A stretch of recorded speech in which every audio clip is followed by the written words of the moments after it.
Oh, well, we're on Periscope, We so are there you on. go. Welcome, everybody, to another BTR stream. It is a great pleasure to be here. My name is Lev Polyakov, as many of you know, aka Lev Po on Twitter. Highly recommend you go to my Twitter. Forgot to put it in last time. Anyway, for those who have not subscribed yet, please don't forget to subscribe to our channel. Our beautiful YouTube channel is growing all the time thanks to your support. And also go to patreon.com/break the rules of the three. This offer is going to end, I believe, in 2 days now. $20 patronage gets you beautiful prints from Geo, and the chat is working, I'm so There we happy go. about that. I will extend the offer though of the $20 patron to after the election, so you have until Friday. Put it that way. You have until Friday. Until So Friday. yeah. So we have a lot of great guests coming up here for this free-for-all Friday, and we're going to be talking about a pretty important topic. With us is Mariam Zia Baloch. I'm not sure if I pronounced that correctly. Please let me know if I did. Yeah, I think sort of. It is Maryam Zia Baloch. Baloch. There we go. It's either Baloch or Balok. Yeah. Okay. I made a choice that was not the right choice. But anyway, can you tell us a little bit about yourself, because you are a newcomer to this stream, and we're going to be talking about a very important subject of the Great Reset. But first, just tell us a little bit about yourself. Yeah, sure. Actually, right now I'm in Pakistan and I lived in US for 2 years. And then because of COVID, my visa expired and I had to come here to reapply. And I also work as an economist. I'm still learning, just graduated out of school. I did my graduate school from UMD, University of Maryland College Park. So I lived in DC for 2 years. So yeah, that's all about me. Excellent. And another thing about you is that on your Twitter, it says that you are an analyst, research analyst for the World Bank. Can you tell us a little bit about what exactly that is? Oh yeah, actually, yeah, I do work with the bank. So I work with poverty and equity practice. So I also work with infrastructure practice. So I work with both of these practices. Excellent. And as far as I understand, you do not have a lot of time to be here. It's very late where you are, so I really appreciate you coming in. I just want to dive deep into it to get your take first and foremost after Geo. Geo, could you tell us a little bit, just like a basic rundown, the big enchilada of the basic rundown of what exactly the Great Reset is? And also, Catherine, thank you so much for joining. And Haka says, thank you so much for joining. It's great for both of you guys to be back here. Please subscribe. Thanks. Anyway, Geo, go for it. Please subscribe. Patreon. You have till Friday to buy $20 print if you're a $20 tier patron. Yeah. So the Great Society is a Great Reset. the Great Society. Well, we'll talk about the Great Society, but the Great Reset is a project by the World Economic Forum. But essentially, it's the way they package it. It's very hard to get a good grasp of what it is, because having done some research, quite a bit of research on it, and of course the Corbett Report did like an excellent documentary. I highly recommend to everyone after the stream go and watch. Yeah. Basically, there's a lot of fluff and a lot of politician speak, or rather a lot of like hallmarks of the managerial class. But what it is essentially is a way of a total vision of restructuring globalized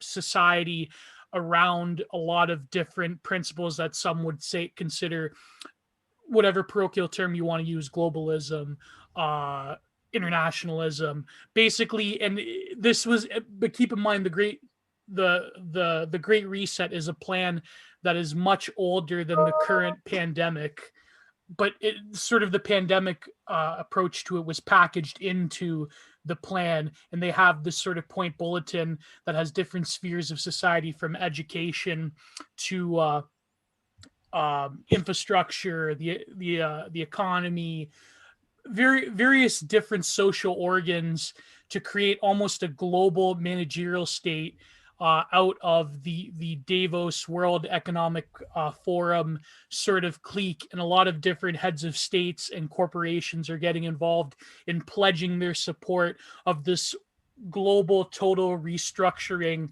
of not just the economy but social life itself through various means. And the way they package this is to explicitly counter the rise of what I forget the founder's name who founded the World Economic Forum, but he talks at length about defending quote unquote democratic principles from things like nationalism and tribalism and so forth. And so what they're doing is they're approaching the global issues through this sort of what you would say the quintessential final stage of the end of history, like neoliberal globalized society. And they have a bunch of asides about technology, and there's a little bit of transhumanism in there as well, basically using instrumental reason and the technology that is born to restructure all social relations and to use things like gene editing and CRISPR and new surveillance technologies to create a sort of a one world society. And they're very explicit about this too, which I find hilarious. But that's my. So it's not a very detailed plan, I suppose, really. It's sort of a It does vision have more than a plan. it's a vision, but they do have a few details, but yet it is quite hazy. Having read a bit of the book, even they have various numbers and various issues that they want to tackle, but really it comes down to a lot of very common tropes. Now, keep in mind, I'm biased, obviously, against a lot of these. But we'll talk about that. I'm curious to hear. So people I know we're having on the show who are more in tune with like the structures of So Mariam, I would love to hear your thoughts on this. Yeah, actually, I think this is a great plan because what I read about it and what I know about it is like they want to like push markets to a more fairer outcomes, and I think COVID has provided us with an opportunity to like ask for things which people or market players thought that they cannot do and are very difficult to do. Like for example, before um, insurance in US, health insurance is very important, and COVID showed us that when someone loses their job, they also lose their insurance. So they are highlighting the cracks which were already present in the system. So now the World Economic Forum is coming up with like this initiative and telling us now is the time to fix these cracks in the system. So I really like this point that they should push market to a more fairer outcomes. I feel this is the time that we need to ask the market participants, and we need to push for a more competitive market. So yeah, I think it is a great initiative. Who, in your thoughts, would decide what is fair and what is not fair? I think this is the job of the government to decide like the competition. If market is very uncompetitive and new entrants can't enter market, and there is like an increasing inequality, then I think government with the help of economists or international organizations can tell that we need to fix the market. We do not have a fair market. What do the rest of you guys think? Haka says. I guess the one thing that's interesting is it's set up as a very, very large plan with a lot of different moving parts. You'd have medicine, you have business, you have economy structuring, you have currency denominations. Trying to do all of those at once on a huge level seems incredibly dangerous to me. A lot of these systems work relatively well the way they are. Obviously, they have problems in different countries, different parts of the world. I would think that if some of these ideas have merit, that they should be tested on a smaller level to see if they work. Try a small island country. If a principle isn't working at a small level, it's not going to scale to a big level. I think that would be one of the first things I would look at. That's a good point. Yeah. Mariam, Mm-hmm. what do you think? I think he is right in some ways, like saying that some of the things are already good enough, but we have to think like there are certain things that we must worry about, and we can means break them up into smaller outcomes, then we can work toward them, and we see that there is some discontent with our existing system. So I think we can work on it. Like even before COVID, everyone was worried maybe robots would replace us, robots would replace the labor force. Mm-hmm. Then I think these are genuine questions, and this, if we have a plan and we have an initiative, then we have more reason to act on these. I would love to bring this to Catherine Brodsky and Mitchelson, who is just joining us right now after a long while. Mitchelson, can you hear us? Can we hear you? Just want to make sure about the audio. Okay, no sign. Mute on. Okay, no sign yet. So we will wait for Mitchelson. But Catherine, go ahead. What do you think? Sure. I think the reasoning behind wanting to do this great reset has a lot of sort of nobility to it. However, I feel like it ties into the whole COVID thing, which has kind of highlighted a lot of problems that existed before. But also COVID, we're in this kind of a desperate state right now. It's done incredible damage to our economies. Businesses are shattered forever. It's not great for our well-being. But at the same time, this is, I would hope, is a temporary issue. And so I feel like this whole reset is piggybacking on a huge global crisis to take advantage of that and put into play things that are much more permanent and kind of dangerous. I think, looking at the three components in the agenda that they have. So one was to steer the market towards a fair outcome. Well, that kind of scares me because it's such a vague thing. Like how? It sounds like a nice thing, like a fair outcome. But I agree with that because I'm wondering who's going to be doing the steering. Exactly. Not going to be a Is big this an elected group? Is Well, this? Mariam was talking about earlier that it would be done by the government as well as other interests around the government. And to me, that's always been a scary thing. Why would you trust exactly. Mariam? Why would you trust anybody? these people who don't really, like Haka just said right now, that they don't answer to anybody? Why would you trust these people? Maybe not. We don't really have True. the details of the plan. Sure. But it doesn't seem like they're talking about elected bodies making these decisions. It sounds like there's some what do you call it? People behind the curtain. I don't know if it's going to be people Then behind I the would curtain say- so big. Mariam, yeah?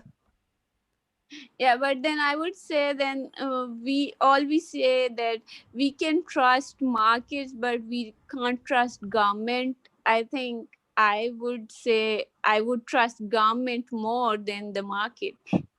I would trust government far less than market because a government, you're putting in like these very specific things in place to make it fair. And we've already seen that being implemented across different spheres. For example, with the representation of women in jobs, in some ways, it's great because people who might have had a difficult time entering the field, but at the same time, because you're kind of doing an equality of outcome as opposed to just equality of opportunity, you're also placing a lot of people in these positions that may not deserve to be there. And so it actually leads people to think more poorly of that group of people. Well, I because think they may or may not earned their place. Could I expand on that? Go for it. The question was whether you trust governments versus markets, and I don't think there's a clear answer to that. I think some governments are more trustworthy than others. You might trust an open democracy more than you would trust North Korea or Chinese Communist Party. Same thing with markets. You might trust an open, we'll say a competitive market like, I don't know, software development. Take your pick, but some markets are probably more trustworthy than others. Say an art market or versus the petroleum industry. Art market's a bad example. I don't know.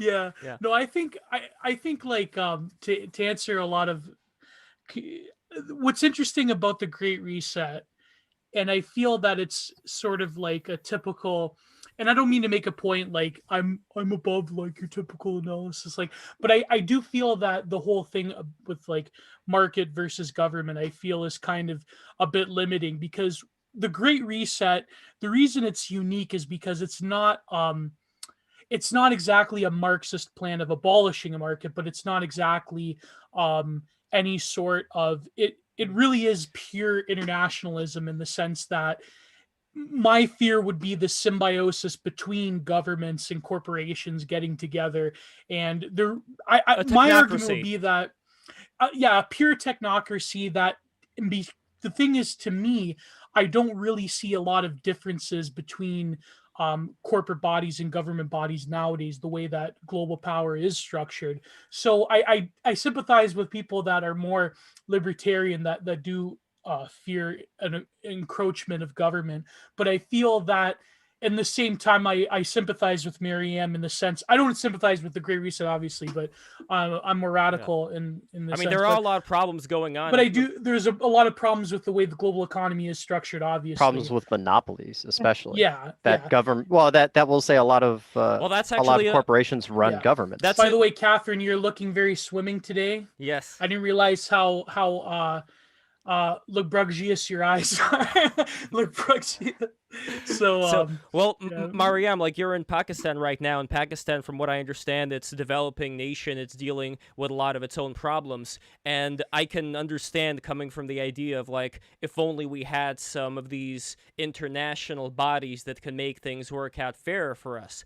The only problem is I'm personally, like, I don't want to go on the whole rant about the USSR again, but I'm originally from the Soviet Union, there you go. and I see what happens when a small amount of people get to decide things for a lot of people. And do you understand where I'm coming from here? Like, why I could potentially see this as being a really draconian situation when you have a bunch of these technological oligarchs that have control over our data and have control over the way we live.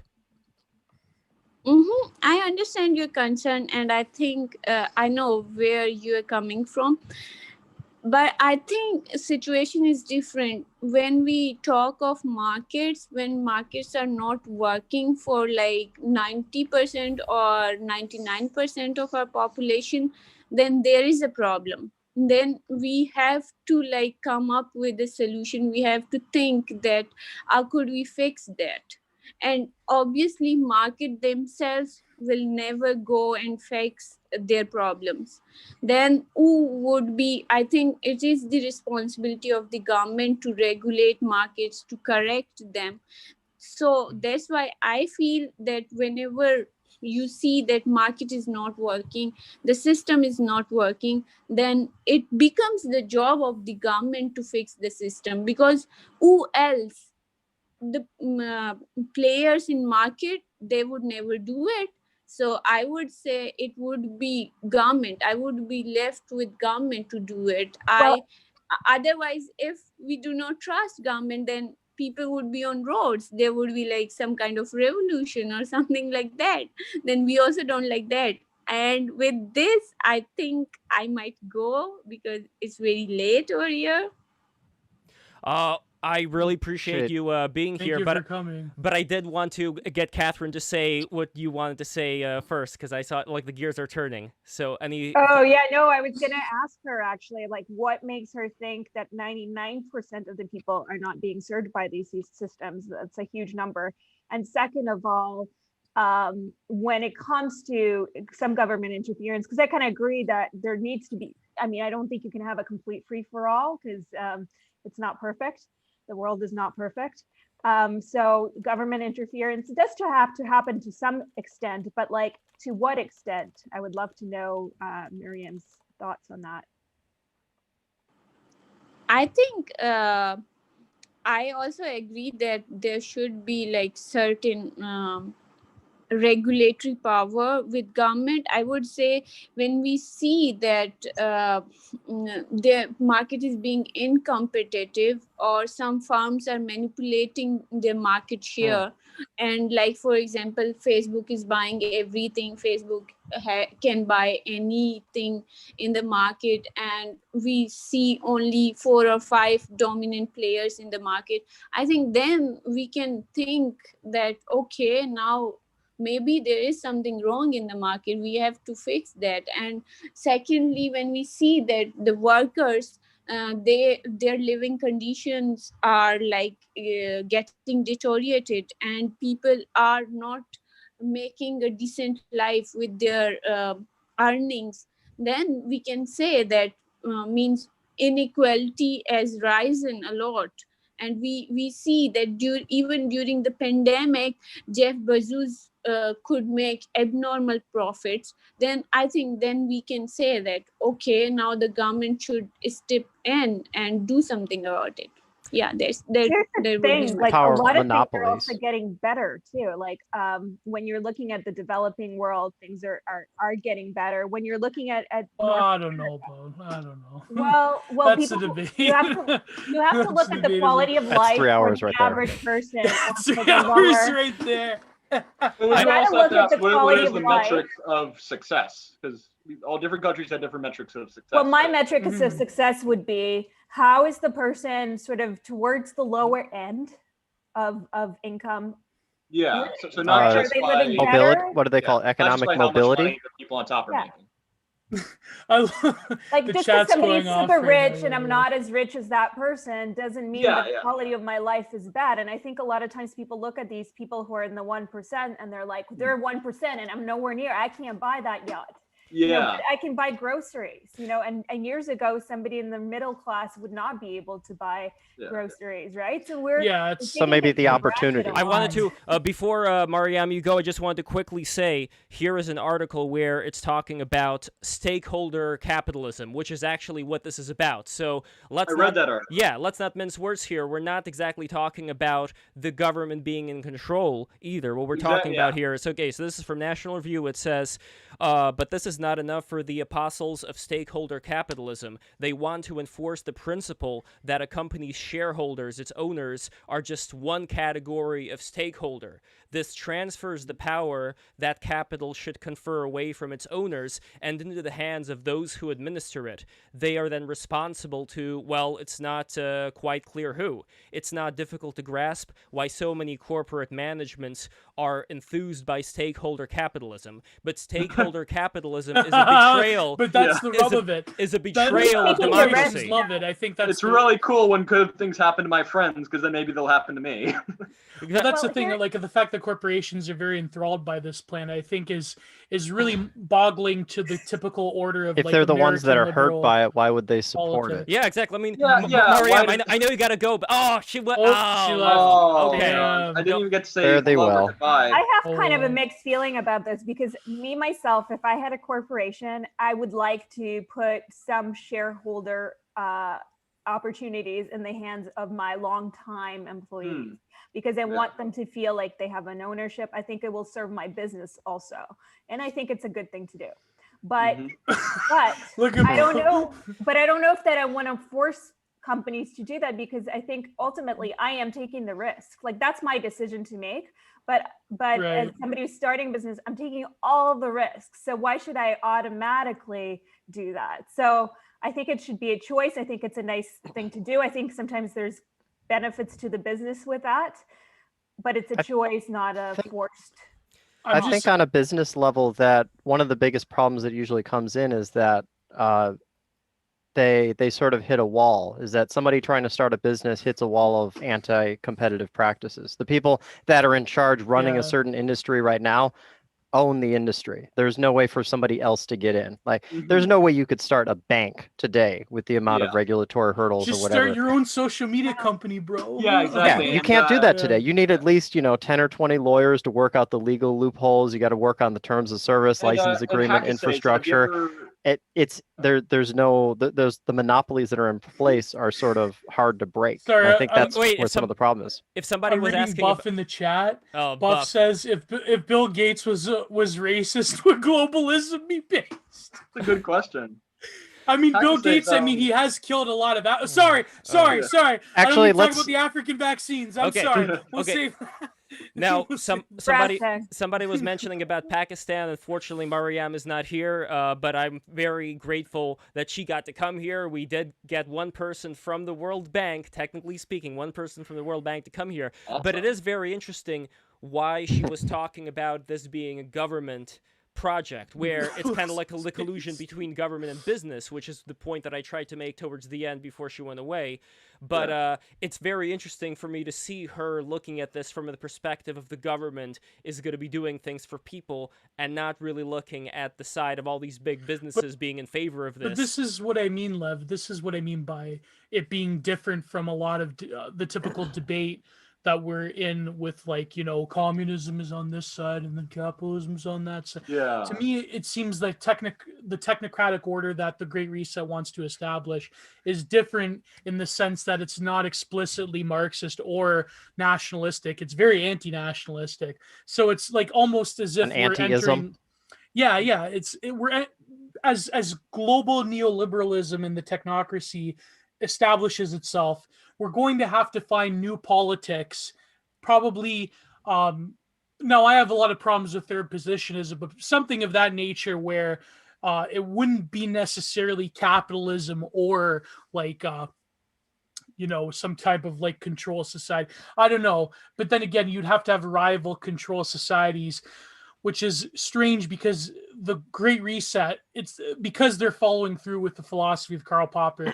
They almost have to enact a form of technocratic control and totalitarianism in order to prevent other forms of totalitarianism. Well, and they literally say Catherine. that there would be more rules about control of intellectual property, more right. taxes and wealth, and they want to govern competition, which is kind of goes against the idea of competition, right? But this is why corporations love it.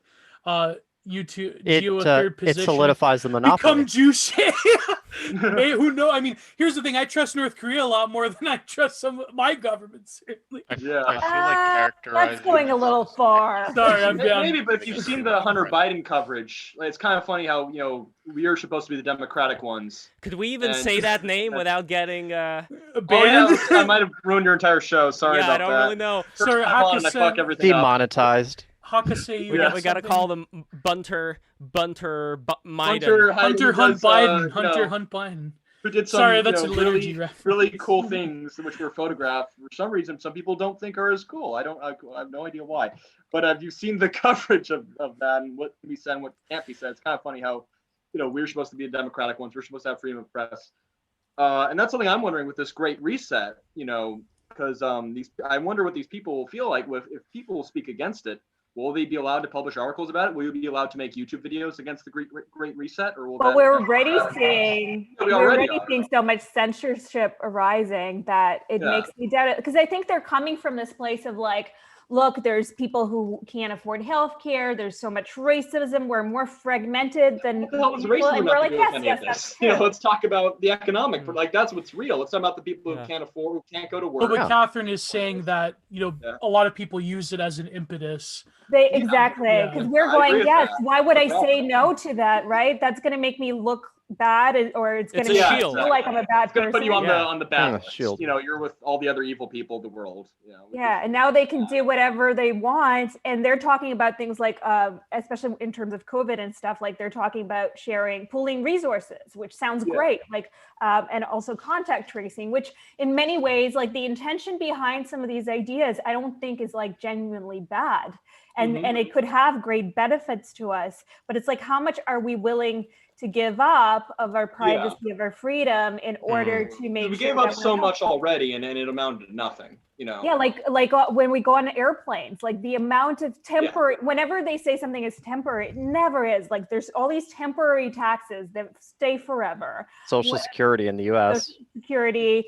When you go into airplanes, like the amount of checks, and they keep doing more and more and more. And you I mean, there was a point in our history when they were like literally like they could see through your clothes. I remember that was a thing. I think they got rid of that. Still But there's a happening? period around. It still is. Yeah, nobody yeah. talks about There's the that. TSA There's actually a anymore. story on that. The Yeah. some of the body scanners. Well, yeah. even further Even back. the petting. I've had Yeah. some very uncomfortable petting in front of everyone. I didn't have any options, and it was Ugh. just I felt so violated. And the thing is, so- like, You know, the company that does those is called Rapey Scan. not surprised. And by the way, over here we have a screenshot, and this one talks about. There was a Cumtown might bit pronounce it actually, different. Here we where, go. where it was like the TSA Oh, pays right. people to like jerk off to the people Oh, getting boy. scanned. There was like a Cumtown bit about it. So over here, this screenshot, Yeah. this is from Klaus Schwab. So he's the head of this World Economic Forum. He says, when confronted with it, some industry leaders and senior executives may be tempted to equate reset with restart, hoping to go back to the old normal and restore what worked in the past. Traditions, tested procedures, and familiar ways of doing things ensure to return to business as usual. This won't happen because it can't happen. For the Can't most part, happen. can't happen. For the most yeah. part. So you can't business have as tradition anymore. Yeah. Yeah, sorry. Which makes no sense because Sorry, ultimately, nationalists. we have so many businesses that suffered. Of course, there's things that happen, but at the same time, like ultimately, you know, if COVID is gone tomorrow, like we're going to get those businesses back because there wasn't a fundamental issue in these businesses existing. They were just affected by an event that we didn't account for. Well, that's the thing. That's the thing, Catherine. With COVID, we really shouldn't say the fucking thing on Yeah. YouTube, but Oh shit! Yeah. with the Rona, there's Kung been flu. Also too bad. there's one of the greatest hidden economic restructurings and consolidation of the economy that's been hidden in silence, sort of like the idea of quiet weapons for silent wars. I forget who wrote the book, but that was like one of the primo, like in the conspiracy movement, that's like right up there with None Dare Call a Conspiracy, Behold a Pale Horse. Basically what happened was all of the corporations had the resources to survive and buy up new economic resources from failing businesses that couldn't survive global lockdowns. So we're seeing this silent economic, total economic consolidation in the hands of a few corporations. And for smaller nations as it is, like for example in Canada, we only have the biggest corporate brands that people consume from.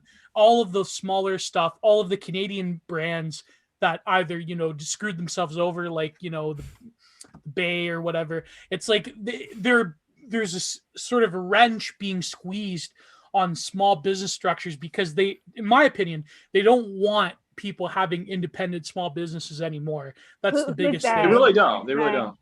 Who are they? I mean, Catherine, listen, we're not going to get into that because you'd have to read certain naughty notebooks. Never mind. You'd have to read a few Paul threads to understand. Oh, No, boy. I'm kidding. Okay. Unsavory. So We'll just say the markets the that are already in power. How about that? Yeah. Of each industry, of medical. Well, and of- also say that the last Elders thing I Design want book, by the for way. I have anybody a is- question. okay, hold on. One at a time. You said it, love. You said it. No, I didn't Catherine say said it it first. Catherine said it first. But no, that book was based on an older book, which was like some parody book that was written. Yeah. And it's like, I'm pretty sure that it was proved to be a forgery. Anyway, if we're talking about all these big people in charge, they run the gamut of different kinds of people from different do. They really do. backgrounds. I Different didn't interests. know that I I agree with believe Buff in that in the because chat. It's not the Jews, it's the Rosicrucians. By the way, the Rosicrucians control the contemporary art world. Few people know this. Interesting. It doesn't have to be Sorry, one group that controls everything, though. It's Yeah, every yeah, it doesn't industry, every group can control its own group. Yeah, look You know, at China. Walmart can control. Dalit grocery. bias in But Silicon you know, have Valley. you ever said in a meeting in a corporation or anything like, my God, like it takes forever, nobody gets anywhere. Like the idea that there is like smaller groups that control things is just to me preposterous because I've said on these meetings and I'm like, no, they can't. Like No, maybe not two all people of them. They're not smart two enough to people do that. maybe They're can, compartmentalized. but that's No. about it. Even two people, I'm not sure, can come to an agreement where they can control. And then you have to have so many people involved that this is why I don't quite buy into a lot of these conspiracies and things like that. Well, Gio It's said more of something a important. discourse than a conspiracy. All right, yeah. discourse. I mean, I shouldn't Like the use word conspiracy, carpament. but- I can never say this word. You know what I mean? Compartmentalization. So Compartmentalization. Compartmentalization? yes. So Wait, Gio, Mike- could you Michelle explain? test your Michelson, I mic, can't by hear the way. you. I can't hear you, Michelson. Yeah, Michelson. You're muted. Can you speak? Michelson. Michelson. You're muted. Yeah, Michelson. can you unmute your... There we go. Can you hear me now? Yes. Now I Oh can- yeah, Yes, brother, perfect. how's it going? It's been a long time. Okay, yeah. So I just had kind of a question to frame this conversation. Can you speak a little bit louder? I just had a question to frame this conversation. What Okay. exactly is a market? Because everyone seems to be talking about markets, but do we really even know what a market is? I'm not sure myself, but if I'm no expert, but if I had to say it, I'd say it would be a place where people Trade. put their demands together. You Mm. know, like a big room where people talk about demands next to each other is what I'd call a market. Oh, I guess we do have different definitions of it, because I What's- guess I would, It is a big topic. yeah, I would have just assumed that when we say market, we would be talking about the trade of goods or Mhm. services. And it's also this is- investing. It's also, Yeah. you know, like there are. I know the Muslims are particularly against the what do you call it when you Usury. usury? That's Usury, it. yeah. Yeah, Yes. usury. Yes, but Or then again, other usury licenses. usury was also something that, like, without usury, would we have been able to do a lot of these grand investments and be able to build up a lot of these big companies? Which, sure, you could say big companies are bad, but on the other hand, we were able to They make produce. our shit. So. Yeah, exactly. They were able to But produce the all these things that we use. corporations, Yeah. they I were have only I meant have a to lot be. of problems with them, but thanks to them, I'm talking to you right now. But Exactly. I do have a lot of problems with them, nonetheless. Yeah. But they were only meant to be temporary to fulfill a certain goal in the turn of the century. In terms of what a market is, it is a very complex question because it's I guess it's what Timothy Morton would call a hyper object, because it's not really a location in itself. I mean, you could say the New York Stock Exchange is like the World Stock Exchange, but it's more than that. It's more of like a decentralized network. But the contention is whether the market is purely an organic entity, the way that Friedrich Hayek talked about it, whether it's like an organic thing that comes together and people have, buying and selling, and there's like supply and demand, or whether it's being manipulated and controlled in various ways by the biggest people or by people that we don't even know about, right? So what is a market? Yeah, that's a tough All I question. know is just what I'm genuinely very worried about is if there's going to be this great reset. I don't want people like Ellen Powell or the person in charge of YouTube to be in charge of it. Like, I think that would just be the worst Susan? possible situation. Susan. Yeah, Susan. 'cause Sometimes, sometimes sweet Susan. You remember that from Taxi Driver? yeah. But just could you imagine like it being literal robots, literal AI telling you, "Oh, you're the one who broke the rules of the Great Reset. You're going to get God. all." Like, it's not just a YouTube account getting terminated. It's your savings. It's your house. You're not allowed to use PayPal for whatever reason. That's my genuine worry. Well, we don't know That's what kind the of what I plan, know. but it's such already a vague happening with thing. certain people. But Our you whole- don't, we don't really know what that the was plan is. exactly what I was Our whole wondering move is- towards a cashless society is also part of that, right? Yeah. Like, I think we're definitely, there's an attempt by governments to move to a cashless society, and I get why, and there are some good things behind that. I get it, but the idea of a cashless society is a society that can be so easily monitored and controlled, and that's like terrifying, right? Because now you can't, if you are cut off, like your bank account is frozen, you have no other resources. Yeah, exactly. Well, that's- but Well, I mean, the cash is by cryptocurrencies. definition given to you. Don't just kind of get cash from the void. That's true. It has to be that's given true. to you by someone who has more cash than you. I don't know. I mine bitcoins. Or I used to. Well, no, even the conception of money itself is, in a large part, a hyper object. It's a metaphysical object in a lot of ways, especially because it's not tied to any value structure like gold or so forth. I mean, cryptocurrencies are almost like the logical conclusion of that. But I think that it's still the problem with the Great Reset is that it's predicated a lot of it, and even though they don't say this, I wish we had someone, but anyways, it's funny because we had someone from the World Bank, but the thing is, a lot of the Great Reset is predicated on the US dollar being sort of a thing of the past and the future. So they're going to go to what they call special drawing rights, which is a bundle of different currencies that the World Bank and what Klaus Schwab wants. Don't Which they is the already world- use something to this to an extent?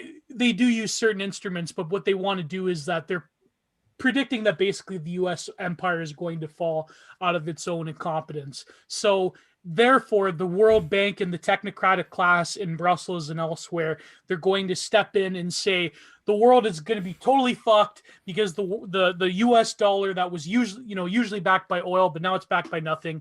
We're going to have to step in with the special drawing rights, and the IMF and the World Economic Forum, the Davos jet setters, they're going to come in and save us. That's from what I've read. That's basically maybe. Imagine that. Yeah. And you're gonna have one universal currency, and you're gonna have smart fridges. And if you say a naughty, racist or homophobic slur on Twitter, they're going to say that you can't eat for today because the smart fridge is gonna. This sounds like living in the pod and eating the bugs. Well, so I've raised all these questions about markets and capital and things like that because I haven't finished it yet, but there's a book called Capital is Power by Bickler and Nitzen, and it basically asserts that all of the past conceptions of capital, from the liberal model to the Marxist model, are wrong. And really all that capital is a symbolic representation of power. Mm-hmm. Power or scarcity? Is it? I'm not sure. Is it? Well, historically, it was a represent. Well, money was an abstract of wealth, which was essentially an abstract of scarce labor, scarce energy, scarce calories. It was, in the end, it was basically a representation of calories. Yeah. If you limited amount of money means nothing, right? So what is scarce now? If I want to go back to the very beginning, would I go after? Originally, money was simply it's hard to explain, but it started out as something that represented your fair share from the sort of communal distribution. I think I can't remember which book it was from, but it was a book where it described that in ancient Greece, coins came from the concept of when you had a sort of like religious feast, everyone would be handed an equal share, and a coin represented that. So it was, and the idea was that it was something that was given to you by a central authority. And so really this isn't the trade version. This is essentially a distribution version. Well, yeah, but in all societies, currency originated by being distributed by either some kind of religious or governmental body. Like in the Middle East, it was given out by these sort of like priest bureaucracies as a way of keeping count of these massive agricultural societies that were arising from formerly tribal society. Yeah, and they were instructed by the Torah, and then in Islam by certain. What's the other book besides the Quran? It's I forget what it's called. But basically, they had the concept of debt jubilees as well. So, which is something that is like, well, that's the thing is debt jubilees are fundamentally antithetical to the way the world economy is structured now, right? And the thing is, if certain nations, they're of course, because of the Rona and because of student debt in particular, a lot of people are toying with this idea. And I personally am not against it, in my opinion. I think that I think to fuck over the universities, relieving student debt would probably be good. But anyways, they had a religious ritual around debt jubilees. And I know that people like David Graeber, God rest his money soul, he passed away recently. He had that book about debt, how debt is really like a driving force throughout human history. But there are people that disagree. But Michelle, that's a really good point about the way currency and the market was always conferred by a central authority, whether it be physical or metaphysical, which nowadays, I mean, you could say that, I guess they're trying to do the same thing. I don't know. Like they're going to, they have these crazy ideas in the Great Reset where they're going to CRISPR like a different race of people that can resist diseases. And they're going to be the new technocrats. They're going to be the Nietzschean overmen. They're going to be the Gattaca society. So I don't know. I kind of see this whole like ambitious project to reset society and create this new organization as just like Obamacare. Yeah. A great idea that has too many moving parts to work, basically. Well, no, it's just not going to happen. because they're going to say it's Hopefully. going to happen, and then they're going to like. Oh yeah, And I the think a lot of plan. people are going to make, pocket a like, lot of money fake from this effort too. to try Oh, and yeah. do it, and then it's just going to fall through. Like, I mean, No, Obama. it's, had, I mean, had a Obamacare is Senate too where- generous. It's going to be like Coney, you know, great reset bumpers, great Oh. reset badges, great reset bracelets, you know. You get So- my Obama so Obamacare- phone. Obamacare Remember that? basically failed, or it ran into huge problems because they had to reach a more or less a consensus within the United States. The reason why these types of systems are almost doomed to failure or worse is because they have to get governments, entire nations on board. So instead of trying to get, let's say, 2/3 of the United States, they're trying to get 2/3 of the world to go Yeah, along with governments this. don't, How likely is that governments to don't happen? cooperate even in entities where they're supposed to, like in the EU.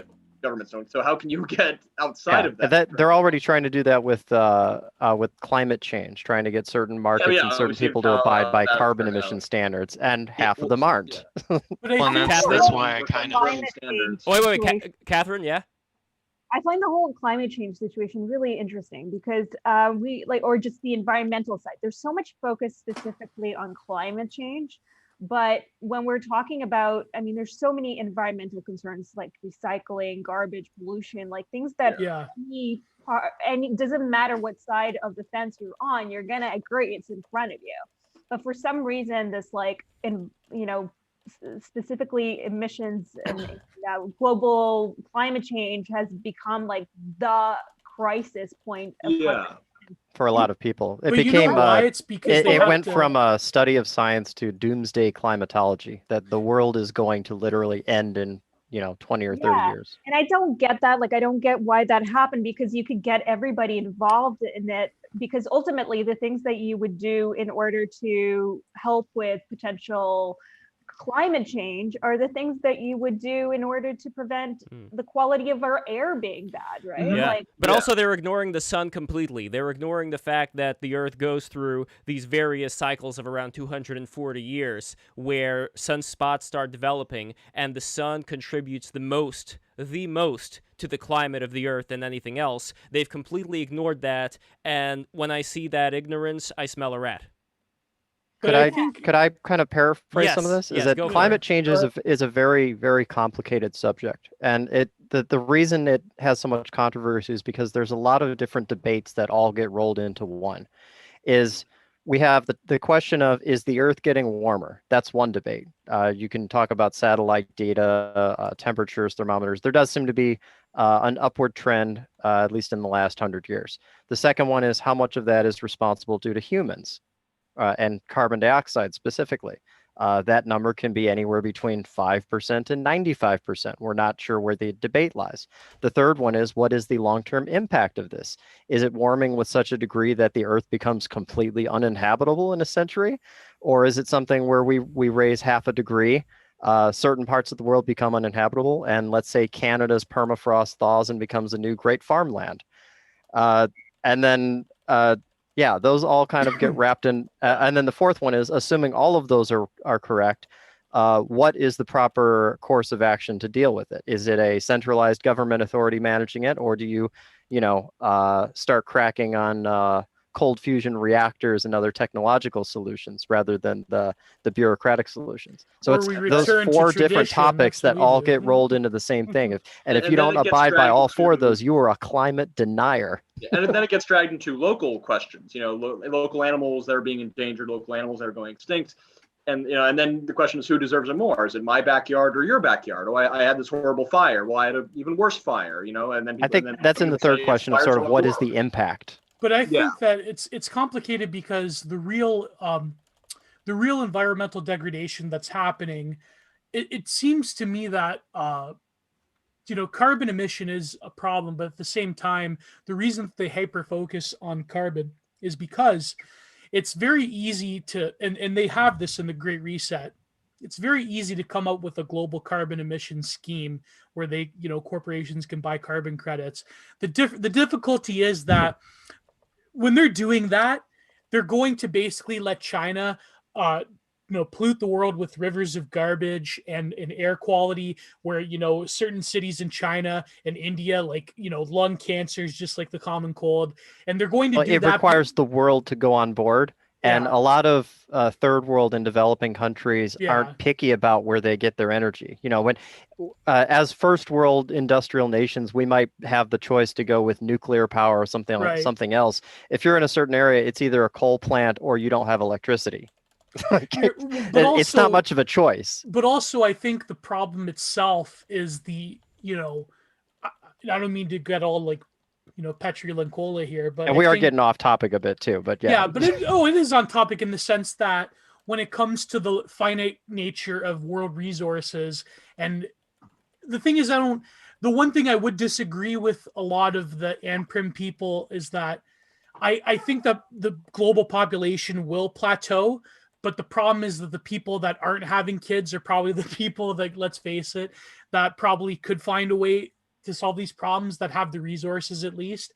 Or, I mean, we could get it. I don't want to, you know, fucking get derailed into the thickets of like IQ and all that crap. But my point being is that the people that are having the most kids, their carbon footprint is relatively small, but the pollution output, because they're forced by these corporations to export what we used to do onto the third world, the whole economic structure relies on waste and excess to such a degree that I truly believe that pollution is going to kill us quicker than just merely the global temperature rising. Well, But the reason they're Oh, yeah. focusing on that is because they have this carbon credit scheme planned out to sort of like, it's like what Zizek said about assanging our guilt with consumption. Now we get to consume the Exactly. palliative. Oh, consume without guilt. Exactly, consumer Like- free like conscious the- capitalism. I have the book. I can't. When I used to be a Huh. libertarian, I bought that book, Conscious Capitalism. Total bullshit, but like, it's a compelling read from their perspective. Sorry, Catherine, I cut you off. I know, but well, like the Great Reset, it's so politicized in a way that makes it impossible for everyone to kind of work towards this common good. Which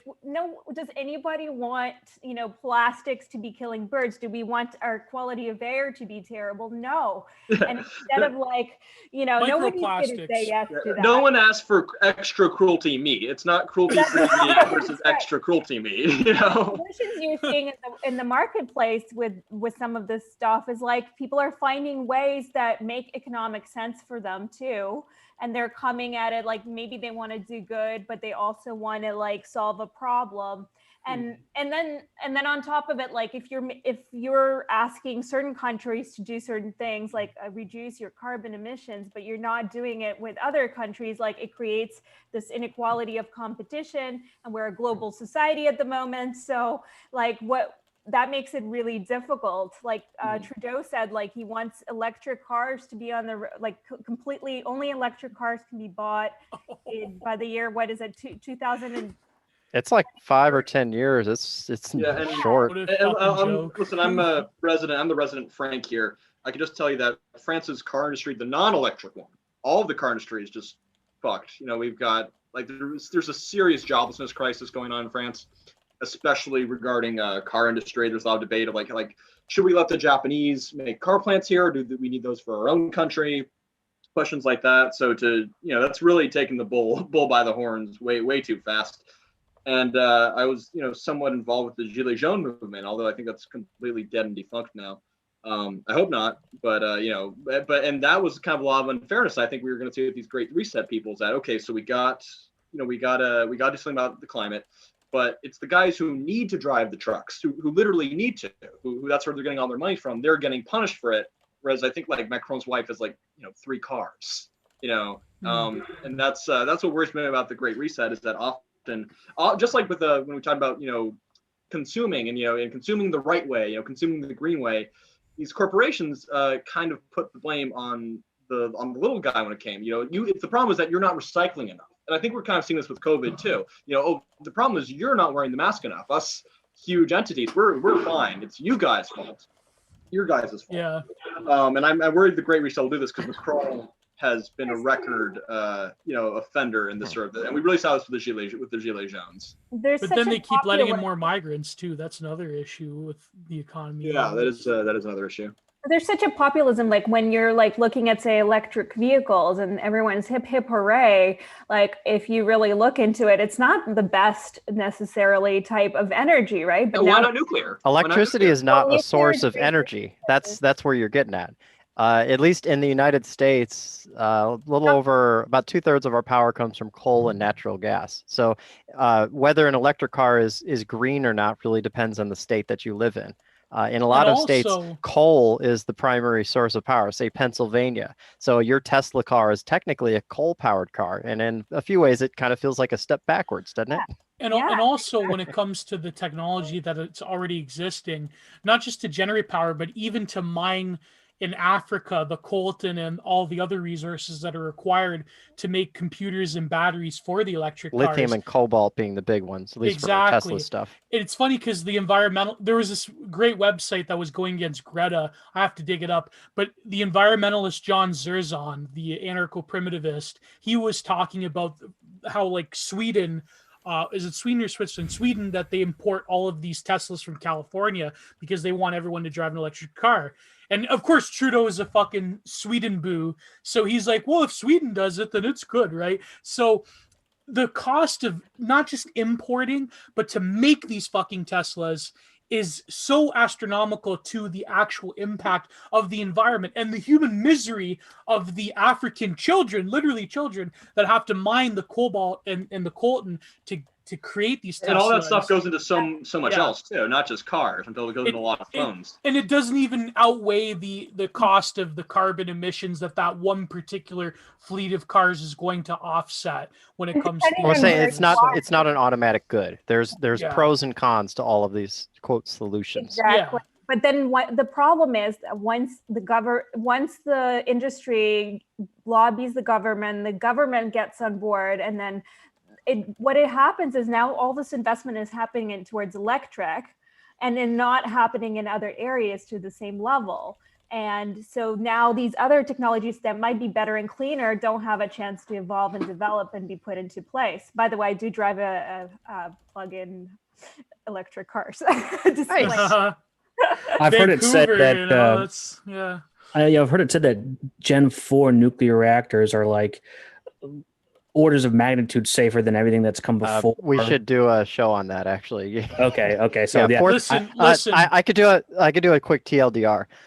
So nuclear's been around for a long time. 90+%, almost all of it is uranium nuclear power. And the main reason we do that is because you can refine and make weapons with it.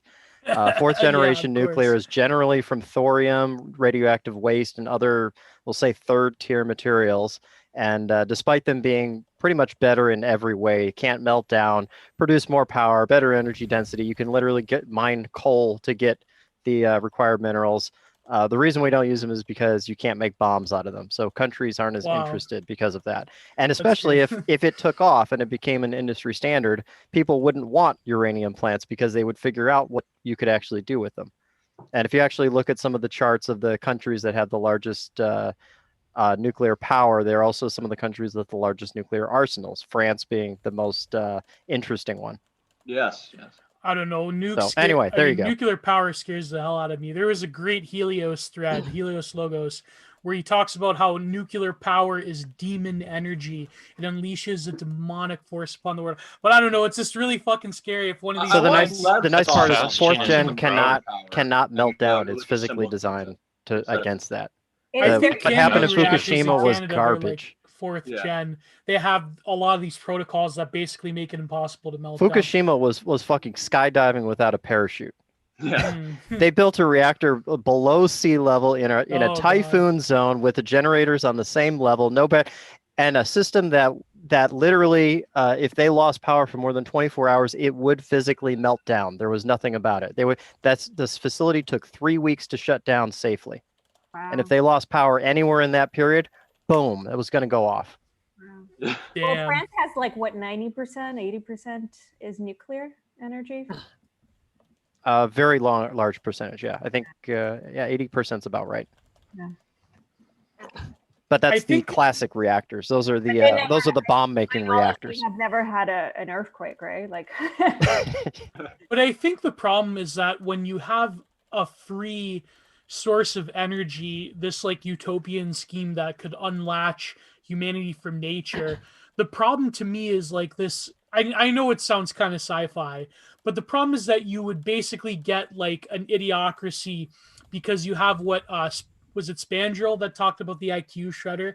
Essentially, if the whole world had free power, you would become so compartmentalized as a society in terms of knowledge diffusion. Like complacent? You think we would become complacent as a Oh, society? totally, definitely. Yeah, to the point where the generations being born after us, knowledge would be so compartmentalized and so specialized that you would have an elite of IQ people, and you'd have a whole like society full of I'm not going to use any expletives, but basically, it sounds kind of like a Bob Chipman society. I don't want anything to do with that. You have people thinking they're smart because they have an iPhone, and you have a bunch of people that like think that they browse and they Reddit, consume the right products as chosen by the philosopher kings. You would have like a Wall-E like consumerist like Brave New World society. No. Is that not what we have already?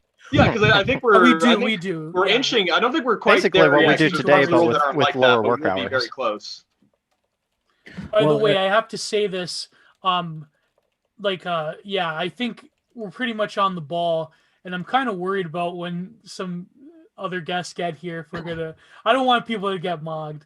But I just got a message recently from Jess Deloach. She is going to be joining us. She is just wrapping up on a tight writing deadline. She's a political strategist for Pete Buttigieg. But right now we have Rusty. Pete Buttigieg. Rusty coming in. So Rusty. Oh, we have Hermes Thurston as well. Yes, Hermes. How are you, Hermes? Shout out. Glad to be here. Thanks. Like we were just talking about though before Rusty joins, is they literally discussed that sort of lifestyle in the "What Does the World Look Like in 2030" on the World Economic Forum's their sort of projections or whatever, and they discuss where power being free has rendered owning anything moot, has sort of rendered taking any personal incentive into learning things moot. There's even a sort of a throwaway line where the guy is like, "Oh, I don't. The algorithm knows me better than I know myself, so I just don't even question it anymore. And I get different items delivered to me all the time, and I don't need to cook." That sort of. So I mean, they very literally. Yeah, they're not hiding it. They're just putting it directly out for you to see. And yes, it's not that far of an extrapolation from where we are now. Rusty, welcome, Rusty. Can you hear us? Hi, Rusty. I really By the way, shout out to Jugs in the chat. Jugs, yes, good welcome, friend Jugs. Man, I was going in the chat right now. I have no idea what you people were talking about, save for the nuclear, something having to do with nuclear power. Went into in the chat. Oh man, see, it happens every time. Every time. See, like they're the ones who say like every time on 4chan. Well, this is my every time. This is every time. Every time. Early history. It's happening. You can't keep getting away with it. No. Early life history. Hello? Yes, hello, Rusty. Hi, Thank Rusty. you so much for coming in. Rusty. And by the way, new people who are here right now, don't forget to subscribe to Break the Rules, breaktherules.tv. That's just a shorthand for the link that you could put in. But since you guys are watching on YouTube anyway, go in here. And there are people who are not watching this on YouTube. We are on DLive. We are on Periscope. We are on Facebook. We are taking over. We are going everywhere because we gotta expand this thing, and we expand it thanks to your help. And smash the like button. Smash the like button. Smash it to hell. And also quickly becoming my favorite podcast. It's really great stuff, guys. Thank you. I really appreciate it. And how did you find out about the show originally, out of curiosity? I think Gio. I thought because Gio was on Pursuit of Happiness, and I saw you tweet about it, and it was generally the funniest, most intelligent thing I've seen in a very long while. I didn't really introduce you. I'm a fledgling artist musician who posts art stuff on Twitter, and I was listening to that while I was drawing. It was really great. And when you're talking about, then I saw more of your stuff, Lev, and you were talking about religion, and that really resonated with me. I could really kind of relate to that. So then you invited me. Somehow we got in contact. I think Atticus, through Atticus. You know Atticus, right, Lev? Yes. His name Atticus. Yeah, I think we got contact with Atticus. He's a good friend of mine. So, yeah, and I know you too from the Discord. So guys, we have Jessica. We have Jessica Deloach here. Welcome, Jessica. Hi, Jessica. Hello. So, Jessica, can you tell us a little bit about yourself? You were working for Pete Buttigieg's campaign, right? Yes, I was. Actually, I was working. I was one of his senior staffers, and my job was to take care of everything that was part of his spouse's world. So I was Chasten Buttigieg's chief of staff. And it was such a wonderful experience working on that campaign. But I've been working in politics for quite a while now, and I've worked on races on all levels, and political punditry is also a part of my life, or political analysis. It really just kind of depends on the network that I'm working on. And I don't know, it's been a blast. And that's actually how I ended up here. Excellent. And I like the background behind you. It's like some kind of a art piece. I'm not sure what exactly is going on. It's a painting. It's the easiest way to get through quarantine and multiple Zooms in your life a week. There's you painted nothing. No, I didn't. I wish I could say that I did, but I'm never gonna be one of those people who gets to be the room rated on Twitter, with the wonderful bookshelves and all of that. No, I just have this painting. Yeah, and I have this painting behind me. You like it? Yeah, I see that. Yeah. Do you know what it is? No, I do not. So this is the Tower of Babel, and it's actually it's by Peter Bruegel the Elder, and it's very Bruegel the Elder, it's very, I think, circumstantial that this is the painting that's behind me today, because I think this is the thing on a lot of people's minds as far as where exactly are we headed in the future, as far as would it be one world, would it be centralized, decentralized, what's going on here. So I'm really curious on your thoughts on the Great Reset. Sure. Well, I will start by saying that this answer will always be somewhat dictated by what mood I'm in. And so it's, it just depends, right? If you're pessimistic or optimistic, but at some point you have to be realistic. And this world, there are so many challenges that are faced by people all across the world, but there's some universal challenges that we all face. I know one of the things that was discussed was connectivity. Now you've got half the world that doesn't even have access to the internet. What do you do when everything is drifting toward being more online? And then you have individuals who can't access that. What kind of life can they have if they can't even identify with the life that so many of us lead that we take for granted? Knowing that, we're headed, we're moving headfirst into problems with access to clean water. Right. And that, I promise you, won't get as much attention as it deserves until it starts happening in the United States. And even then, it won't be globally discussed the way that it should be.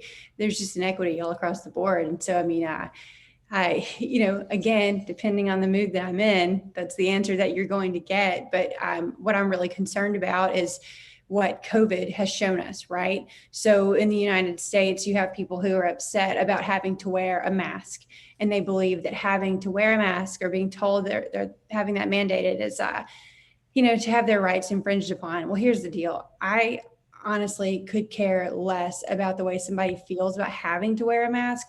Just be smart. Be smart. If the minimum you can do to be helpful is just wear a mask, keep your distance, wash your hands, that's great. That's wonderful. And if more people would have done that and had been smarter about the way they manage their everyday lives, this pandemic wouldn't have gotten as out of control as it did. So if we can't expect people to do the bare minimum of just those simple things, what can we expect from people when things really go off the rails? That's what I'm worried about. I want to know who's on the team, who's actually playing to win or playing to survive. And so that's kind of where I am. So we can start. Yes, Michelle, go for it. It was already said before, but that's a very it's a way of transferring responsibility from people who are in power and who actually have the ability to make these drastic movements to stop these sorts of things from happening. And it's just imposing that responsibility onto the average person who neither has the agency or the information or the ability to control all of these things, and they're really just along for the ride. And instead, that sounds like to me just saying it's not our job to take care of all of these things, despite the fact that we have these monumental amounts of power and this monumental control over all of these factors. We aren't responsible for it. You are. You said your name is Mitchell, right? I'm just learning everyone's names as I go. I want you to know that I agree with you there on just not wanting to kick this can and make sure that, people who have power and who have the ability to be able to make these bigger decisions and stop transferring that burden onto other people. I'm completely with you there. I think that the United States of America is pretty notorious for being filled with people who have great power to be able to make decisions, to face big problems when other people don't have the resources to do so. So if I came off that way, I certainly didn't mean to suggest that. Jessica, may I ask you a question? Yeah. When you're talking about the people who, you're saying that it got worse because people did not wear masks or wash hands or social distancing. Are these people, are they all Americans, or are they everyone in the world who didn't do that? Or Well, just I mean, if you want to limit the conversation to America, we can, but I just think overall, you've got situations where you're going to have to look at circumstances, right? Where if you have people who've been receiving mixed messages about, what are just the most basic things you personally can do to keep this virus from spreading, okay, do those things. But then you've also got this dynamic where people are like, look, I have to go to work. If you shut down the world, how am I going to be taken care of? These $1,200 stimulus checks aren't going to cut it for people. Yeah, because half of the people I know can work on Zoom and the other half can't. Oh, right. My parents can't, right? Like my mom works in healthcare. Yeah, you can't run a restaurant from social distancing. That's right. That's exactly right. I don't work on Zoom either, so I'm on the other party. Yeah. Yeah. Gio? My parents are both. Clarifying that. Oh, yeah, sure. My mom and dad, they do not work in an environment where they could work on Zoom, right? Yeah. And so just knowing the financial hardships that they've had to face as a result of this awful reality, which, by the way, I think that this conversation, if you just want to talk about the American perspective of it, where Donald Trump is being blamed for the lion's share of it, look, I don't think any president would have been able to handle this well. Could they have handled it better? I'll say sure.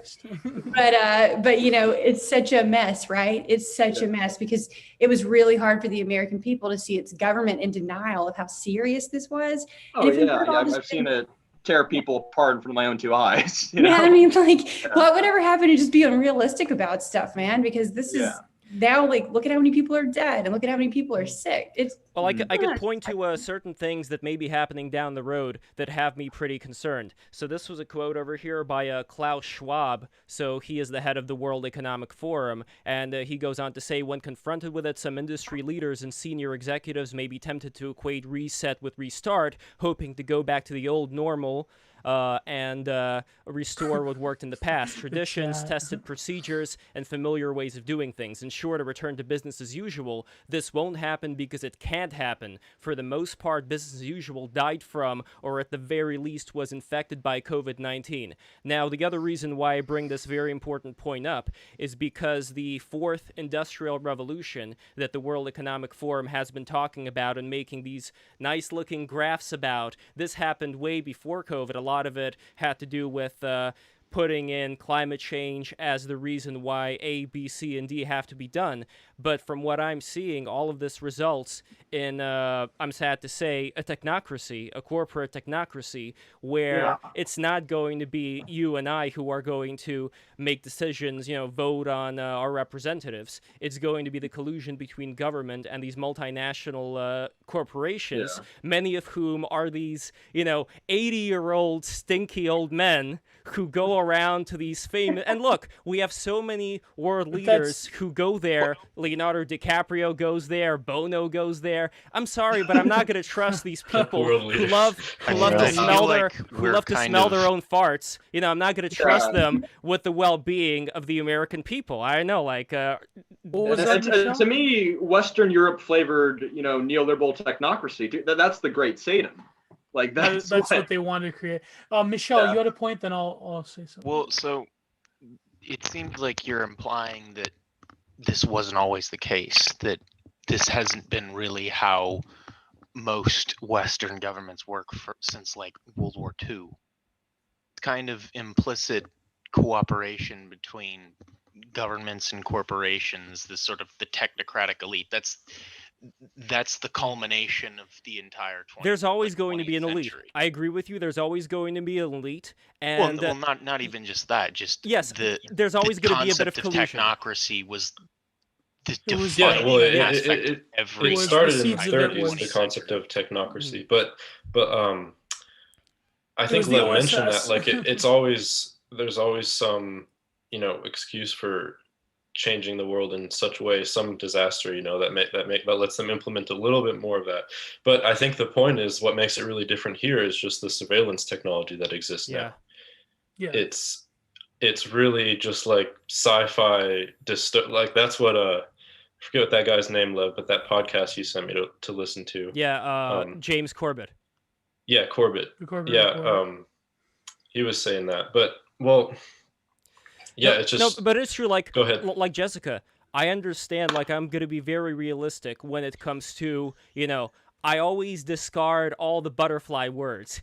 All the words that talk about like, oh, like we care about you, all this. No, let's discard for a moment. Rectification of names. Let's go. The Hallmark card words. Yes, let's just go full Machiavellian here and full realist when it comes to what we're dealing with here, because we are dealing with a big world and there are hierarchies out there. And I personally don't have problems with there being certain intelligence organizations like have existed. In Britain, they've existed for a long time. Shout out to John D, aka 007. The Queen's magician. But anyway, the point here is that we're always going to have these people who do a lot of dirty work. And let's not pretend the work isn't dirty, but there's always, like I talk about Russia all the time, there's like bad, but then there's like really, really, really bad. And the question is, what government is the best of the worst that you would be able to live under? My concern is that when it comes to this erosion of our privacy, the rise of surveillance for the sake of, let's say, contact tracing, having people like Yuval Noah Harari in his recent article was describing, this scenario where people would have bracelets that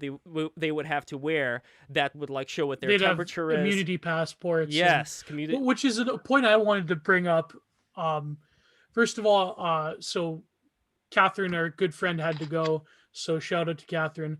And thank you, Jessica, for coming on. Thank you, Jessica. Because, a lot of controversial people, I shouldn't scare guests like that to say controversial people have come on. Yeah. No, we talk with everybody.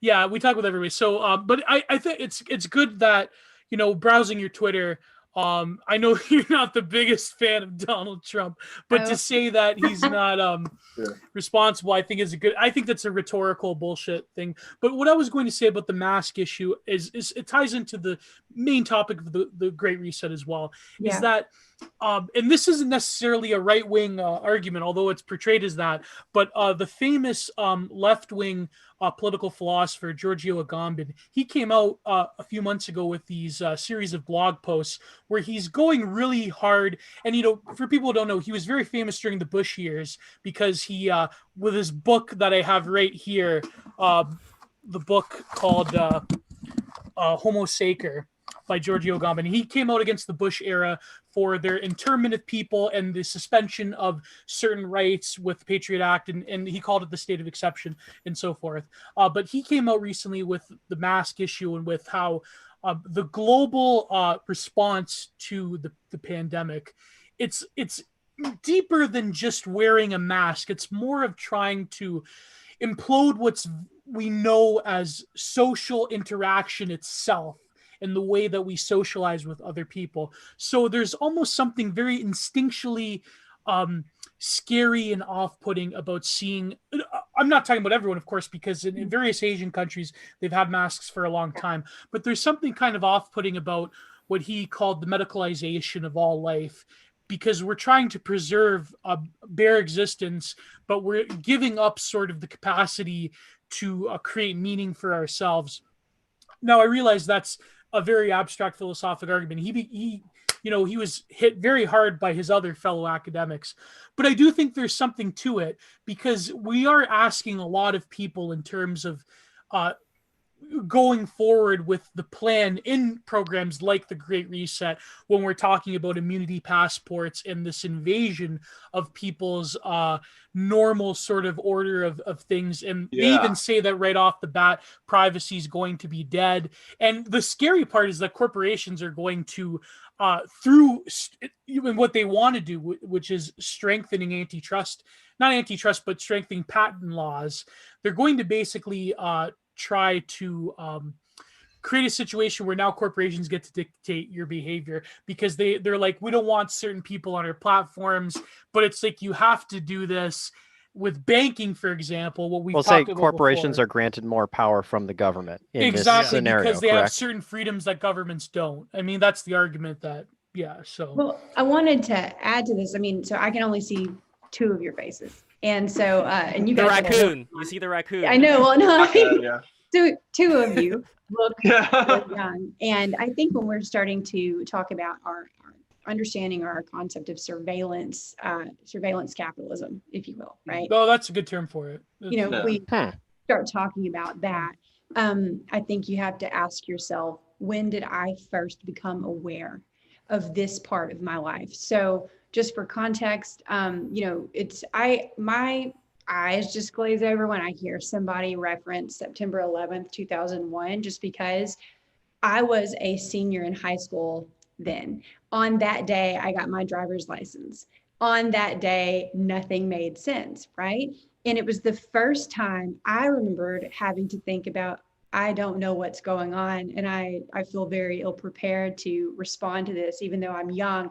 I'm supposed to be able to look to people who are older than me to guide me. And I would say that at a very young age, I came to this place to believe where, okay, all of these people having to make these decisions are only human. They're not geniuses. The majority of these people are not geniuses, but what they might be is good with other people and good at getting people to do what they want them to do, because humans are so inclined to grab for power. And the United States does not do a good job at reining in all of this growth of corporate power. I mean, so much of our society is built around giving up so much of ourselves, allowing so much of ourselves to be monitored. And so then you've had that taken for granted for so long. And then when you actually have something bad happen, one man's good idea ends up looking like some extreme form of surveillance. But then if it looks like surveillance that we don't want, then that idea is taken off the table because it infringes on our liberty and our rights. Like hell is paved with good intentions. Yeah. Yes, right. And so, you know, where do we draw the line? Because I think so much of this just comes down to, as you get older, you start looking at people with a more acute lens where you're like, man, I don't know if I can trust you. And I mean, look, once you start, I work in Washington, D.C., and I know plenty of people who work in politics and plenty of people who work and have worked in the White House. They're not all that smart. And so that's I mean, but terrifying. But it's true though. I mean, it's not. There's no such thing as experts. Right. It's not even so much about being smart as it is, what plan are they playing to execute? You have to look at that within any leadership organization, that structure. What's the end game, and how often does the end game change? And does that end game require me to eat other people or dwarf their needs and wants and to take advantage of them in order to get what I want? And at what point does what I want not become good for the whole? Now, I'm probably revealing a lot about my own personal philosophy here, but I think so much of this just comes down to trust. And if you are looking at a globalized society, which is where we're headed, it's where we say we want to go, unless you're on a certain end of the political spectrum and nationalism makes you more comfortable, or populism, which I understand that. It's just kind of, that's our impasse, right? If you're going to deny globalization, that's going to be a problem. If you're going to embrace it, you're going to have problems because it's a hard sell to make. And a lot of people don't understand it. And Americans crying about socialism drives me crazy because we don't even come close to what it could be in terms of economic socialism. We've just been complaining about corporations. So in a sense, you're right. All the things we're mad about, we just mentioned corporate power. Well, Jessica, what do you think of an alternative, a third position, if you will? Although there's problems with that term. I would say Steve Bannon is kind of approaching this.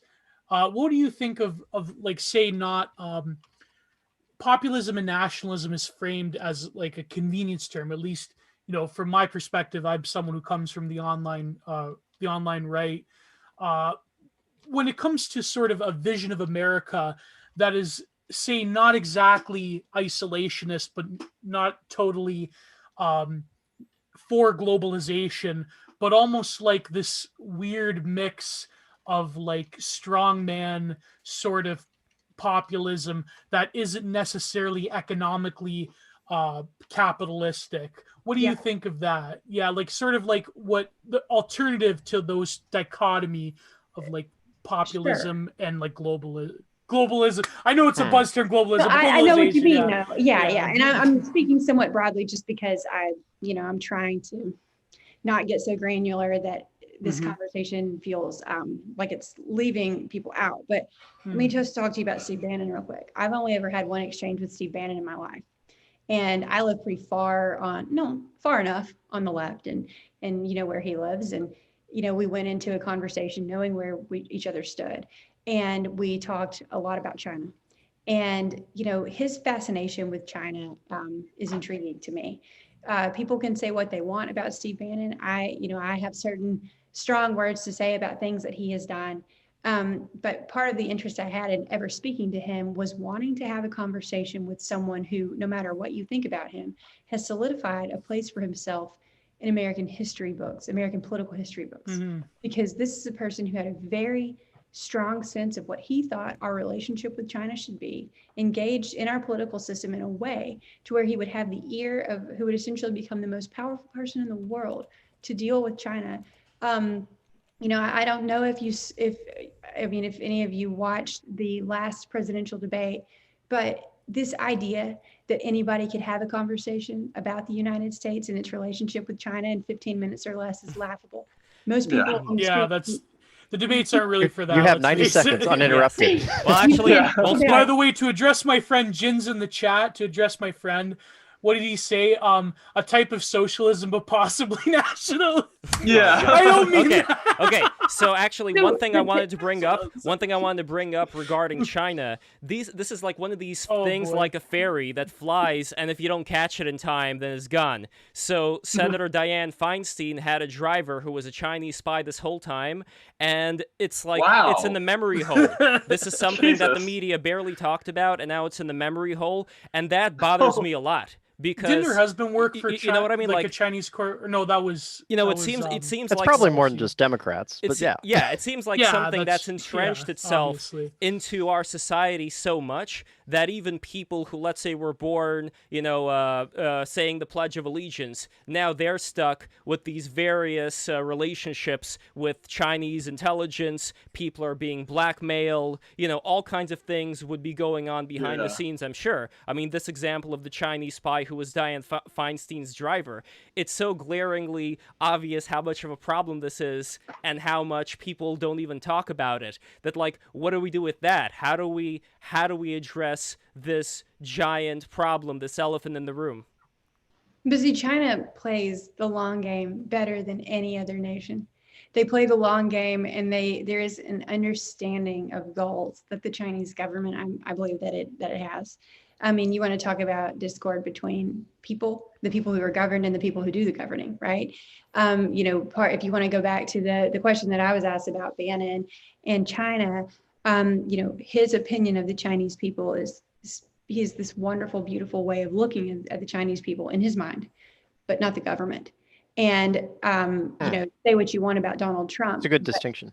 It's true though. And if you wanted to be reasonable about Donald Trump, I often will lament, okay, oh my God, this guy can't speak in complete sentences. He doesn't make sense. But if I were to take China. If I were to take his record of his work with China, the way he's very bad deals, very bad, and what he has managed to achieve by behaving with him the way he does, and you stack that up with what other presidents have done, you cannot be completely negative about Donald Trump all across the board.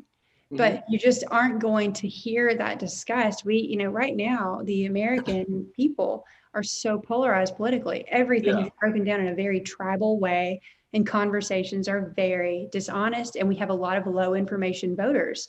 And I don't say that to be disparaging of them, because it's what people have jobs. They don't get to sit around like some of us and talk about this stuff. And they're usually in the same circles. They don't get to be part of the neat aristocracy, such as myself. Well, here I think is something that anybody, regardless of what side they happen to be on, could agree is a potential problem. Yet it would be something that, for more, let's say, liberal or left-minded people, would sound really nice in the beginning, which would be mandates for social and environmental responsibility. So if we take something like that, which was mentioned in the Great Reset, the problem I see down the line is that something like that would require teams of compliance officers to sort through for any business. And what happens then? Then you only have the big companies who can afford to have these teams of compliance officers in the first place. An economic consolidation. Yeah, they will be able to do that. So what you're left with, just like the way that big businesses can afford, private security when, say, there isn't security for people who can't, or say an area that's being under-policed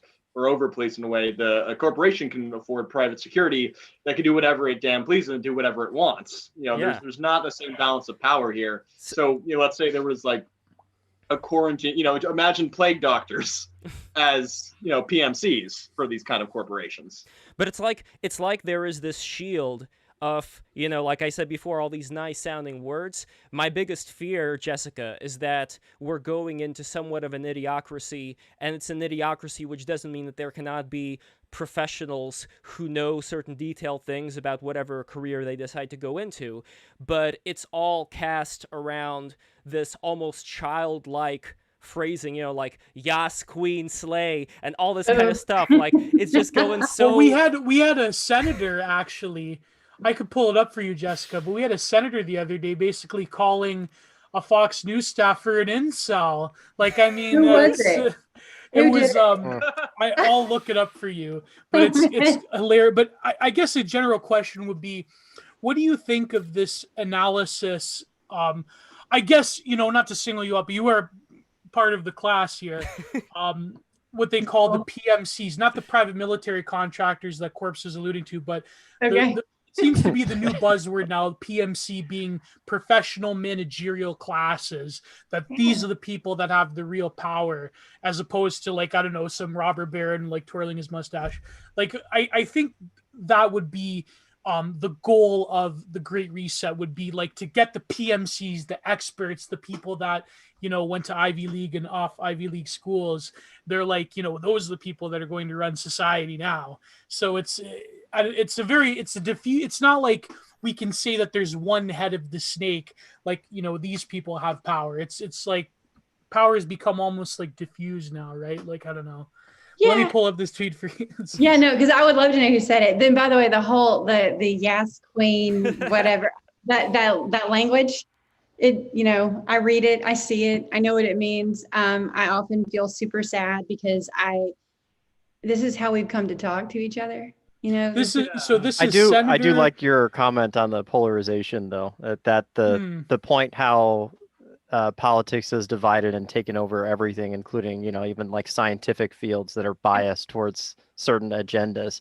I think the thing that we've tend to lost more than anything is the being able to hold to principles.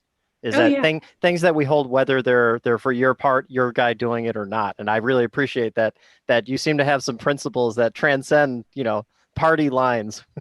Well, and while we're waiting on our tweet, I will just tell you this: you can work on campaigns, you can work for political parties. You have to make a decision about whether or not, is this going to be my life? Is this all I do is work for other people? I mean, I'll tell you this: when I decided to go to work for Pete Buttigieg's presidential campaign, that decision was actually born of an actual friendship. I'd known him for quite a while before that happened, and this was a person who, when you sit down and you talk with him, what you see is what you get. But what you see on TV and just the learning how quickly narratives take root, and then how people, the tribalism comes out, right? I mean, I remember people who were supportive of Bernie Sanders, how much they didn't like Pete. I know what it looked like all across the board. And that step is inevitable. The persuasion, the labeling, the layers and layers of politics and games. I sympathize with the Bernie people a bit. I mean, oh my God, is that who I think it is? That is who you think it is. Oh my God. So anyways, this is from Senator from Nebraska, Senator Megan Hunt. So she says this is in response to a popular tweet by the House Judiciary GOP. So I guess the Republican Party House. Yeah. Happy birthday to so Amy Coney. Amy Barrett confirmed. Happy birthday, Hillary Clinton. So she says, just simple to the point, she says incel energy. And if that's like the big meme, the big dick energy. She's like, this is incel energy. So this is what politics are nowadays. There you go. It's entertainment. Senator Megan Hunt. It's just so cloying, and it's like all these really old people trying to appeal to teenagers. Hey, fellow kids. Aging millennials. So Yeah. Yeah, we have sorry. a good person I right didn't- now. We have 0 HP. Oh, sorry, I cut you off. No, I Jessica. didn't mean to interrupt. I was just going to say about Megan Hunt, here's another thing. I think right now I may be the only woman on this or in this conversation. And I'm not saying that to call you guys out. I'm saying this just to flag because I can't see some of your faces, but I've only heard your voices. There is a huge new chapter. There's a feminist battle on the horizon now that Amy Coney Barrett is on the Supreme Court. And you're going to have women who occupy elected political positions on the left and the right throwing heat at each other in ways that you've never seen before, because those on the left are convinced that their reproductive rights are on the line because of this appointment to the Supreme Court. And there are women on the right who are ready to have that. They want to revisit that conversation. There's a conversation that's going on where you're going. So it has an imminence to it. Oh yeah. Basically.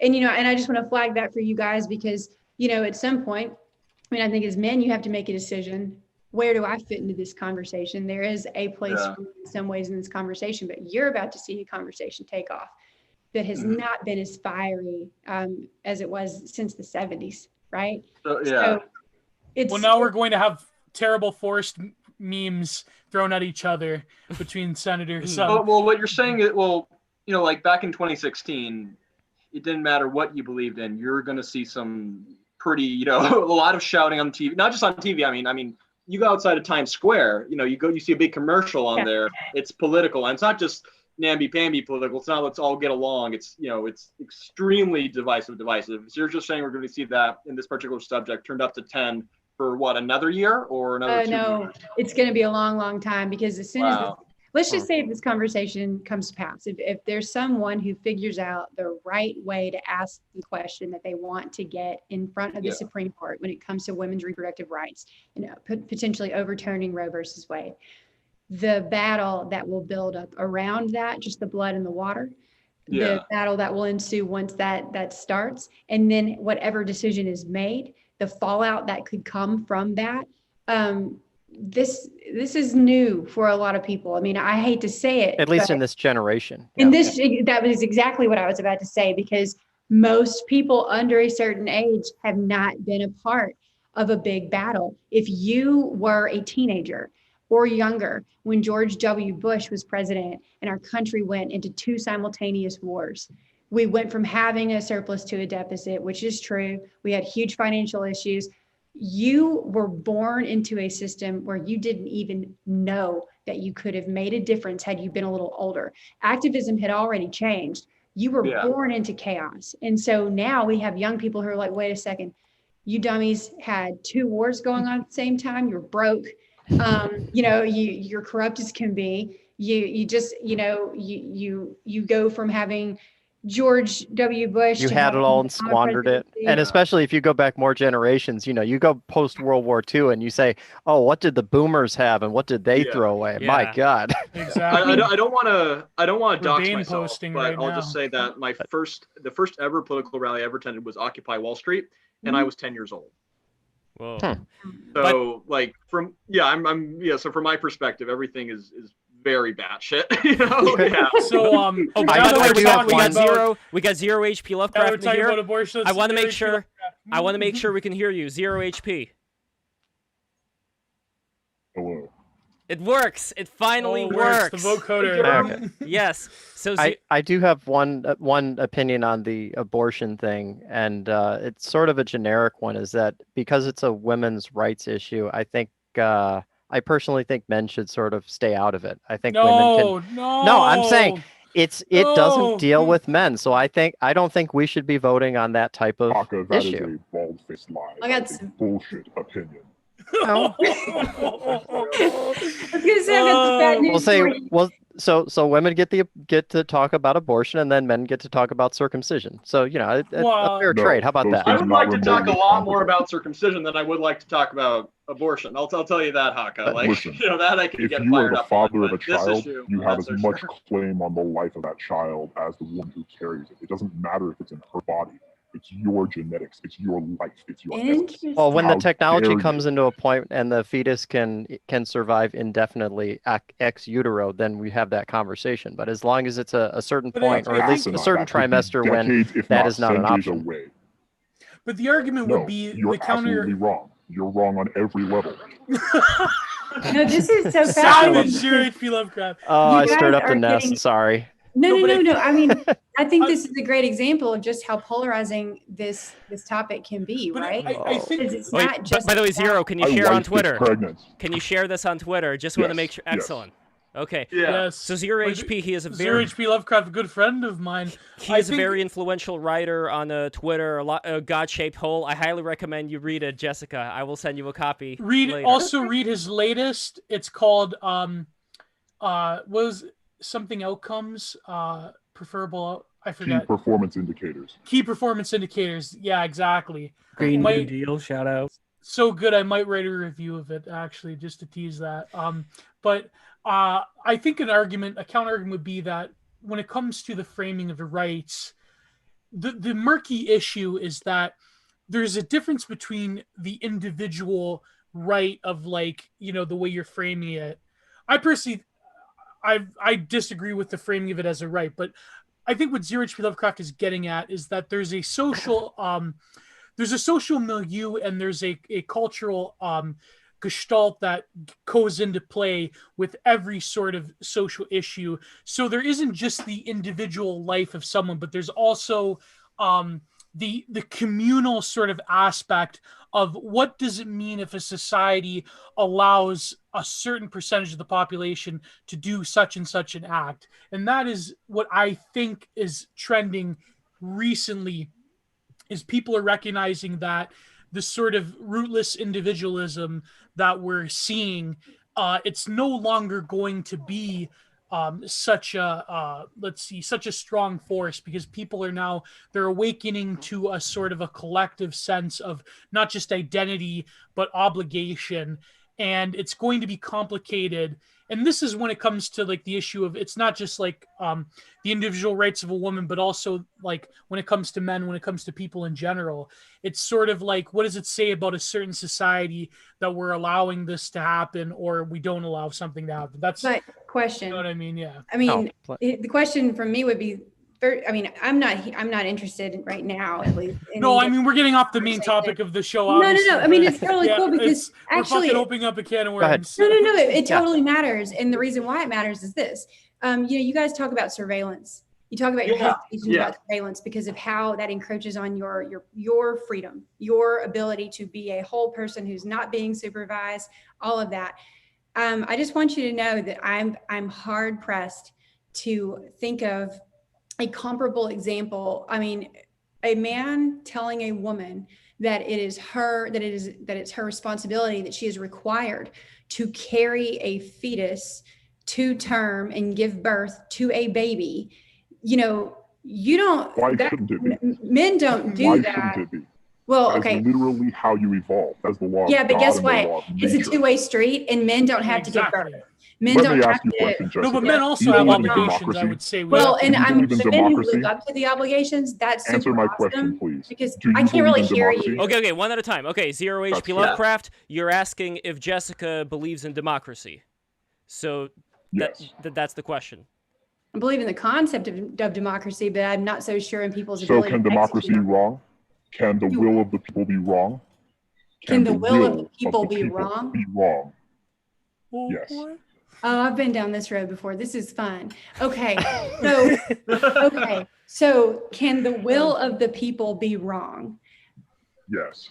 In a democracy, literally just by virtue of voting through elections, a decision is made about how to honor a majority. But let's just go ahead and pump the brakes right there. The majority of I mean, I don't care. This is not a commentary on Hillary Clinton. The will of the people was that Hillary Clinton would have been the president. But the way that our democracy That is, is also false. she didn't become the president. Because if you're just looking at a popular vote, And you're only looking at it by the number of people who showed up to vote, because there were so many people who didn't exercise that right. Your answer is that you do not believe in the will of the people. No, I actually never said that. I mean, look, dude, you're the one hiding your face and your voice. You didn't say the word. So I don't know what you're so afraid of, but I'm going to tell you now, you don't get to put words in my mouth. I know exactly how I feel. And I'm also never, ever, ever going to capitulate. I know how you feel, but I know what you just said. In a voice modulation. Well, it is a bit nefarious. Zero HP. Let me stop you right there. Can you describe why exactly you think Jessica said what you think she said? Just break it down, and then Jessica will respond. Yes, I would be happy to. Can you hear me all right? Yes. Yeah. She fully dissembled. She knew exactly what she was saying, which was that the will of the people can be wrong if it doesn't come to a conclusion that she agrees with. This is simple. She didn't say that, but she implied it. She set up several lines which intersect at exactly that conclusion. And it's disingenuous to pretend what were the lines? But I didn't do that. But what were the lines? Let's break it down. Yeah, I literally didn't do that. I will tell you. She did. She said Hillary Clinton is a good example. She said no, I didn't. I was saying that she wasn't. Well, you said she was a bad example, but she was the first example you reached for. So clearly you do think she was 2016. I was just trying to find something recent in terms of the popular vote as it is explained the way American democracy and elections are conducted. Does that bother you? What you seem to think is that democracy is only legitimate if it conforms to your particular notions of well, look, okay, I didn't really get that. Okay, you guys, I had to kind of stop you here because this doesn't make sense. Which democracy do you want to talk about? On what spectrum? On what part of the democracy spectrum? In the abstract, do you believe that a majority opinion is wrong? Or do you believe that the will of the people in aggregate conveys legitimacy? Okay. Never mind. I heard you right. Did you say, okay, so when I tell you that it's hard to understand you, I'm not saying that to be a jerk. I'm literally telling you you sound like a baby in a well. I understand. Okay. So I'm trying to, let me take what I think I heard. You said, do I think a majority of people can be wrong? Was that one part of it? Yes. Okay, let me stop there. If a majority of people of an entire whole have an opinion and they outnumber the people who do not share the opinion, I am not going to say that those people's opinion is invalid. I'm not going to say that. But you have taken that concept and you've placed it on top of democracy. So literally within a democracy, we in America, we still found a way to try to appease the minority. We do that, like literally in our system, we try to do that to balance things out between states and what have you. So we don't get a tyranny of the majority. Correct. And so I'm not going to sit here and say that I think a majority is right or wrong. I'm looking at this as reasonably and as rationally as I can. It's just that you've introduced this concept on top of the concept of a democracy, and I applied it to the one I exist in because that's the one I know best. So do you see that that's where democracy by definition, the will of the majority? It's getting darker. I know. What did you Okay, say? is democracy by definition a rule of the majority? That was but America doesn't have a pure democracy. Yeah, it is a representative democracy. Thank you. Yeah, and I kind of like that. Which I mean, is true. yeah. Which is true. I mean, I really think that a lot of it does come down to. Here's the thing. I think one thing I would want to address, though, I think that this is an interesting discussion. I wanted to get ZHL's opinion on the Great Reset eventually, but in terms of this discussion, I think it's interesting because when it comes to the way things are nowadays, when it comes to anonymity, and I don't mean to pick on Jessica because I think you're a very good sport for hang 10 here, but I think that the thing is, I myself, people know my name too, and it's, I see my face and I'm just some fat guy in my basement, whatever. But I think that when it comes to anonymity, I think it shouldn't automatically disqualify, not disqualify, but it should be a mark against people because there are a lot of people who have very good reasons to not just hide their face, but also their voice. Because when you're in a job and you have certain controversial opinions by the state of what's considered condoned discourse by the professional managerial media class that grates with sort of the, you know, quote unquote woke consensus. I think that it's prudent for some people to be anonymous. But that's being said, I don't mean to chastise you, Jessica, because I think this is what I'm trying to get at with the debate that you're having here with Zero HP Lovecraft, is that there's a sort of a different level of discourse in terms of what we think as a rights-based society versus a society based on much deeper, more older conceptions of obligation and duty and virtue and so forth. And I think this is the big issue when it comes to the abortion debate, because if we're going to debate on rights, we're going to get endlessly into the thickets of like, well, you know, and me, I'm a very pro-life person, obviously, as you could tell. But we're sort of getting in the weeds of like who has a right. Is it the child or is it the mother? Blah blah blah. But when it comes to these deeper issues of obligation to things greater than the individual, we have a society that doesn't. In North America, and I'm in Canada, but let's face it, we're pretty much just America. But we have a society that doesn't have that same ingratiated ties to higher concepts beyond the individual that we used to before. And this isn't just like a right-wing argument. This is like, you know, Putnam bowling alone. And the reason I forgot key performance indicators, because I was thinking of the term managerial, what's it called? Manipulated outcomes. You know, that term's your HP. So I'm like, I confused it. Yeah, exactly. Yeah, so I was confusing it. But yeah, so maybe you guys can riff off of that. Just to calm things down. Well, yeah, Bowling Alone by Putnam. Yeah, I was just going to say one thing that, you know, we're all having this conversation now, not knowing when and if and how the conversation would take place in the Supreme Court of the United States, right?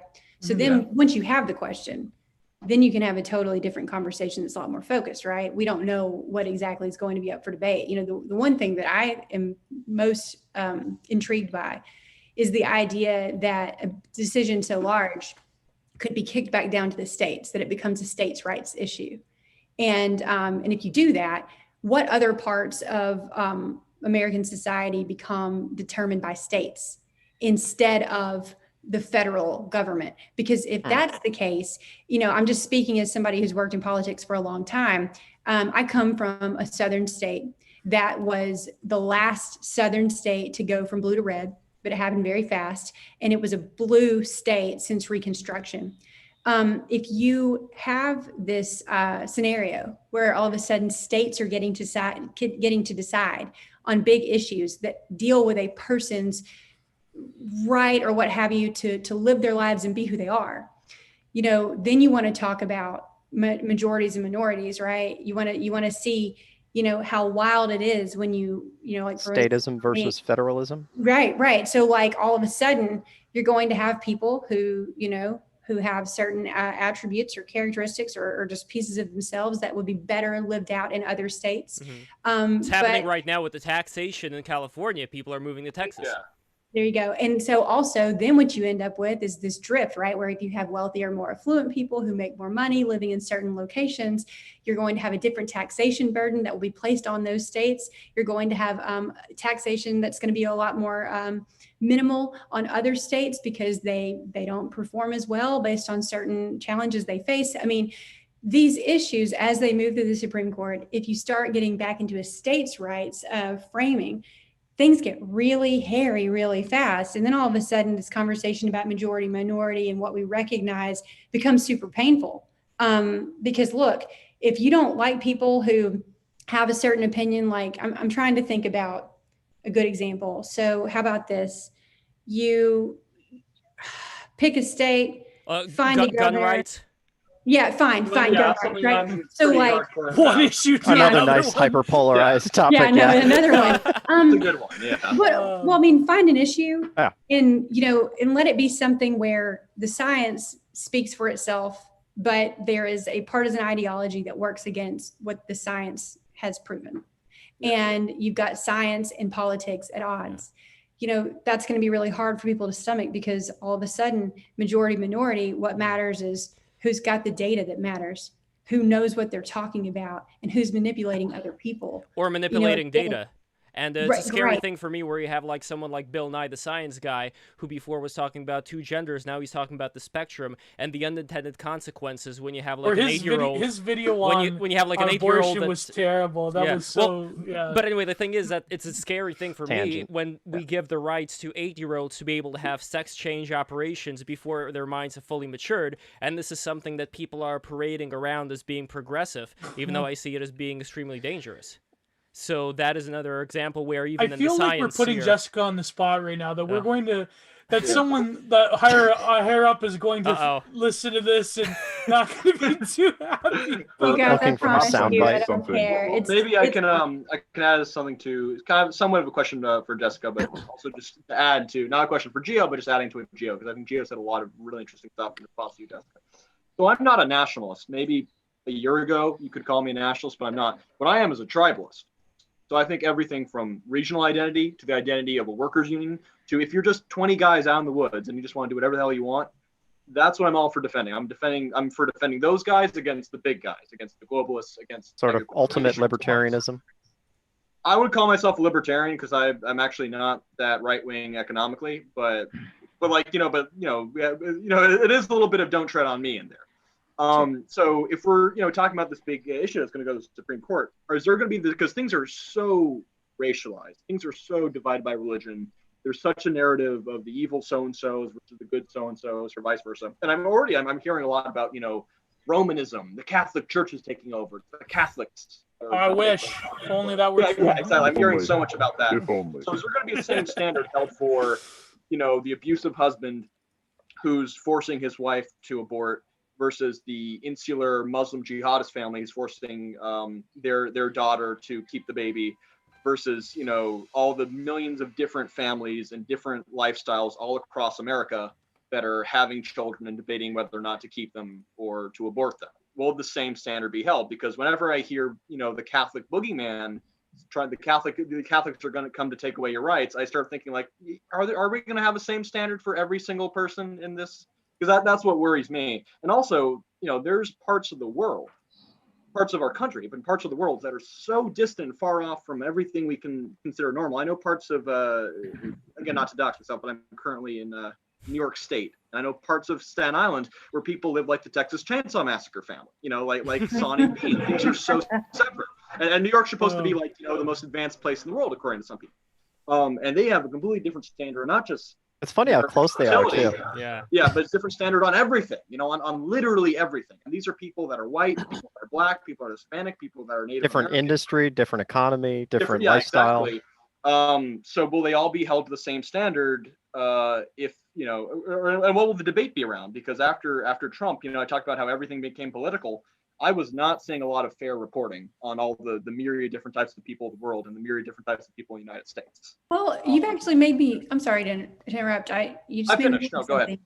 Well, let me just start by saying this.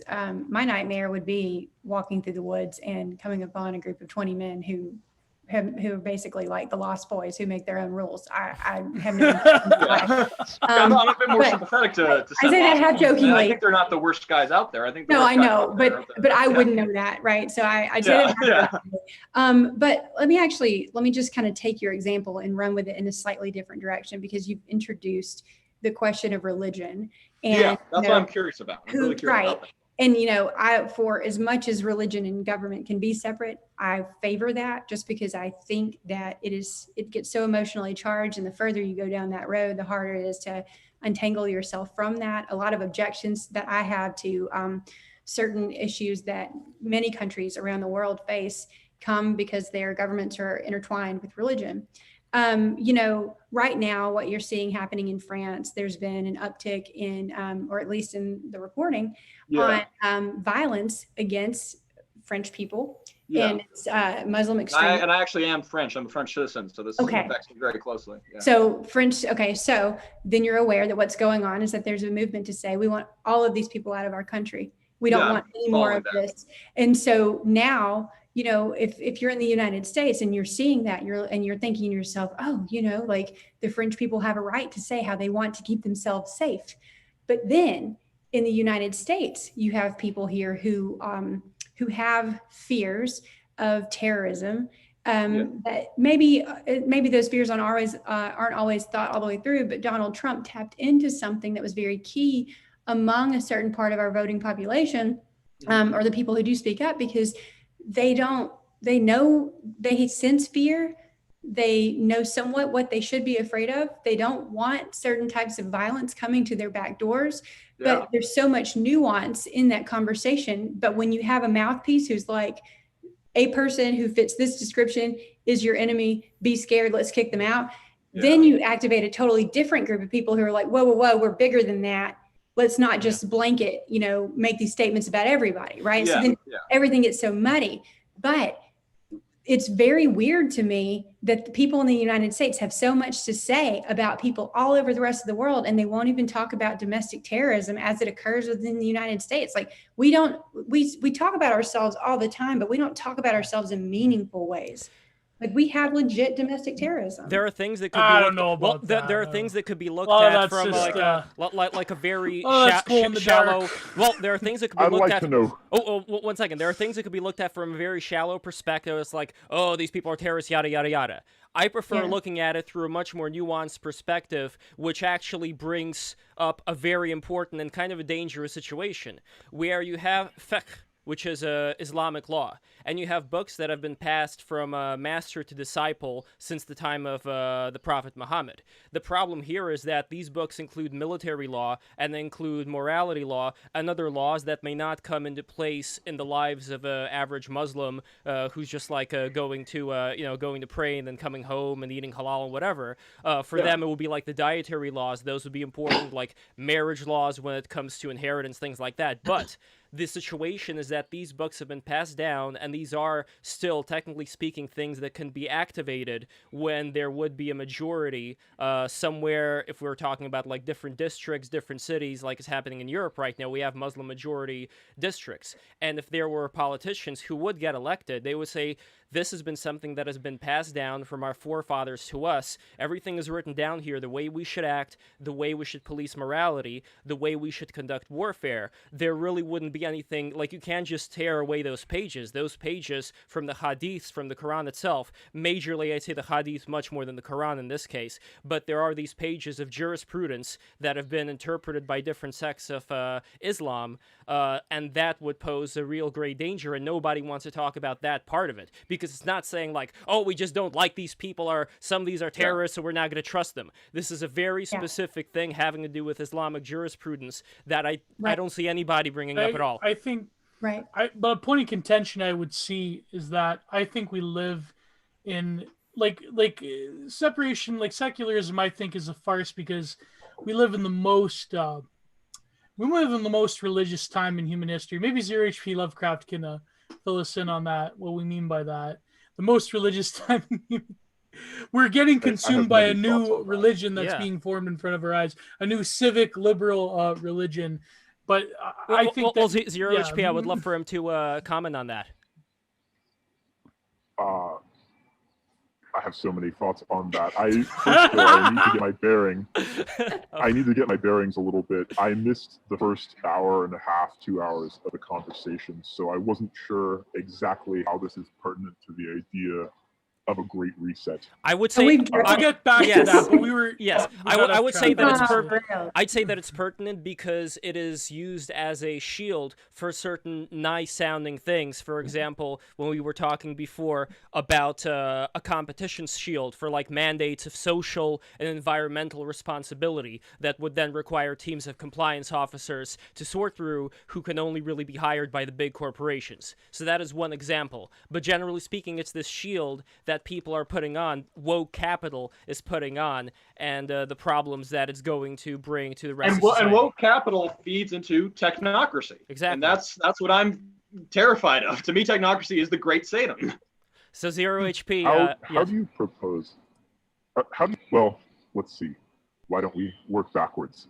The problem with localism and this idea that you're going to allow people to form their own little communes and their own little communities is that larger communities are able to outcompete them culturally, economically, and so on.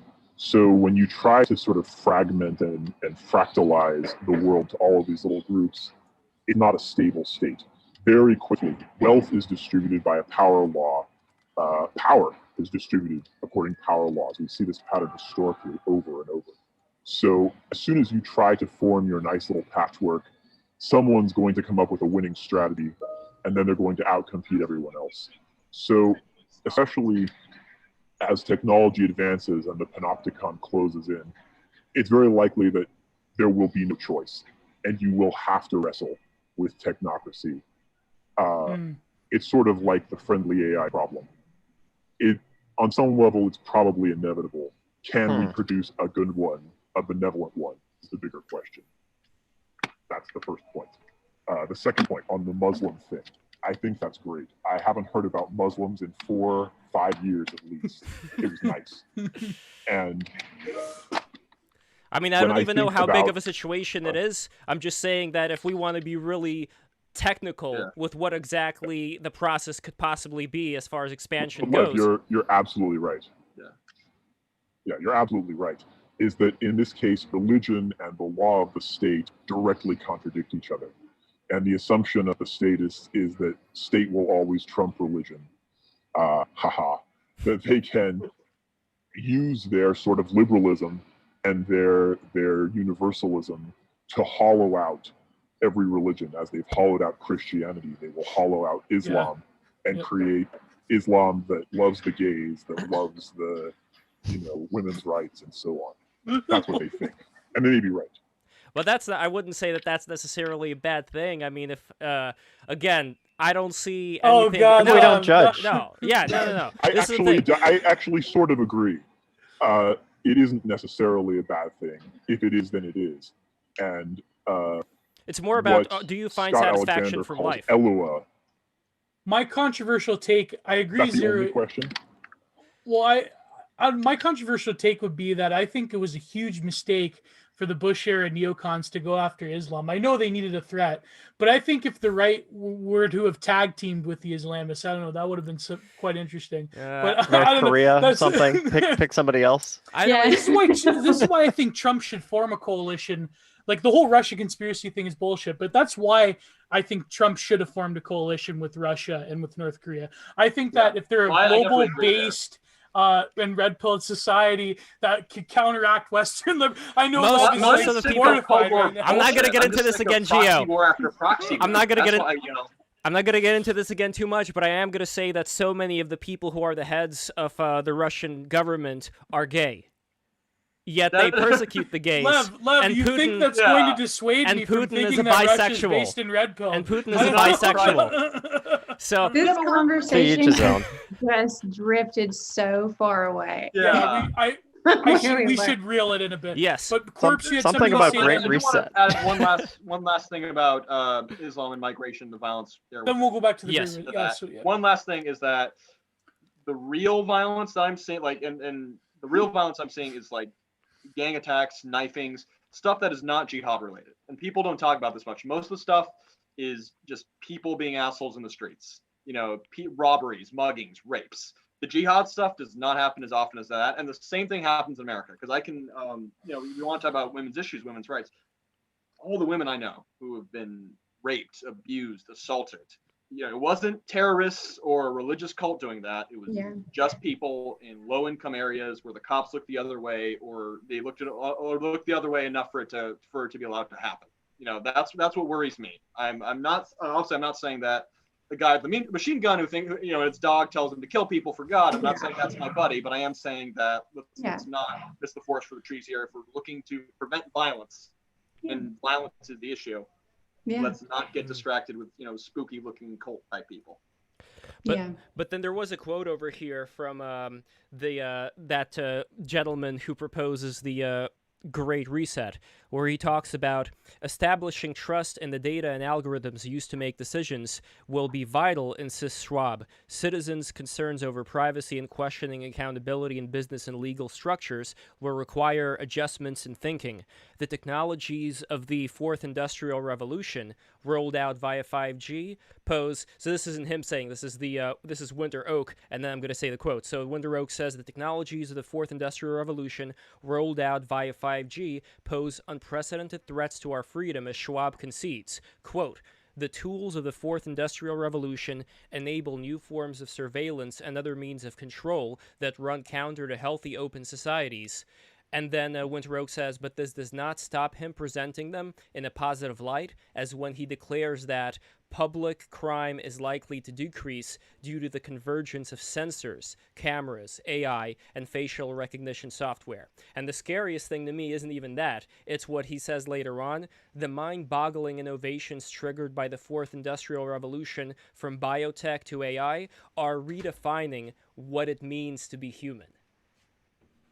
That is something that, like we're talking about all these societal problems, the solutions to which I personally think would go back to the family, would go back to empowering communities to be able to look after one another and to take care of one another, kind of like in an Amish type way, or, Yeah, that's what I completely support. That's why I'm all in favor of it. And, you could, because where I'm coming, because my biggest ideological influence for me is, have you ever heard of authors Jack Donovan and Paul Wagner? You ever heard of those guys? I heard of Donovan.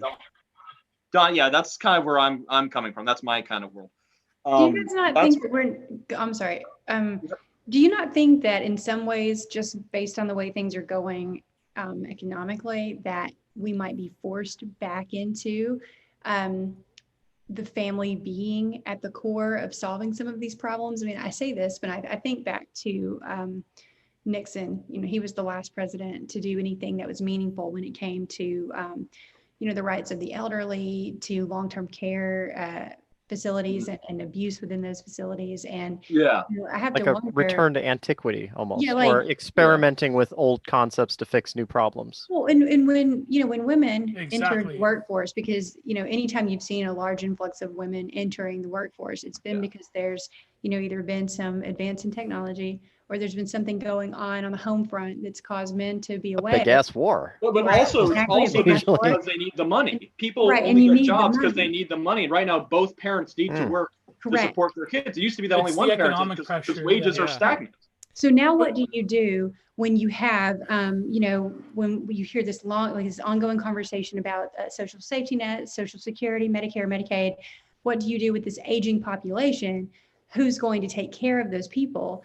Do you bring them back into your home? And in which case, if they do come back into your home, what type of care do they need? How independent can they be? Why were they out of the home in the first place? See, that's the coming from a traditional the incentives, like the incentives to urbanize for especially certain populations of millennials to sort of seek because of college and so forth to like go to big cities.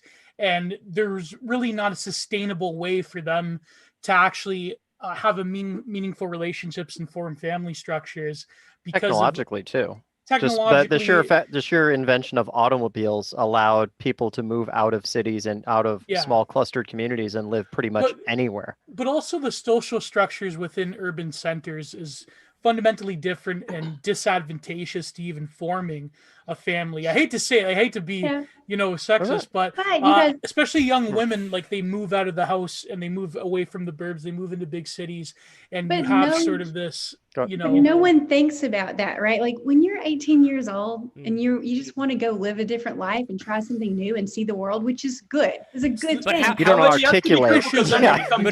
Here I think I'm getting to I'm all for having your walkabout. I'm totally for walkabouts and finding yourself whenever, but you shouldn't come back with debt that keeps you a slave for the rest of your life. I agree. Do that is criminal. What are we going to do about that? Because right now you're told go to college, go to college, go to college. If you don't, college is over. College is canceled. My solution to that is something very awful that would occur in Minecraft that I will not go into. Well, then you have enormous debt and no guarantee of a job. Yeah, and if you pick the wrong major, you have a degree with no marketable skills and no employment to pay back the debt. Please don't remind me. I know people with really great majors. They only did the serious majors, no underwater basket weaving, everything for their success. Underwater basket weaving. You know what? But there's a part of me that is really against this idea of going to college to get a job. I want people to be educated. I want them to be able to thrive in knowledge, to be able to feed their brains and be fully formed people where they can have that more Renaissance component to their lives. I don't believe that college should be tied to you go to college, pick a degree in order to everyone in my generation, and I'm the last. All my buddies are millennials, and I'm the last of the Zoomers. I'm like the very first ever Zoomer. 22 years old. Born in 98. All of them, it's all for work. Like it's all for work. They don't even like it. They think it's a shit experience. When I went to college, I was freaked out. It felt a lot like, Island of like Pleasure Island from Pinocchio. It was like one there. Everyone was like, "Oh, don't worry about your major. Just have fun. Go to all the parties. Go to all the." I can't imagine that when I focused on studying like a total class, like I did all this fucking work, all these credits I had to do, all this potential debt. How could college even be fun anymore? Isn't this supposed to be just an indoctrination of feeling guilty all the time? Because the indoctrination comes in with the fun. In Pinocchio, the kids have fun and then they become donkeys. The donkey part is when they give you the seminar on whatever grievance. Democratic Party. This is a That's big problem, though. And then they make you work like the donkeys, in the salt mines. But this is a big problem, I feel, with education in general when we're talking about the Great Reset. And we do have another good friend of mine, Remus, in the chat. So can you hear us, Remus? Yeah, I got you. I'm here. Good. Thanks, buddy.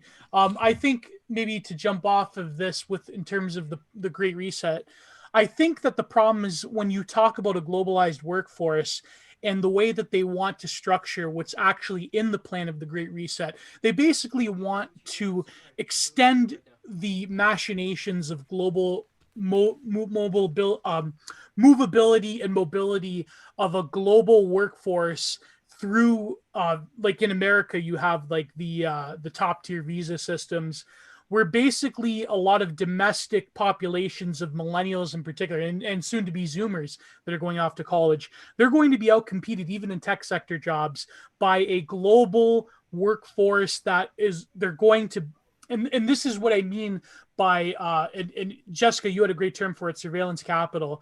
I would say that it's not just woke capital, it's not just surveillance capital, but it's this weird corporatism where, because a great book that I think everyone should read is by Mark Ogg, The Non-Place. That's a great book. Everyone should read it. It's complicated. Non-Place is what it's called? Non-Places? The Non-Place, yeah.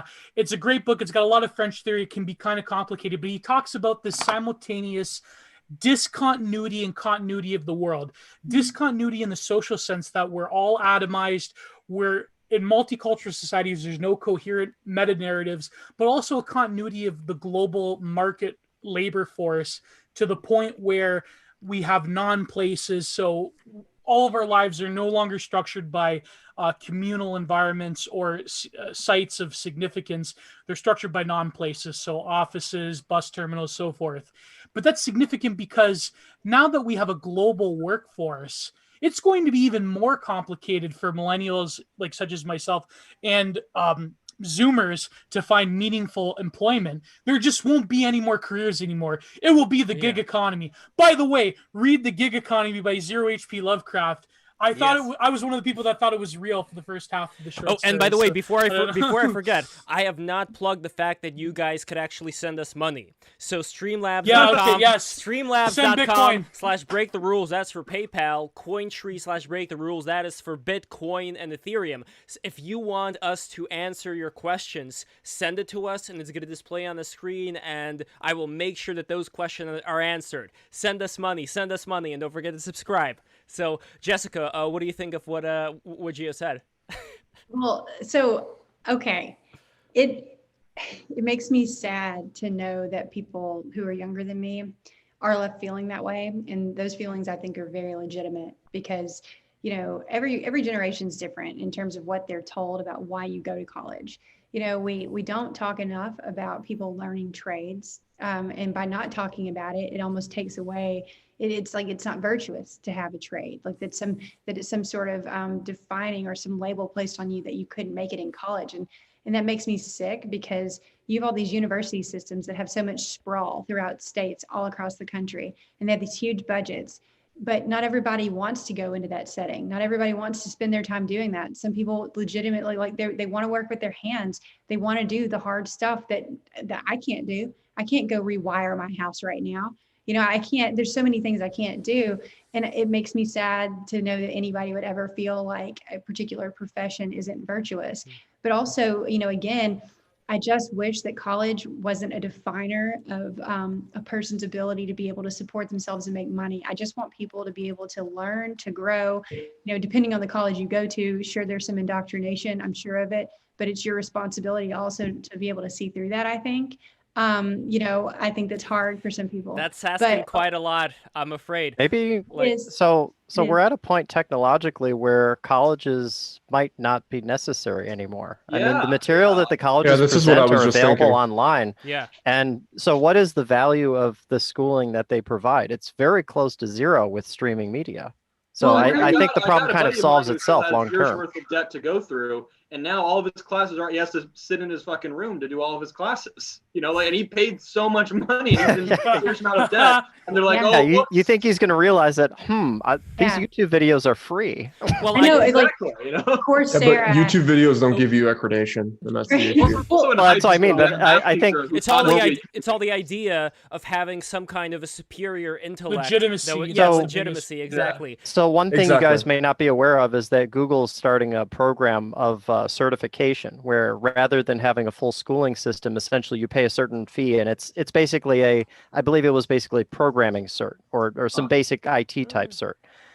I don't know how I feel about bypassing that. the whole schooling entirely. I mean, the principle is that as long as you prove your competency, then you don't go to school. It's equivalent. Do you guys remember back when people did not have to go to law school to be attorneys? I mean, don't. Well, that's ancient. That happened. So like you didn't. I mean, this whole like standardized testing, the way that's evolved over time. You know, now we're in this place where we're starting to find, and I hate the word disrupt. I really don't like it, but this idea of disrupting even higher ed. And it's disrupted because it's unaffordable, it's unsustainable. The prices keep going up, but you're not getting any more for it than what you were already paying. You know, this those degrees hanging on your wall, the only thing those degrees should only mean something to you anyway. But the fact that we still have places of employment that ask for your high school GPA, that's bullshit. Yeah. That's stupid. And it makes me angry that we have all these arbitrary markers of what a person's worth is. And so in a way, I'm like, you know what, if you're able to teach yourself, if you can be self-taught, that's great. That's wonderful. Yeah. But it's also hard to explain how great it is when you've got that one solid professor, and it could have just been one or two classes that were great. Yeah, that's true. I had a mentor in university and grad school that, Yeah, I mean, it's nice, but I will tell you this, I've been exploring. But they're a dying breed, so. I've been exploring PhD programs, and let me tell you, I have a background in political science, and I wanted my PhD to be in political science. And what I found out was that most PhD programs don't want to take people who don't have an understanding of just straight up data analysis, statistics, being able to look at data and turn out research. You're more likely to be accepted into a political science PhD program if you have a business background than you are a political science background. Yeah, it's bullshit. That's interesting. It's really wild. But I mean, and I get it. Like, I understand that you want people who can work with data, who know how to capture data. That makes sense to me. But I was told that, hey, guess what? If you go on to Coursera and enroll in this program called R, like the letter R, and you work through this program and you demonstrate that you have these skills, that makes you more marketable. That makes you more attractive to a PhD selection committee. I mean, things are changing, but you got to know how to play the game, and you got to be so diligent about playing it too. By the way, I have to jump. But I have loved talking to you guys. I love talking to you too, really great Jessica. hearing from you. Thank you for for a lot of coming. really interesting ideas. I really like bouncing off of you. Thanks for tolerating us. And Jessica, I just want to say, you are incredible, and you are also really, really high level. Like, I don't know whose apprentice you are, but whoever's apprentice you are really high level, and I think you understand exactly what I mean when I say that. So props to you. You are incredible, and I wish there were more people like you, because that makes me have faith in, you know, the governance of the world when there are people like you out there. So thank you. That's very kind, and I hope to join you guys again sometime soon. You guys have a great night. You too. You too. Okay. Bye. Bye-bye. And also I want to shout out Cozy Anon. Happy belated birthday, Lev. Also, college is for noobs. Or nubs. I don't know which one. I feel disappointed. I actually studied. I became a theory cell because of it. Instead, I should have just been, I don't know, partying or something. But so we have new people. We have Disco Orpheus. Yes. We have Remus. And Rusty didn't talk a lot, but I wanted to get people's in the chat opinion, just in general on the Great Reset. We haven't gotten to Zero HP Lovecraft's opinion, just in general of the Great Reset, because a lot of what they propose, again, I don't mean to be a fanboy, but I feel that when you read key performance indicators, a lot of that stuff almost seems very likely when you get to choose your own serfdom in a way, because Own it's your convenient. fanboyness, Gio. Yeah, only fanboys. But because when the not to spoil it, because everyone should go and read it, but the premise being is that when you have certain Neuralink technologies, you're going to basically choose social outcomes that are advantageous. And it's not a matter of globalists getting in a room and dictating to people like some kind of like totalitarianism. It's more so that you are operating on a level of a discourse in society, and it's advantageous, sort of like the green grocer paradox. The green grocer just goes along with whatever's the most advantageous to one's existence or business or so forth. So to me, it's almost like when they talk about this, it's very like open society, Karl Popper type shit, where they're playing around with the idea of people loving, to quote Huxley, loving their own serfdom, because you're choosing to get the gene editing, to get the woke social good boy points. And it's not a matter of them dictating it to you. But if you're going to integrate with the smart technology, you better not say anything racist, because of the patent system.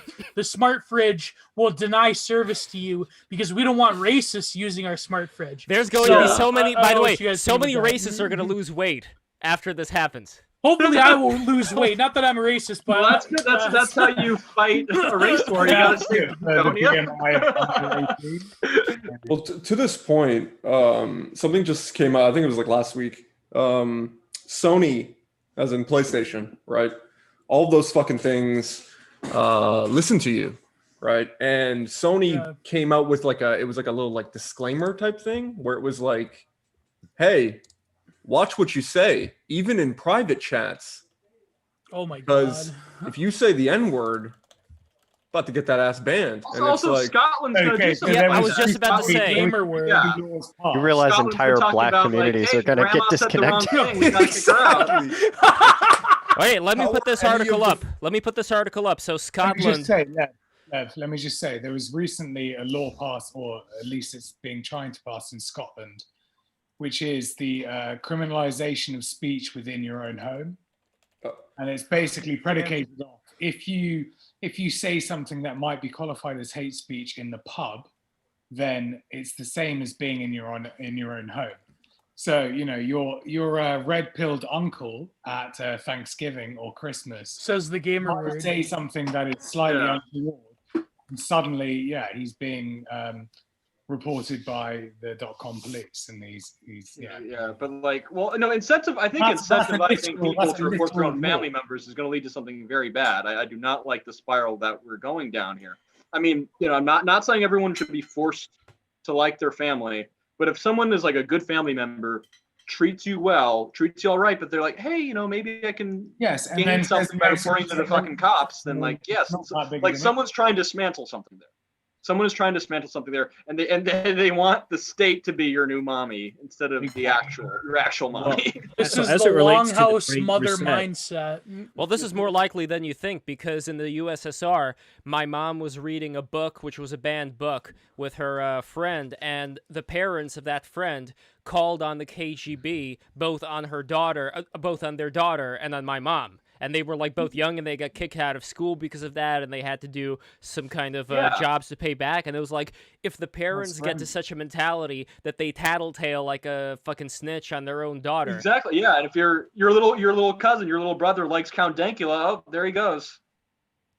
Yeah, and Count Dankula is tame as fuck. Yeah, exactly. Yeah, because we know Scotland. That's what's going to be.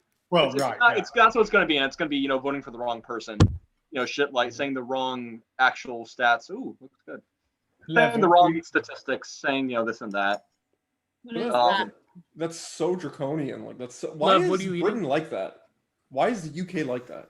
It's So I got an English buddy, and he tells me that the problem is that the classism never went away, But so But the good like people elitist like left. classism never went away, but this new ideology, the 68 like cultural Marxist ideology came in. So basically there's this new upper class of people using post 68 ideology. And it's like the new form of elitism in other ways. Yeah, also the good Yeah, no, people that's left. absolutely I mean, right. they went and impregnated lovely foreign women's and sought adventure and got killed in some godforsaken island. So all their ancestors that were left that didn't die in the 2 world wars were like the fucking well, I don't know, that's like a geneticist. No, that's what I hear. I argument, but hear it's true. that the generation No, that should have survived the First World War would have been the new Kshatriyas. They would have been like the best and brightest beyond all 3 classes. Like the working class and the upper class would just be the smartest, most kindest, gentlest, angelic people, but they were all butchered in the trenches, and here we are. Yeah, I think I tweeted once that the First World War was probably the greatest genetic tragedy in the history of Europe. History, Yeah, Like, completely. Yeah. And modernity is our like monkey paw hell for it's like Europe is being punished for allowing the First World War to happen, and this is our eternal hell essentially. Yeah, totally. The reality is that the world ended in 1945, and we're just yeah. Yeah, this whole thing has just been our collective death hallucination after all being nuked. Exactly. The Nuremberg. I thought we jumped timelines. Yeah, right. Yeah, Mandela. It's all coming together. I truly think that even within the art world, the art that was produced in between the world wars with German Expressionism, we can sort of see this domination of a chthonic force that is consuming society right now, and you could see this in paintings such as the Blue Riders like Kirchner, and in Upper North you had Edvard Munch. Nowadays, it's like we're going to see art that is the similar as the world but more globalized. So as the world becomes more globalized, we're going to see a global pull of the Longhouse Mother, and we're already seeing this, such as the painting that was trending last week on Twitter, with the 2 very portly black women beheading. Oh yeah, the decapitated heads. Yeah. So we're going to see more of that, and we're going to see more of this craziness, but on a global scale. And it seems that the importation of American politics globally, it's not just Coke and Levi jeans and consumerism. Well, look at the George Floyd riots. They came to Europe. Global. They came to Europe. Yeah, exactly. So now America is importing. America is importing the last thing of value to America, which is politics. So, in Canada is basically just, we're subservient of America. It's just American politics. Yeah. Lev, what are you eating, by the way? People want to know. Yeah, what is the masses want to know. So my first course was sweet potatoes, Japanese sweet potatoes, mind you, with grass-fed with grass-fed butter. This is a salad. I don't know if you can see it because there's a green screen. No, you can't see it. No. But yeah, it's a salad. Towers. It's a salad with, you could see like some onions here. You can see. Yeah, to answer Byzantium Archon. Wait, go ahead, 0 HP. I said he appears to be eating the Tower of Babel, which is that would be a great cake design, by the way. If anybody wants to do that for their wedding day. It's been done. It's been done. Potent symbolism. When I was a kid, my aunt used to make all of my birthday cakes, and she was pretty good. She made a tank and everything. But the one year when I was a kid, the year that the WWE had to change their name from WWF to WWE because of the lawsuit. It's fucking Panda. Because my aunt made this cake of a ring, and like the panda was on one side, and like a action figure wrestler, I think it was Stone Cold, was on the other side. So it was like Stone Cold wrestling a panda in the cake. Beating that ass. But anyways, to answer Byzantium Archon in the chat, the Longhouse Mother is Bronze Age Pervert talks about this, but essentially it's the primordial Venus of Waldorf, fertility goddess, where the very large fertility goddess creates a longhouse in terms of indigenous peoples that have longhouses, where there's a very communal existence where the matriarch sort of sits on, literally and figuratively sits on the potential of the young men to form a patriarchal manor bond, and that there's a very what Marx called primitive communism. existence where nothing grows, nothing gets created, because essentially the most creative force, which is young men, are being oppressed and held down by the matriarchal system, communal system of the Longhouse, because of the worship of fertility. So as civilization grows, you have a transition from the matriarchal deities to patriarchal deities, and that usually accompanies the birth of great civilizations, from the Babylonians to the Assyrians up into Christianity and so forth. So that's the idea of the Longhouse, and we're seeing a postmodern reintegration. But anyways, I'm fucking spurging out right now, so I don't want to hog the chat. That's right.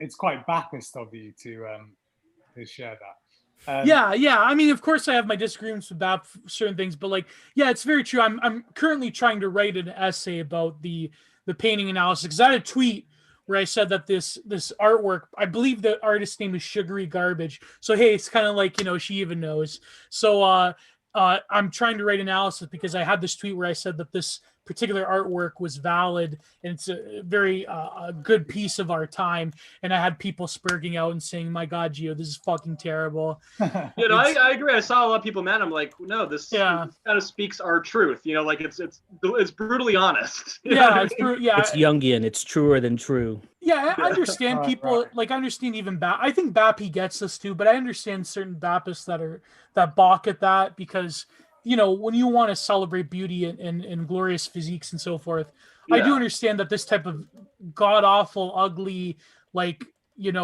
sassy what type of art is. I understand it's very jarring to people. Because to me, the ugly art exists to motivate me to make the beautiful art. Yeah, but that's what I'm in favor. Like, look at I mean, I mentioned a long time ago, and this I mentioned Bob Chipman. Whenever I'm feeling down, I just watch Bob Chipman videos, and I get all the motivation I need. Here's the thing, like the difference. ContraPoints help me with not drinking too much. Well, if you watch the recent ContraPoints interview with Vaush, I mean, have you seen someone so justed? Anyways, that's getting besides the point. Like, the difference, I think, is that here's the thing. Like, I think there's a difference when you're someone who is like, I can empathize with Bob Chipman because we're both of a, put it this way, to put it lightly, a portly persuasion. But I think when you grovel and you celebrate in your own sort of physical lot in life, I think that's the difference between someone like me or someone like Bob Chipman. I don't mean to toot my own horn. It's not even just that. Chipman's another fucking level though. He's like, he thinks he's owed something. But he's the most honest leftist. And he wants to be yes, I agree. He's the most honest one. White people. That's the other thing about Bob Chipman. Bob Chipman believes that these thousands upon thousands of people don't deserve their lives, but he does. Right. Yeah, the literal drag of society, deserves it. Like, it's here's the thing: to tie into what we're talking about, Bob Chipman is the embodiment of someone that believes in the Great Reset, because he believes that a technocratic, global liberalism that basically forces people down into an idiocracy. Basically, Bob Chipman wants a woke version of the IQ shredder. That's what he wants. He wants a global technocratic society where he believes that he is part of the elite because he studied the fucking original Nintendo in the 80s. So therefore he's part of the elite, and that he gets to lord over people. And really, he's honest. This is why I think Bob Chipman's a great online resource for people. So because he truly is honest with his technocratic liberalism, because he doesn't believe in Marxism. He's a technocracy liberal. And so that's and we're getting off topic here. I feel like I actually respect people who are at least honest with their end goals, because we're not talking about things that develop in the next 1 to 2 years. Like the Great Reset is a plan for the next 2-3 decades. Like, it's not, and further. Right. So I don't know. I've just joined, obviously. So have you guys spoken about sort of the more, cosmological and philosophical basis for the Fourth Industrial Revolution and the Great Reset? I don't think so. I don't think we've spoken about that aspect of it. So you're in luck Now is your time to shine like the brilliant sun behind you. And by the way, 0 HP Look, finally he just changed his Abby. finally Look. figured it out. Finally figured it out. Excellent. Now I can add your social media next to it. So, because before I didn't want people to think, what are these series of numbers and where's 0 HP? Not that people would think It's that. 'cause impossible to memorize them. by It the is way. I've impossible. That's what tried. I'm saying. I don't know. No, it's very easy. It's very easy because the first number is half of the second number. Oh, okay. Yeah. It's 0x49. Like a reverse FA, log 98. spiral. What does FA mean? It's just nothing. It's lime green, man. It's a hex code. Yeah, see, you want people to memorize these things that... okay, whatever. Moving on. Don't forget It's to subscribe. 6 numbers. You can memorize 6 numbers. Okay. Don't forget to subscribe. I got to show more. Don't forget to subscribe and go to streamlabs.com/breaktherules. Give us some PayPal money. Give us your money right now so we can grow big and strong. We're a baby boy that needs to be fed as milkies. So, and it's tendies. Coin Gotta grow that mana Like bun. and subscribe, Kazar Milkers. Yes, We exactly. need Booba. Booba. They need bear money. Yes. We just talked about returning to the Great Mother. Now we're talking about Booba. So Yeah, it all ties back. The two genders. This doesn't, yeah, right. fuck. It doesn't have to be the dark feminine. It's just they're just making it that way. Yeah. By the way, see, like now, BTR, we are already going up in the world. We had on the staffer of Pete Buttigieg's campaign. This is great. I think this is the kind of reconciliation that needs to happen much more, because when else is someone of that kind of position in DC gonna go and live stream with anime avatar people? Not that there are any anime avatars right now. There is a beautiful goat man that's drawn by Carter Corpse. For those who don't know, Thank you. It's a goat lady, actually. Goat lady. That's a beautiful goat lady. And you are a great artist. I've seen some of your work. If you want to, feel free to post your work in the chat window of btr-chat in the Discord. Chat window? Yeah. Okay, sure. Oh, I'm actually not on the Discord. So go to Discord and get on there, and you could just post the images on there, and I will share them to the world. And yeah, I mean, this is so amazing. Like I know I say it all the fucking time, and for all the new, all the old comers, you're already tired of me speaking about this. But the fact that we are able to have streams like this, where we bring on people who are like ultra mainstream Washington D.C. insiders. Along, we had Vish Burra on, who works with Steve Bannon in the War Room. He's Steve Bannon's producer. We had him on, and now we had Jessica on. So this is great. This is exactly like... One day we will have Steve Bannon on from the jail cell. But it's like she was surprisingly what's the word? I mean, I just told an actual politician I would do bad things in Minecraft to people who keep people in college debt. So I'm pretty happy with that. Yeah, but see, this is what I'm talking about. Like, there's always been this Reddit 4chan differentiation, where the Redditors, they always want to, just like in the Chinese system, score their precious little karma so they agree with the collective, while you have the people on 4chan who are completely honest, except for, like, the shills who try to move things in certain directions. Glow in the dark. Exactly. Stage posters. What do you get out of the Reddit thing? So Reddit, you're hunting for upvotes. The more upvotes you get, the more flair you get. On 4chan, the more replies you get, the more flair you get. So the more outrageous things tend to float to the surface, whereas on Reddit they, sink to the bottom. And this is why it's so important. Never in the history, I mean, I'm just going to say how historical this is. Never in history have people who come out of this environment just spoken on these streams with people who are in these much more closed off sections of society, like the World Bank and like Pete Buttigieg's campaign. You know what I mean? Like this. We have people from the art world. Yeah. This is so incredible. So I'm so thankful. Oh, by the way, to answer Byzantium Archon. Now, and I'm going to say this because shout out to Robert Stark from the Stark Truth. When is Ted K coming on the show? We're going to get a guard to, if you know the term, we're going to get a guard to hoop a digital phone, smartphone for Ted K to appear on the show. So he's going to hoop it, and he's going to have good paperwork, this guard. So shout out to the Stark Truth, because he knows what I'm talking about. We both enjoy prison channels. But so I think it appears that 0 HP Lovecraft has to go. So Zero HP, final thoughts before you have to go. So, what do you think of the Great Reset? I was hoping we could arrive at some definition of what the Great Reset is before I opine. But if you read the docs, it looks to be a proposal for a medical dictatorship. I think it is likely to fall apart before it ever gets started. You should read the Vigano, is that how you say his name? Letter. I'm sure most of us did. But yeah, without a strong definition, I don't think I can have it. Trying to get multiple countries on board is sort of doomed. It's very hard to get a good definition because I've read some of the book and it's a lot of it's fucking corporate speak. I'm just gonna be honest. Why do you think it's hard to get multiple countries on board when multiple countries, or rather the entire world, has gone on board with the current coronavirus restrictions? Well, the whole world hasn't. There's a whole bunch of countries that sort of did their own thing or did nothing, and it turns out they do roughly the same or sometimes better. Yeah, they're doing well actually, some of them.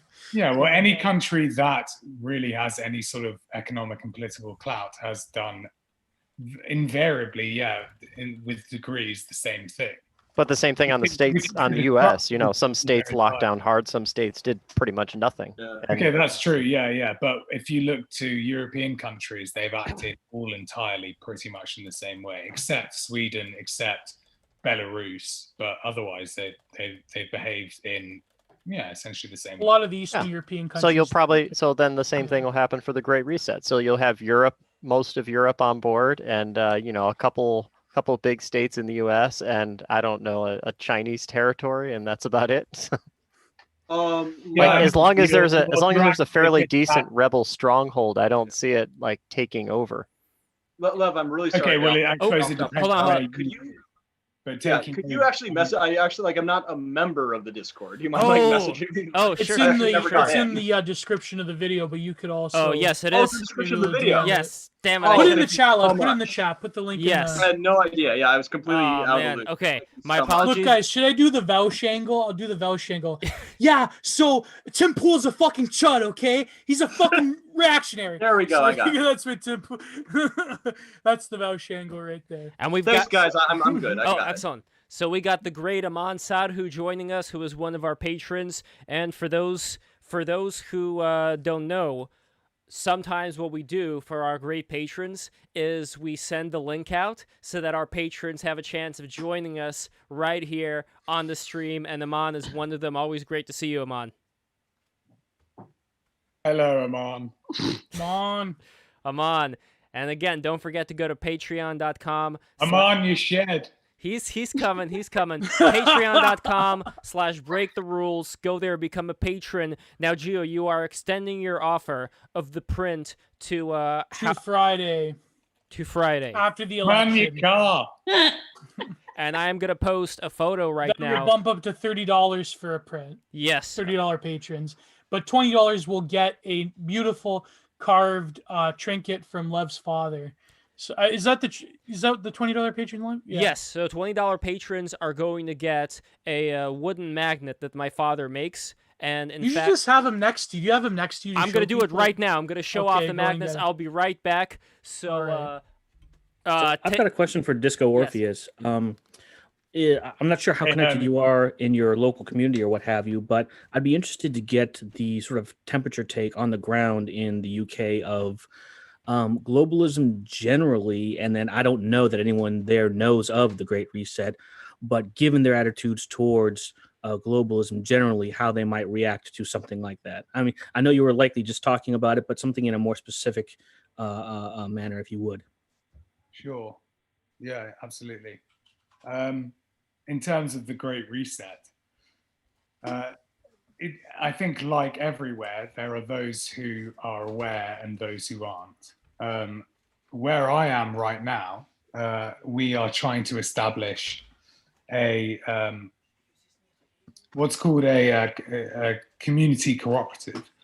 But basically, I've managed to assimilate, not assimilate, it's not the right word, but assemble like at least 50 people in my town, and a small town, who are very familiar with the Great Reset, know exactly what's coming down the pipeline. Not know exactly, but know the general direction what's coming down the pipeline. And so people are pretty clued in to what's going on. Obviously, when you go out on the street and you walk around, look around you, yes, 2/3 of people are wearing masks and have zero clue about what's happening. But there are small burgeoning rebellious entities within society that is quite promising. It's 2/3 over there? Within my own experience in a small environment, yes. I would not say the same for large cities. However, wait, 2/3 of what? 2/3 of people who are wearing masks? Yeah, I wonder what the rate is depending on where everybody's at. Yeah, okay. Whether it's higher or lower in some places. So, by the way, guys, I want to introduce Florin Batita, who is coming here to us. And also, before I introduce Florin, here are my father's magnets. So these are magnets made out of wood. They are really cool looking. He's going to make all these nice designs. So I love the squid one. Yeah, the squid one's great. So I guess I'm going to call him Squidward. So if you become a patron, we are going to, and you know what? Hell, it's going to start right now. So from this moment, if you become a patron, you are going to get Geo's print, and you're going to get these beautiful wooden sculptures that you could put on your fridge. Friday. Only until Friday. Then this is going to be $20 patronage, and Geo's Prince is going to be $30 patronage. So anyway, let's go to Florin. Can you tell us a little bit about yourself? I know you're an activist, you're an investor. So you got the floor. Oh, we're not hearing you right now. So please make sure that your mic is working. I'm going to ask everybody else, total shill mode, subscribe right now, and you better click that fucking bell, you know, like the bell's there. I never mentioned the bell. The bell is very important, because if you have the bell, then you know when we're going to be on the air. You're not just going to see it randomly, you're going to see it from the very beginning. So you guys are all amazing. I love you. Florin, let's try that again. Is this now working with this Yes, it is working. Okay. Excellent, Florin. So tell us a little bit about yourself. Yeah, so I'm an activist. We organize protests in Romania and trying to educate the population regarding what are their rights. If you don't know your rights, then you cannot fight for them. You cannot know when you are lied to, and you don't have expectation from your local people that elect you. And what region are you based in? Currently, I'm in Europe, in Romania. Romania. Wow, excellent. That's Dracula territory. Yeah, exactly. It's cool. The Carpathian Mountains. Yeah. And thanks for the message for inviting me, because I don't know nothing about this show or what you're doing, so it was interesting for me. And I was like, okay, what the hell is pandemic? I haven't seen people in real life in a long time. So well, I definitely appreciate you coming on, Florin. And the subject at hand for today's Free for All Friday is the Great Reset. I don't know if you had that much of a chance to look through it, so let us know. What do you think? So I was looking a little at the World Economic Forum, at what they are saying, and yeah, somebody was addressing the part that they want to kind of bring together more social actors, because we need to, from my point of view, without looking that much, we need to have also the corporations having at the one table with the companies, and hopefully with the civic society and other people to be able to collaborate, because you have the NGOs, which most of them are doing really good job, but there is not enough, and they don't have the money. And in the other part, you have a lot of the corporations, which they are kind of doing a little of these things. And now we have, at least in Europe, we have some new laws that oblige corporations to start creating different programs. But I don't know, having all of these actors together, I think is really valuable. Like, I remember I was selected in 2018 European Personality of the Year, and I was invited in Brussels, and there was a lot of people that were doing just business, and this is what they're doing from all of the big companies around Europe and the world. And they only had this focus, but they didn't collaborated and even know about other actors. So usually there is somebody in between them. So I don't know, bringing all of the people together, I think it's a good thing. Not sure exactly what will be the follow-up because I didn't go over all of it to see. Well, this is where From we're my going point to of be view, exploring it. yeah. Like Yeah. Disco Orpheus, I'm not sure while I was away if you had a chance to talk about your take on it, but I guess now would be a good time to kind of contrast from what I see of Lauren, you're more hopeful of it, and Disco, you see certain potential problems. So please let us know what you see those as being primarily. Potential problems regarding the Great Reset. Right. Okay.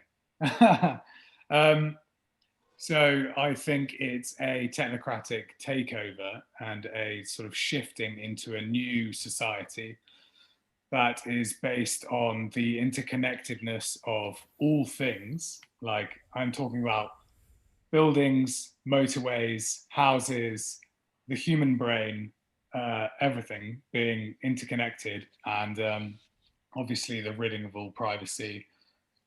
I definitely agree with regard to the human brain, because I think that our reactions are being reprogrammed. What we're offended by and what we're not offended by. I've seen this happen in real time, in real conversation with real people, where people are like, "You're not angry, you're not sad, you're not." I'm like, "No," you know, it happens. Yeah, no, I totally agree. I think that is coming down the pipeline. And actually, if you go to the World Economic Forum website and you watch their videos and you read some of their articles, that's exactly what they say. They're not being discreet about it. It's something that they plan to do. Making a quote unquote better person. Yes, a better person based on by their criteria. And yeah, and this is I don't know if you've watched the Joe Rogan and Alex Jones podcast that recently happened, yeah, 2 days ago. But Oh, Joe Rogan's biggest sort of pitfall, in my opinion, is that he seems to think, and this is where I disagree, he seems to think that the only way we can sort of level up in some sort of Super Saiyan version, Dragon Ball Z of human beings, is by merging ourselves with technology. Oh yeah, which I do not agree with that.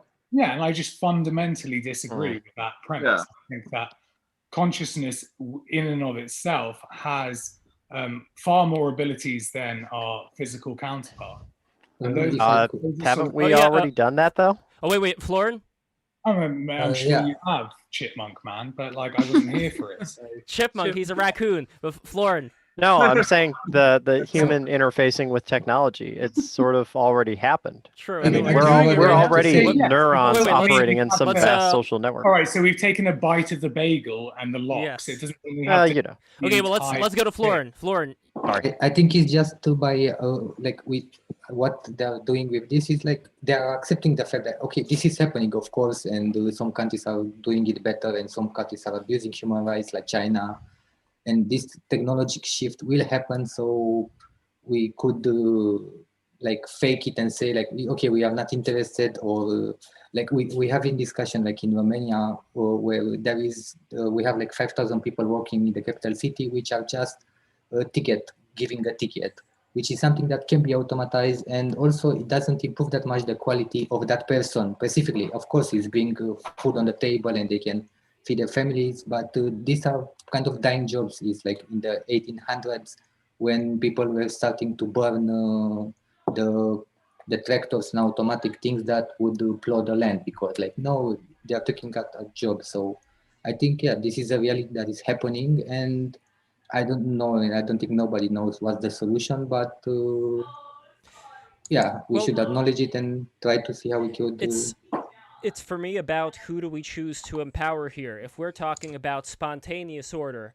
versus the vertical order. The vertical order is something that I am deeply concerned by, especially when you have like an 80-year-old man like Klaus Schwab, who's, he's not going to be around for much longer. And like we're trusting this man with basically our future. If we have a quote from him, for example, here, I'm going to load it up on the screen. Here it is. So here is what Mr. Klaus says. If no one power can enforce order, our world will suffer from a global order deficit. Unless individual nations and international organizations succeed in finding solutions to better collaborate at the global level, we risk entering an age of entropy in which entrenchment, fragmentation, anger, and parochialism will increasingly divide our global landscape, making it less intelligible and more disorderly. Now, I am someone who is for order, but when I say I am for order, I am specifically for a spontaneous order, a kind of order where it would be decentralized so you would not have a monopoly of these technological elites, this technocracy that would be able to censor people who are either watching something, to learn something, or they're, engaging like we're engaging right now. We've already seen big tech impose itself on our freedoms. Yeah, the question becomes under whose order? Exactly.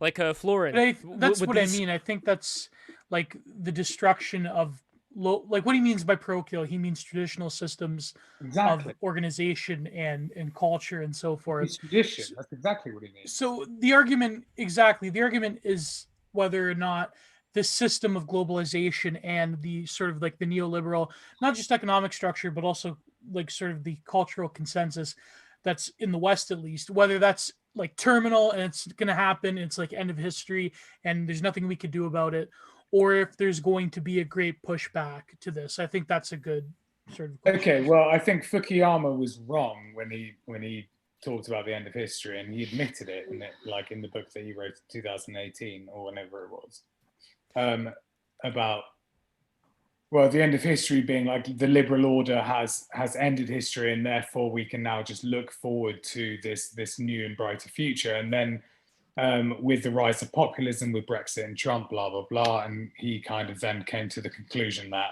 actually it's not the case, and we are now sectarian or separated by these various identities that we have. That's obviously not going to be the case. There's going to be the challenge between the large, mainly banking structure that wants to impose upon the rest of the world the sort of facilitated economic units that everyone becomes. They no longer have their own identities. They are just nodes on a board that can be passed around at will, versus like the sort of striving for some sort of contentment in the average person's life that they seek. And that a lot of that contentment comes from tradition, comes from the things that they or their grandparents saw as valuable, that we no longer like can grasp. A critical part of that is ownership, I feel. And if we remember that little video that the World Economic Forum put out back in 2016, it was totally cringy.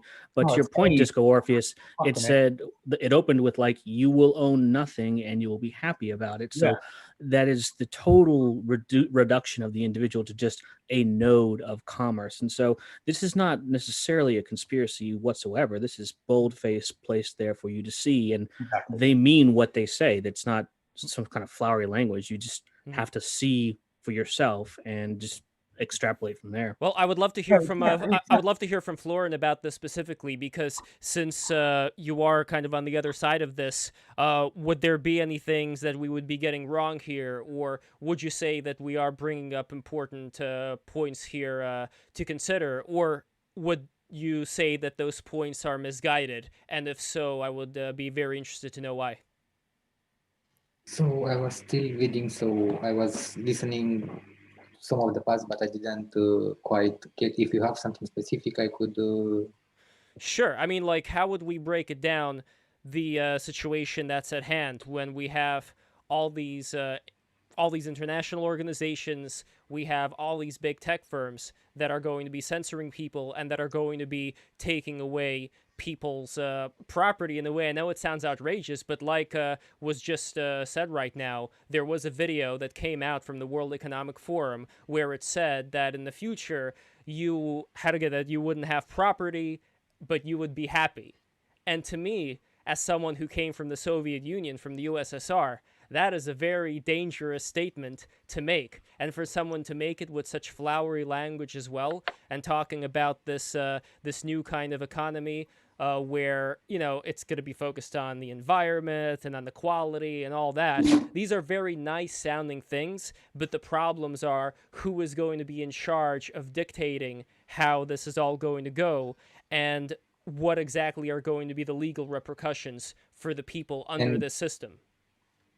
so I didn't see the video. I cannot comment on that. Can somebody pull the video up? Any potential Jamie Yeah, here? it's worth watching the video first. Well, just the beginning of it. If anybody has the video, I can look at it right now if nobody has it. But what I could say, depending on how they implement it, and there will always be winners and losers. I don't think they will be able to make something that will be fair for everybody. Maybe they will do something that would advantage the ones that are already advantaged, or I don't know exactly how they are planning to implement it and how effective it will be.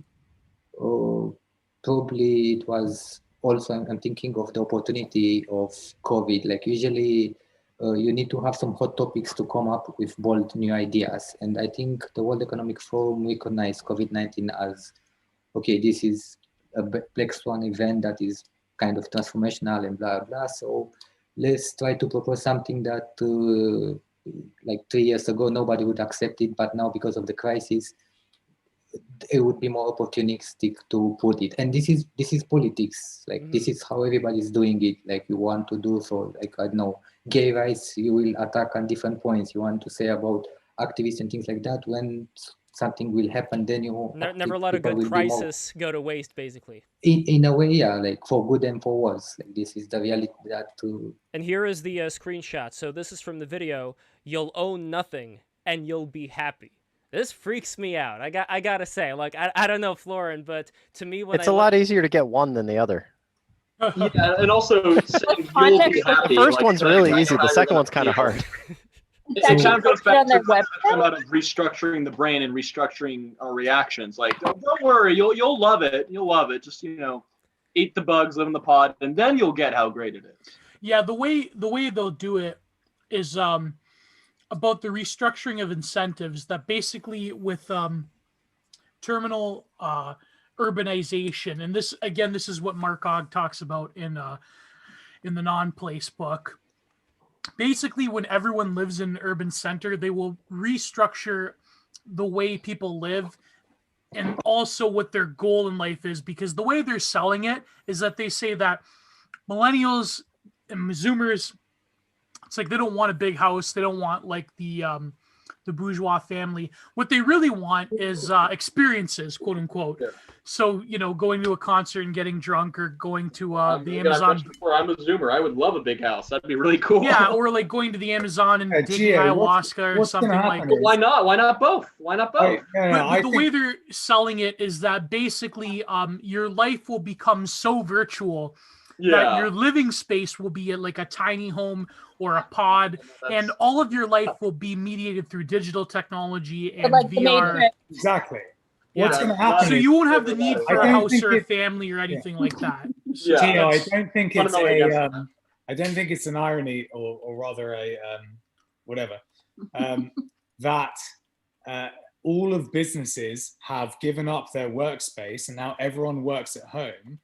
And then those apartment blocks, not apartment blocks, those office blocks are going to be bought up by companies and then sold as apartment blocks. And then we're going to have a mass pod cities of people living in giant office blocks, units, which are then going to be turned into smart grids.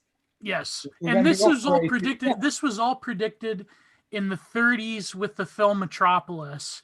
And the thing is, the Rona, the pandemic, has been beautiful for big businesses because they don't have to spend on living expenses, on keeping the lights open. And they also, when in the future, when we have universal UBI, they're not going to have to spend as much on like compensation and health. Well, I mean, I come from a country with universal health care, but I mean, they don't have to spend on like health insurance or anything like that. On transportation, they could pay workers like slave wages, because if you're living in a pod and you don't have to go anywhere. Exactly. Yeah. But basically, it's as long as the government and its subsidiaries can give you everything you need, right, then you are sucking off the teat in every aspect of your life. government issued iPhones. That's Right, what and they're.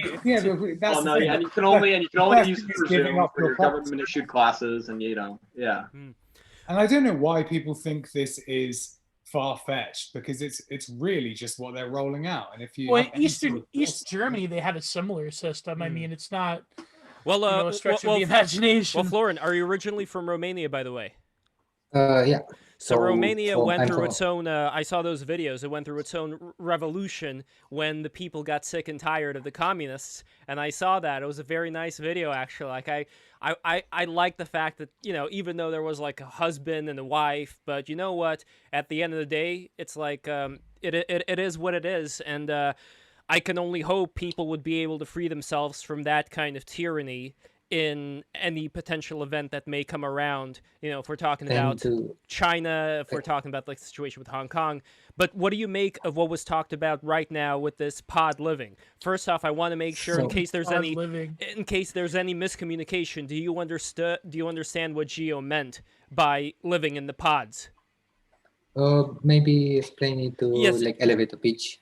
Yes. Yeah. Well, basically, what their plan is that they want, for various reasons, be it climate change or changing populations, they want to not just make it advantageous for you to live in big urban centers, like big cities, but they're also going to make sure that what they mean by the pods, I know it's an internet meme, but basically you're going to live in a tiny home. You're going to have very small square footage, kind of like minimal resources. Yeah, like lots you know, of people in with Eastern, no like, resources. like in the Eastern Bloc countries, like Romania was one of them under Ceausescu and so forth, where they had government, like Soviet apartment blocks. Yeah. Imagine the Soviet apartment block, but even smaller. Like one. A good example is South Korean apartments. Look up South Korean apartments. Well, in Literally Singapore, they have closets that people live in Singapore they have what they call cage apartments, where foreign workers, because the land space in Singapore is like so It's tiny. controlled by the government. Yeah, they basically have what they call cage apartments, where you live like literally in like half of my, like in a little square like prison cell that you rent out, because there's so many foreign workers that have to make a living in the big city because of urbanization, that they're basically living in like these very cramped little tiny cells, like literally cells. If you search up cage apartments, it's insane, right? Yeah, Hong Kong is the same, and some others. Yeah, Hong Kong is a huge with cage apartments because of foreign workers. Combined apartments in San Francisco where you have sort of 6 pods people living in bunks. Yeah, San Francisco, New York also is like expensive. Yeah, I had a good one though. Mine had a Murphy bed. That's where I invited all the chicks to. Anyway, Lev, Oh, my why? girlfriend wants to know, have you meal prepped for this entire show? Yes. Because I'm standing up this whole time. I don't have a chance to eat, so this is when I get to eat. So anyway, yes. What's the most recent course, Lev? Okay, so this is some chicken I have over here. I got some chicken. I had stunning. I had Japanese sweet potatoes with butter, and I also have some Lev, you're turning this into a mukbang. Catherine Holy Brodsky, crap. who I'm really happy is here right now. She wrote a story, The Fox and the Grapes. So here I have some grapes. Do the recipes show. Some No, those grape. are like particularly succulent grapes. Oh, no, they're falling. I do. By his way, is this Disco's wife? Yeah, this is wifey. Oh, the wife. Oh, so you just like keep her on a leash in your room while you're doing a podcast? Please, he's the one on the leash, boys. There's Oh. no. All right, Florin, you have the Florin, floor. yes, You have the floor. Florin. Get it, Florin, floor. So yeah, I was looking at what they're posting on the. So first of all, the article I've seen is written by Ida Auken, member of parliament from Denmark. So she was the vision with "We Will Shop Nothing," and I think this is in a way intentionally for young people in the idea, but not in the idea of. Or, like, I think people will still own, of course, and the vast majority that they will own, they will have even more. I think is interesting in the part of like co-sharing some of the parts, like having, I don't know, redefining the public space and what it means, and we've seen this in the northern countries in Europe, like I don't know, public ride sharing. You don't need to have a bike because everybody has a bike, so we can kind of almost use, or there are special places like 10,000 bikes or whatever that you can use for free, and this helps but that's with also congestion, other things like that. That's also a high trust society, and that's a really big difference as far as. And exactly, and the reality is that most of the rest of the world is not yet there, and definitely it will not be in 10 years. Like what they're seeing and what they're talking in their own experience. Like this is why I'm still talking about corruption now in 2020. But if I'm going to Sweden and I'm talking about corruption, most of them will be like, what's corruption? Because they already had this 50 years ago, and they start probably jailing some people, and this changed. So other parts of the world, but let me share my screen. Can I share my screen? Oh, absolutely. 1 second. Let me activate the screen sharing. Here we go. Can I just answer that very quickly? Oh, sure. Yeah. So, I just want to talk about like defining the public space. I think the obsession with quantifying the public space and then allowing everyone to define it comes from an inability, like an inability of essence to define it in and of yourself. Like I feel like, when you're in the schoolyard, right, and these things, like the public space is defined by those who define it by themselves. The power and the essence that comes from them. And in England now there are what did you call it? There are initiatives from the UK government to have placemaking through mass communities in high rises, because those people cannot identify places themselves because they are essentially displaced people. So there's no space left for them, so they just shove them up in giant buildings. That was like that movie High Rise from the novel. Literally, it's like High Rise, and they're displaced people because they have no sense of identity. So they're creating this placemaking scheme where displaced people try to create some sort of community, but they can't because they're inherently disorganized and they have nothing in common with each other. It's a bum deal. It's a bum deal because it's supposed to be, in return for all the great opportunities of the city, you get a shitty living space, but you can go out and explore the city. But and you have no someone who's currently living in a city, we don't get any of that. City's overrated. It's a good example. A good example would be who is the guy that invented brutalism? I don't remember. Multiple people. I thought it was an artistic movement. So I thought it was multiple people. But there was a one particular architect. What was his name? Like you're talking like the Soviet architecture. Yeah. What was his name? He did the Corbusier. He did the Corbusier apartment block in France, where he envisioned that people would basically have picnics in the bottom concrete avenue where they have like the open concept type deal.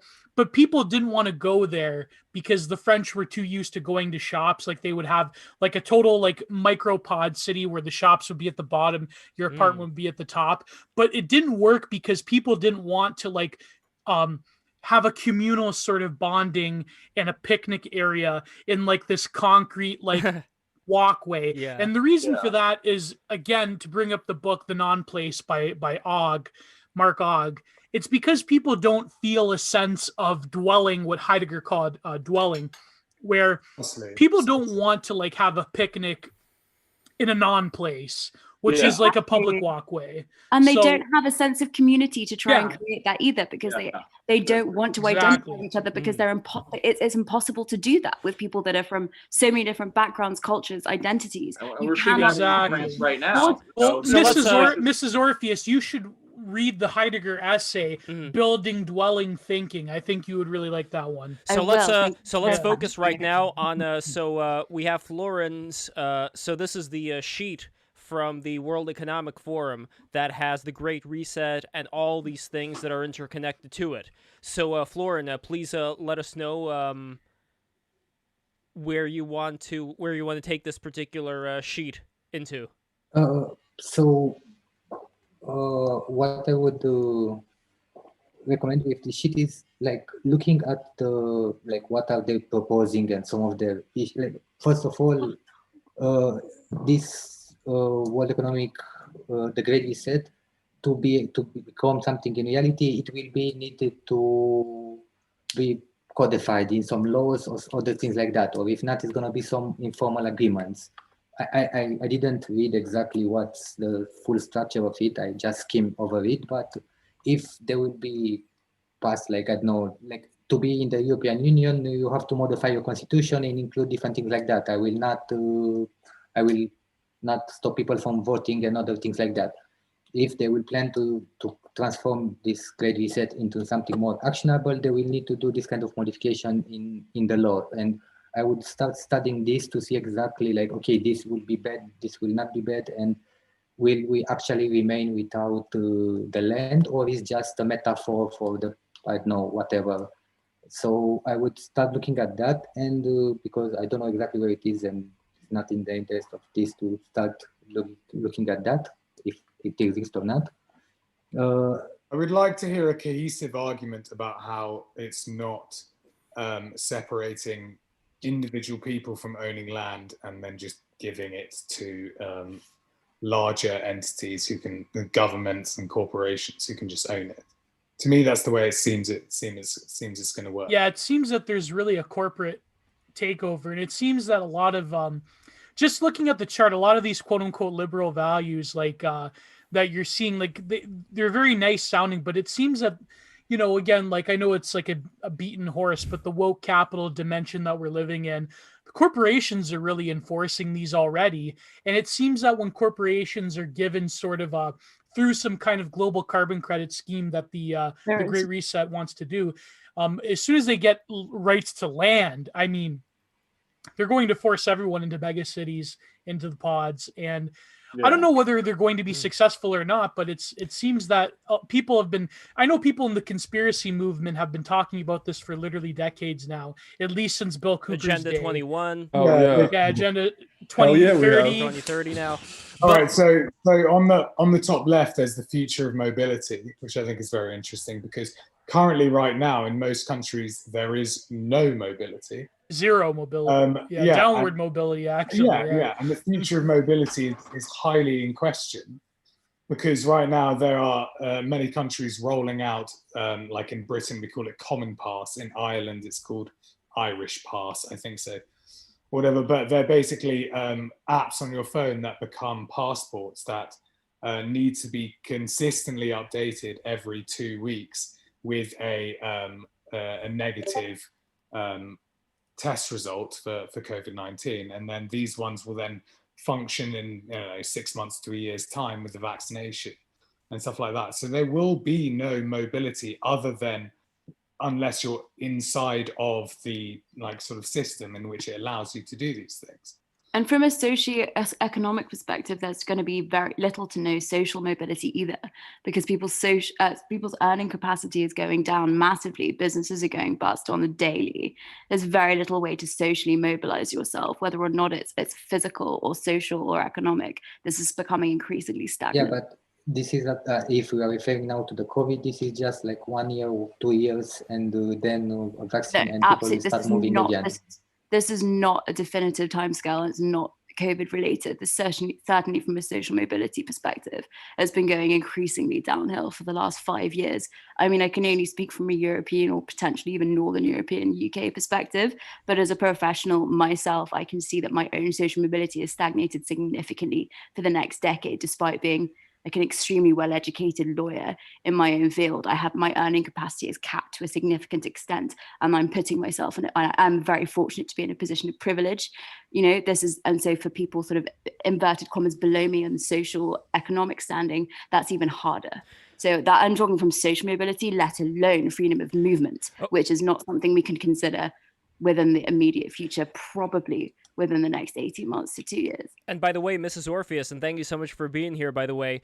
This was something that I talked about before, but I think you're going to resonate with this as well, where there seems to be this anti-competition shield, where there are these mandates for social and environmental responsibility that, like I said before in this podcast, will require teams of these compliance officers that would only really be able to be afforded by these bigger corporations, not so much whatever, potential competition there could have been for these corporations. So it's like these things are introduced in a way, like, I don't know if it was planned out in advance by these corporations, but however you want to look at it, the end result is that it is going to be that much harder for someone to, you know, have upwards mobility. And upwards mobility, that was like the reason why we moved from the USSR to America to begin with, you know? 100%. Isn't that the point of this whole thing? Like, each generation is meant to live better than the last. So I don't understand how we can, we can't move forward as a people, as a race, as an We're entire... supposed to be planting trees that our grandchildren can sit under. 100%. Wow, I'm in awe of this, because I gotta say, Disco, my God, you really found a 1 in a million woman right there. I can't believe this. This is fucking great. Man. You guys have to have at least 10 children to carry on a whole Raise them as warriors. race of the Proud future. Anglo-Saxon warriors. Base. But I do. I am hugely complimented. I am gassed up on this. So please keep them coming. Yeah, no Keep problem. the compliments coming thick. But I do want to bring this back to Florin, because basically, Florin, I really appreciate that you are on this stream, and what I want to do is kind of see, like, do the things that we're what's the talking about situation here, in Eastern like, Europe? yeah, I think that would be a good.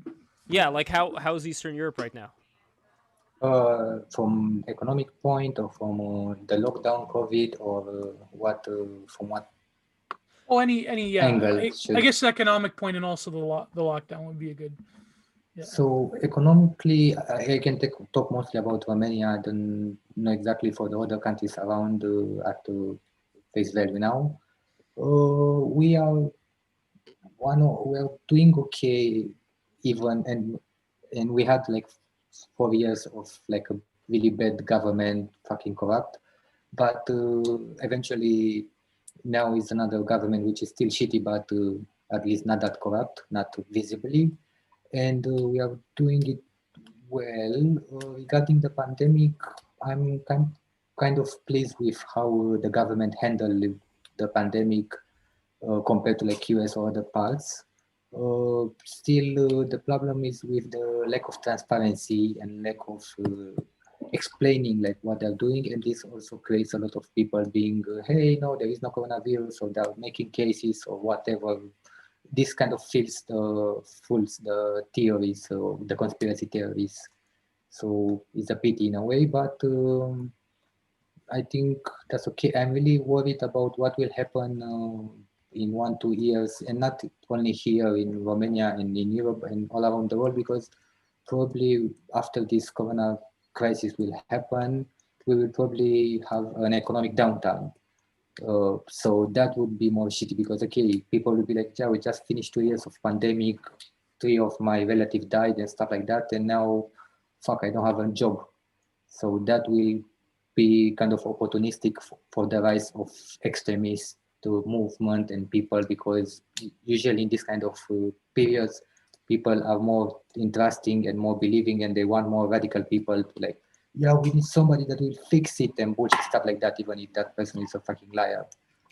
But isn't that what's going on with the Great Reset, where it would be, some people would be saying, we need somebody to fix it. We need this 80-year-old man who's the head of the World Economic Forum to fix it. Wouldn't that be the same thing?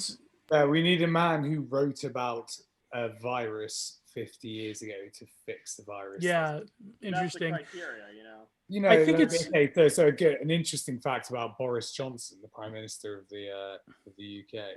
One is that he, in fact, is Turkish. He's not even English, which is very interesting, seeing as he's blonde and doesn't. What's the term for when you're like a third of? Never mind. It's a racist term. Starts with a Q. I'm not gonna do it. Well, I'm not sure how is Boris Johnson on the COVID situation. Okay, well, so he didn't believe it existed until he got it. Yeah, so Boris Johnson got inverted commas, quote unquote, got COVID, and then and now he's a robot. So yeah, spent a few days in prison. He did a lot worse. In hospital. In hospital. Shut up. That was another event. But he did a lot worse than Trump did, because he didn't have Regeneron. But since then, his entire policy has been extremely totalitarian, and it's been just one after the other. All of these policies that are completely asinine. None of them make any sense. arbitrary. So it's like 10 p.m. pubs need to shut at 10 p.m. Right, and so people can't meet. Yeah, and then there's a rule of 6 that people can't meet over 6 people. And we have a tiered system depending on where your location in the UK. Yeah, so where we are, we're tier 1, which is fairly safe. We can kind of do what we want. That's kind of like Canada, yeah. Yeah, we have to wear masks, which obviously we don't do because it's pretty... Yeah, it's illegal to not wear a mask in public places here. Yeah, same deal. What, is it illegal in Canada? Yeah, you have to wear. It's not in Ontario. In Ontario, it's illegal. We're allowed to be exempt. The same now. It's not illegal in the rest of Canada. I don't know about Ontario. Yeah, is it? I imagine BC would be Ontario illegal, was though. not. No. Yeah, because Doug Fort's kind of like a Boris Johnson type. But yeah, some businesses technocrat. may have they have policies that say you can't enter if you don't wear a mask. Yeah, and they'll do here it's all temperature. businesses. Yeah, But I'm honestly, I don't know. You guys sound like you're kind of anti-masks, but if it were like if it was proven that it would get rid of it, I wouldn't They mind. cause But more like, problems than they solve. I hate wearing them because I'm a bad dude. I hate wearing Like the mask, hate Yeah, the but- law. I think breathe too fundamentally, heavy. if you're wearing a mask, it's consent. It's like an energetic consent. And Gio, especially because you're a fat person, you're more at risk. Like letting 19 people. Like that's the Oh, wait, wait. Yeah. Oh, 19. Oh wait, wait, Florin. Hold on. Florin, yes? I was saying that especially because like Gio, you are more bigger than other people, that you are at a higher risk of. Yeah, I'm pretty dying much a from it. hermit already. Yeah, it's. But that yeah, is you're right. It's I do worry about it, but I do think the thing is kind of overblown. But I do worry about it on a personal level. But would Yeah, it be possible, for example, just I don't know if this is a crazy. I'm trying to lose weight recently, Yes. but it's no, yeah, Gio, Gio, you're doing great. You started working out, but I think. Yeah, I think you look fucking good, man. I don't. We love you, thank you. Gio. We love you, This Gio. is Well, I nothing- take a good nothing vitamin to it. stack. Yeah. Like if I lowered my camera, I look fucking terrible. But yeah. No, Gio, you're already no, yeah, started. I For the do worry about record, it. Disco Orpheus doesn't even look like that IRL, so don't even worry. Oh, No, well, you just started No, on the but journey right now, Gio. But it's Yeah, bro. but This it's, is why you don't allow your wives on. They just fucking. I'm they dox joking. you. They He's dox honest. you. I'm obviously joking. He's a fucking statue of I'm a man. kidding. and I love him. I'm kidding. no, but it's funny about the UK example because like a few months ago I was writing this article that I probably will publish if like we go into lockdown again. But then the fucking riots happened, so I'm like, oh damn, no, afterwards my laziness got the best of me. But basically, I used the example because I'm commenting upon what Giorgio Gambin was saying about it. But the UK is a good example that I'm using because the propaganda campaigns specifically say, like, unlike in America, protect the frontline workers and all that. When we had to worship the nurses and the TikTok nurses and all that, they said specifically protect the NHS, meaning that protect the impersonal, faceless institution from personal action rather than like in America where it's like protected frontline workers and they got corporations with the teary-eyed commercials and all that. But the NHS is a founding myth. Yeah, the NHS. It's same with Canadian healthcare, obviously, but even not to the same extent though. For weeks at the beginning, like March, April, and May, every Thursday, people had to go outside of their front door and clap.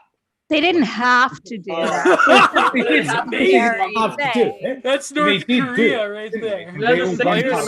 I got a question. Millions of people did it. Yeah, I got a following question. What's wrong with that? Would it be not possible? What's wrong with that? Because you're clapping for something that you don't fully understand. Yeah, you're it's clapping a little... for your own. But it's not even for the You're workers. clapping. It's an impersonal institution that you're worshiping. Oh, well, as a that's not public. how I saw that. And most people I know, we saw that as clapping for the nurses. Yes, but the because they're nurses, putting themselves at- were not, but they weren't putting themselves out because actually They were told to stay at home. Almost all the hospitals in Britain were not overwhelmed whatsoever. We created a giant hospital called Nightingale, which was in London, right? This enormous, like 2 football stadiums hospital, which eventually had 0 patients and no patients went into it. So we created all of these things which were not necessary. Remember the field hospitals and Lev, you being in New York, you remember the field hospitals in the park and all that. Although New York did get hit hard, but that was because of the old folks' homes that Cuomo sent the sick people back into the most vulnerable fucking places. And people praise him. Yeah, knowing full well. Yeah. But also when we're talking about masks and with people not wanting to wear masks because they're uncomfortable, they don't believe. I mean, it's not, you're not wearing that mask to protect yourself, because I don't think that does that much. A little bit maybe, but you are protecting other, passing it on. And I have no choice. Like basically, if I go into an elevator or something and somebody comes in and they're not wearing a mask, I'm in danger now, right? So I think it's a considerate thing. I never understood the anti-masking. I just thought it should be illegal. Putting people in danger with my maskless visage. I enjoy the danger. It is good. Live dangerously. Well, and then I call you a damn asshole. Just kidding. I'm trying to get it. Like, but a lovable how about this? I don't know. You haven't proven that part yet. Would it I be only wear a mask when I go in. Okay, I got an idea. I think actually it's worth pointing out that there is no scientific basis to these masks protect. Yes, they might protect what they call aerosol projection, or something like that. But there are many stipulations before that about COVID-19, about the testing of it, about how it proliferates, that these masks are redundant.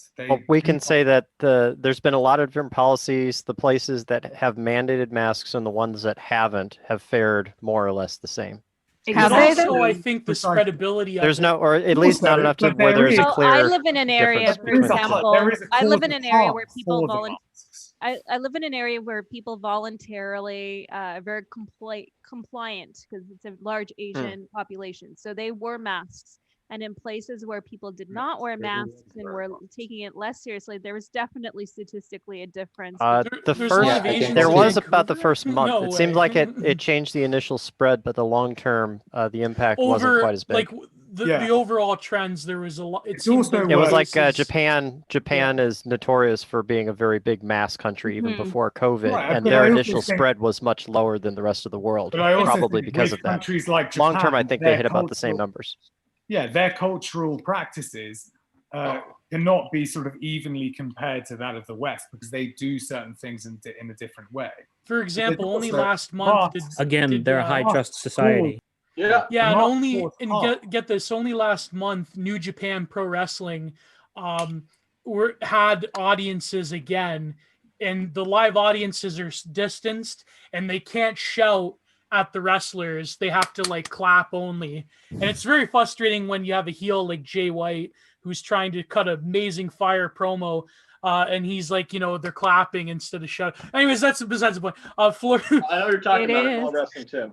Yeah, but Florin brought up a great point about the information society and the lack thereof, because it seems to me that and this was again another linchpin of my article that if I'm not too fucking lazy, I'll get around to writing.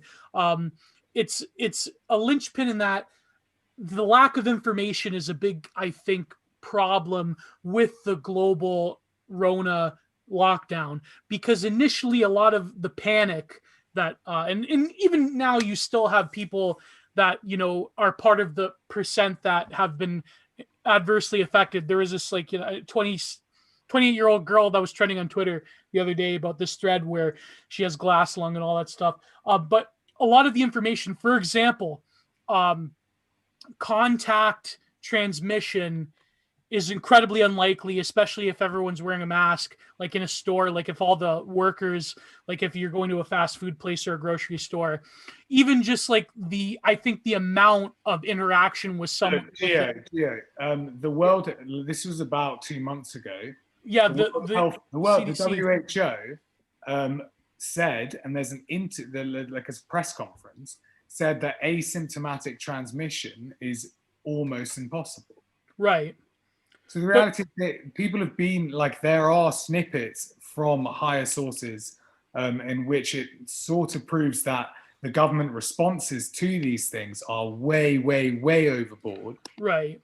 For example, is it responsible and appropriate to react in such a way to close down global economies? Because the economy is not just the GDP. The economy is your neighbor's life. It is literally the business that they have. Right. Yeah. But even just like the hand washing and all that stuff, to me, like when they've proven that contact is a low vector of infection, but also the rate of infection and the viral load that you're I'm not making a joke about the viral load. Don't worry about it. But it seems to me that the only way to me the mask would make sense is if it cuts down on the viral load, so people that do get infected, they have a lesser virality of infection, and if people socially distance, then it's like they don't have as long of an interaction. But by the way, either way, everyone should be taking vitamin D3 and zinc. 100%. 100%. I just ordered some That, Zima. by the way, that treats vitamin D treats every disease, more than not just corona. Yeah. Okay, especially me and Catherine, we're in Either get vitamin Canada. D or We have to take it. stay in the What sun. I think something A good that, example you of know, this is the reason that ethnic minorities in Britain suffered harder from COVID. Same with America. Yeah. It's because they are naturally vitamin D deficient in northern hemisphere countries. Yes, exactly. But you can't talk about that because that's racist. Exactly, So- because that's racist. You're not allowed to talk about that. But if the government simply told the truth and said, look, those of darker Asian descent, Yeah, which they darker call people Muslims in Britain, Asia. Yeah. I know, exactly. Should take vitamin D. They would have got around it. Oh. The fact is that they Just in time for Halloween. We got a black cat. I've stolen my cat, dude. None of it's about that. It's not about health. It's never been about that. Exactly. Well, it's I about think- bare life. It's not. Well, I think one of the issues too is that we didn't have all the information. We still kind of don't. So they were making decisions based kitty. on limited information. Well, yeah, I we thought it was nothing, and then we thought it was Yeah. apocalypse, and now it's kind of Exactly. back Now to There's going to be back bodies to a in the bad flu streets. season. Yeah. Yes, And but the reality, the reality is that there will we, be The experts if you- were all when wrong. you say we, you're talking well, about Okay, the I I don't should say think we. that- Should say government. we. The I don't government. think The the experts. government is wrong, because there will be actually, like currently in Romania, we are almost reaching the capacity of how many people we can put in the beds for, especially for COVID persons. And after you do this, like in Italy, after you reach this threshold, the body count will more than double, because you cannot treat that many people. They will, like each person that gets sick, they need around 2-3 weeks to stay in a bed and be intubated and other things like that if it's more serious. And Okay, when Florian, you are reaching that's- this capacity, you cannot handle it. And Japan has 100,000 cases at a population of 100 million, or how many they are. There are 158 out of the 218 countries. So Japan did a really, really good job compared to almost all of the rest of the world. So, okay, Florian, that's fair enough. You make good and points. and I will need to go. So Oh, you have to go? yeah, I will have to go. So thanks for inviting me, and Florian, maybe we'll thank you see so much for some- coming in. Come again. Thanks for please. making a good point. Thank you. Very good And yeah, keep researching and do the research and see. Like, Absolutely. maybe Bye, it's not a- Flori. Have a lovely See ya.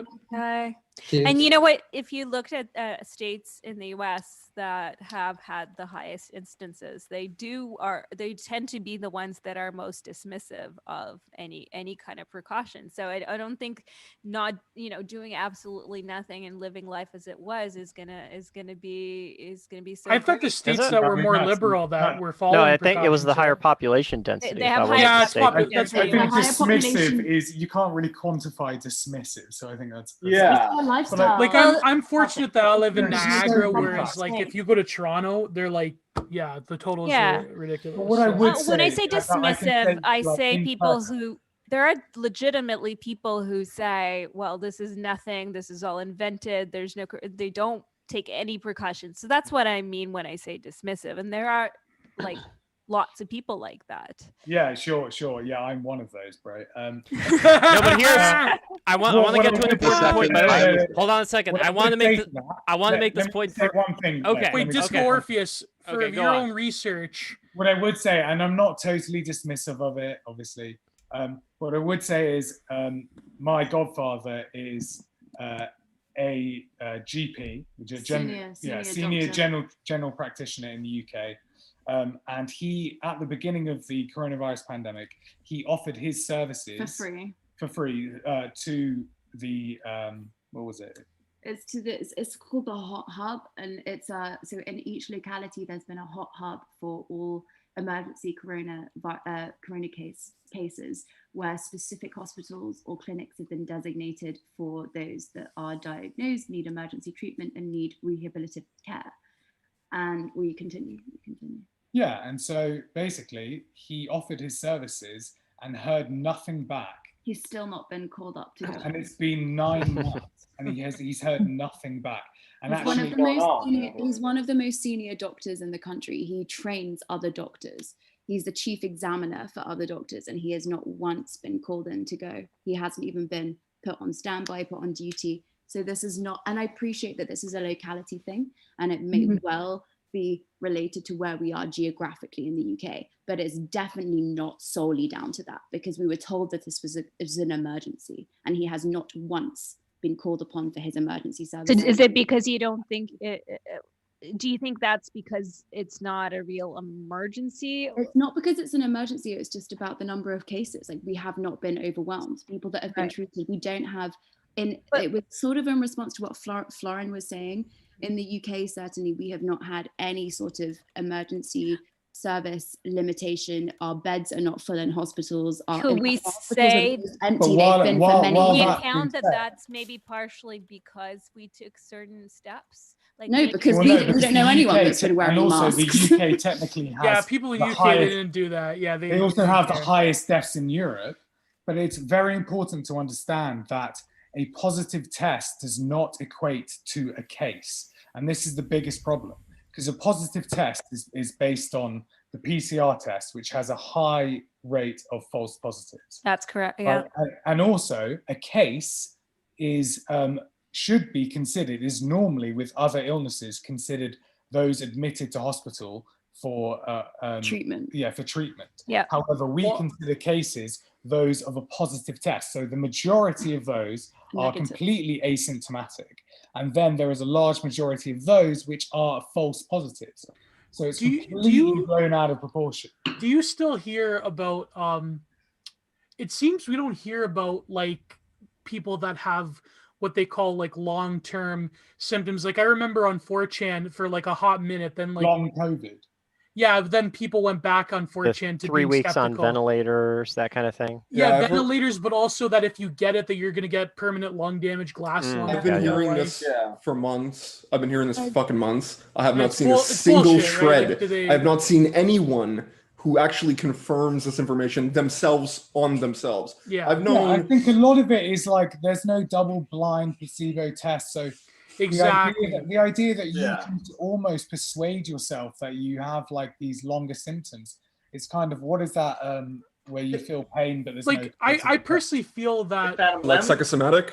The problem is like it's really curious that they're focusing on vaccination when really they should treat it like if they had like, you know, Trump said we have beautiful therapeutics now. Like if they literally I call it a cure. Some people call it therapeutic. Some people call it therapeutic, but listen, it's a miracle from God. I know people don't like me saying that, but it's a miracle from. Sorry, I'm ripping off the Cumtown bit where Trump had autism. That was a Cumtown bit. But anyways, no. But I think what they should do, they should just focus on finding a treatment for people that are hospitalized or people such as myself who are at risk or whatnot. I don't even know the extent to at risk because it's like if you're an older person who's obese, do you fare better if you're a younger person who's obese? Gio, like, just to give you a little bit, maybe a little bit of a reassurance here. The only very overweight person that I know that got COVID, he's like 500 fucking pounds, big boy. Okay, when we found out that he had it, we were like, oh, he's gonna die for sure, 100%. Like, no way, he's done. Dude didn't even nothing. Yeah, I think it certainly is a risk factor because my contention would be that I think that the problems that are related to obesity are a lot of like risk factors, right? Yes, like exactly. Hypertension. Like I'm fortunate that like, you know, I take pills for my blood sugar. I'm trying to cut down all that shit. But a lot of like here's the thing, and I know people don't like me saying this, but it's a miracle from God. No, I think my problem, I think the deal with a lot of Black people in America that were adversely affected with COVID, I think it's because, and again, I don't mean to sound like, because Canada, we have a huge problem with our healthcare system, But I think the problem is that with a lot of minorities in America that are predisposed to obesity because they're in a different, they evolve differently in a different climate zone in the world. Yeah, they're eating things that they shouldn't naturally eat. Like they have vitamin D deficiencies. Huge problem. Yeah, the Western diet as well is genetically different. It's terrible. Yeah, and so my contention is that it's not even the Western diet; it's a corporate diet, and the corporate exactly handed down to people. It's literally siphoned down. Yeah, so if you're at the bottom, you're getting like the spear's end. To quote a Necro song, growing up on Burger King nutrition. That was from Necro lyric. But by the way, Disco, what do you think of my diet? Here I have some peppers, some roasted peppers over Are you here. still eating, Lev? I can't believe But that. my thesis with minorities in the States, it's not just that they're obese, but it's the undiagnosed heart and hypertension conditions, and also the people that are obese. I believe that a lot of people in America have undiagnosed pre-diabetes and diabetes. Now, I am on, metformin to control that, but unfortunately, because the way the American healthcare system is structured, I believe that a lot of Black people in the States in particular, they don't want to go to a doctor because they're skeptical, and also they can't afford it. They can't afford it. They're also, funny enough, they're actually studying metformin as a treatment for COVID. So that's interesting. No, I would absolutely agree with you. I mean, the top 5 predisposing illnesses for COVID, like the top 5 death rates and those predisposing illnesses, were diabetes, obesity, late stage kidney disease, hypertension, and hypertension. None of them were cardiovascular disease or COPD. So it actually did not affect the lungs as it's known to in the way that, like, on the data for people that died. Because the reason my wife has been so worried is because I grew up with asthma as a kid. Right. Never dealt with it anymore. About that. But the reality is, what COVID shows is it's not some virus that is suddenly rampant for all people. What it does is reveals the sheer dis-ease of the entire population. Yeah. So it's just revealing a gash, like a massive wound in white pill on the Great Reset. No, I have it. I'll give it later. I'll wait. It's less about something new. It's way more about something that's long-standing and old. Yeah. Here's the thing: vitamin D is so cheap too. Why don't we just give it to everybody? Vitamin D3 and zinc, they're so cheap to produce. That's crazy, Josh. I had the same exact conversation with someone yesterday. It's actually eerie. It's almost like you've listened into what we're talking about. Because I brought up, if we put fluoride in the water and we make vaccinations mandatory, or at least we put a lot of emphasis. It's almost like they make people sicker. But you have to get them. Why not vitamin D? Yeah. When that's the more obvious Another thing one. too, I know for a fact because I feel like I don't eat a lot of fish, so I take a omega-3 supplement. It's part of my stack. And I have to take B12 because of the metformin that saps B12. So I feel that a lot of people who are predisposed to heart conditions and so forth, they need to get more either through supplements or through a better diet. I believe that a lot of it, I believe in the Alex Jones theory of why people are dying earlier with cancer and obesity and so forth is because of vitamin deficiencies within the corporate food structure. It's within the high fructose corn syrup. I even think just a lot of cooking it for is- yourself. Like I come from an Italian household. Food is terrible. We cook all the A lot of time. it is thiamine deficiency, which is equivalent to high caloric deficient, like nutrition deficiency. So people everyone should be taking like a shitloads of Zima with like zinc, not getting the magnesium, nutrition. vitamin D. Like 100%, me and yeah. Catherine, we come from Canada. We need vitamin D. I'm especially- ordering it right now. Yeah. It was already in my basket before, and I was. Now, do you disappointed. recommend going with a 1,000 IU or 5,000 IU? I just 5,000 to 10,000. 5,000. 5,000 every go. 10,000 is even better in the winter. Take 10,000 in the winter. Right? And when it's colder, when you're getting less sun, take more. Modulate when you're getting sun. It's very easy. But look, this is the white pill, the Great Reset. We have all these standards that are making people very sick and broken. If you simply do not take these, the Great Reset will reset it so that there's a group of very strong people and a group of very weak people. And that's an easy game. That's an easy game. It's true. It might not be in our lifetimes, maybe not, I suppose, but it's an easy game. And there's no point trying to help, these sick people from becoming more sick. You can't help most of them. So you just got to roll with it. And then you come out and like, these guys are weak. Let's go. Simple. Okay, yeah. Very game theoretical of you, Aman. I agree to a certain extent. I think there is an equal and opposite reaction to all of this. And so, for instance, the more that the globalists push their technocratic future, the more that people will push back and say, actually, I don't. And people are getting pissed. Actually, people are not more voting. this year But to than me, last it's just year. so insane Tenfold. how we have like endocrine disruptors in the food system. Like the whole, like, I know it's a meme, turn the freaking frogs gay, but it's like, when you truly think about that, Plastic in the water, we're talking about the environment. Like, this is incredible. Plastic in the water, No, it's really true. We've never been as unhealthy now as we are. And so I wanted to say that because we consider, based on the sort of average age of death, that we're so much older. And a lot of people live 15 years of sort of complete retardation, like agony, and drug to oblivion. And it's just, and it's, we're trading short lives for longer lives of putrid essence, And again, I hate mediocrity. I hate to plug it, but this is what Giorgio Agamben is saying in Homo Sacer. We are preserving bare life above all things. And when he said that, all of the lefties that praised him during the Bush years, they all fucking stabbed they all took the fucking knife out and said, "You're a fucking crank, Giorgio Agamben," because it's like he's saying that we're sacrificing a quality of life, and all these people, and this is the global liberalism. This is terminal neoliberalism. This is what Foucault talked about with biopower, and Agamben's a scholar of Foucault. When they talk about the control of society to preserve bios above all else, meaning that it's to preserve the body instead of eliminating certain factions in society, like before with sovereign power, where the prince could come and kill you. Now it's just preserving life. It's in framing life as standing reserve that you can exploit and spread across the globe into a rootless global cog worker bee Borg hive force. I'm sorry, I'm just getting I'm late, I'm hungry, I'm getting fucking crazy right now. I would agree with that. Guys, I posted my art that Lev told me to post in the chat. I posted that in the Discord. Let me take a look. And It's really they want you to be Bugman. One of them. I'm gonna call it a night. It's very good. Right, this is why I love. This is why I Thank you so much for coming in, Carter Corpse.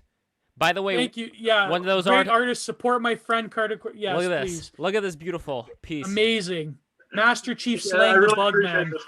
That's Doom Guy. That's Doom Guy. Oh, that's Doom Guy. Wow. Yeah, nice. This was a serious amount of fun. I really want to be on the next one. Fucking love this podcast. Definitely. Well, we're having an election. Thank you, brother. Thank you. And we're having an election stream coming up this Tuesday. So Tuesday is the election stream. Whoever here wants Even to though come I'm in. Canadian, I'll come. Yeah. Yes. We do bets really of value to add win. besides just like swearing. So, but maybe. I'm super down. Win. I'm super down to be in that stream. Excellent. Holy shit. Excellent. And I want to have. As a Canadian. You're an honorary American, Catherine Brodsky. I feel. You know what's funny? I am also a Leaf. You are? Yes. Wow. Oh my God. I've been living in the States for almost 10 years now. But yes, I was born in the Great White North. Wow. Well, I'm I was born in the same place kind of as Lev, I guess. But yeah. That's cool though. But now I went from one form of communism to a socialist country. But but I actually, I mean, Canada really cares about what happens in the US. First of all, it's far more entertaining to watch. Way more. Yeah, we don't care about our elections are so fucking boring, dude. I know. It's like reality television.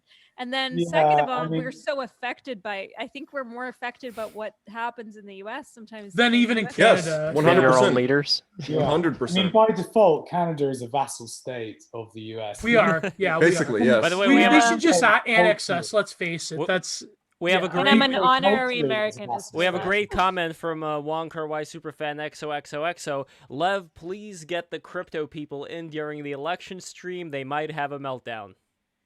Yeah, we gotta get Verse boy. on.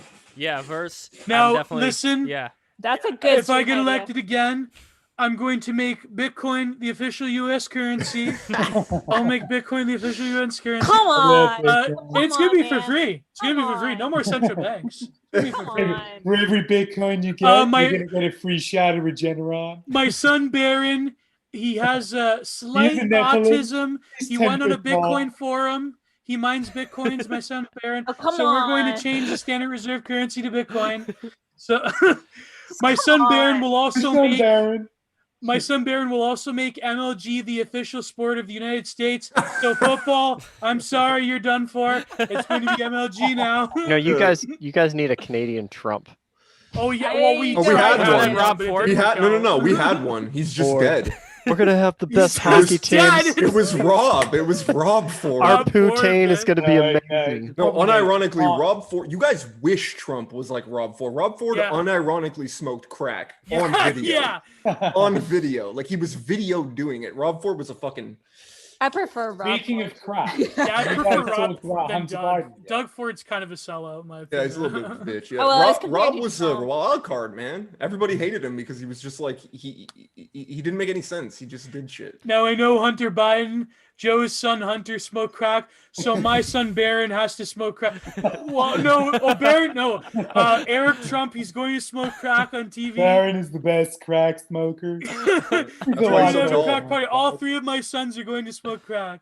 I will say, as we were talking about masks earlier, and I will say that around here, where I'm at, which is kind of tri-state area, New England, right? Not that many people. The thing that I was really worried about was seeing people wear masks outside. Like, yeah, that's stupid. You know what I mean? Like that's when I know shit's a little fucked, right? But outdoor transmission again is another thing that they changed their tune on, right? Yeah, So- but they're not. I have to be you're- really. I'm really surprised they're not really wearing, like, people only wear masks inside when they have to. Yeah. Outside of that, everybody's kind of just acting like everything's normal. Yeah, Clifton Hill is still really busy for some fucking reason over here. Like, I don't think you need to be like wearing a mask when you're out jogging and completely far from anyone else. outside like, at all. That's not like outside. Like, if you're not like close to someone, you don't need to wear a mask. But if you are in a space like a grocery store, an elevator, or like just, busy area, like I think it's like a courtesy. I do, it might not fully limit. It certainly doesn't fully limit. I think it just restricts it a little bit. And I think it's a courtesy.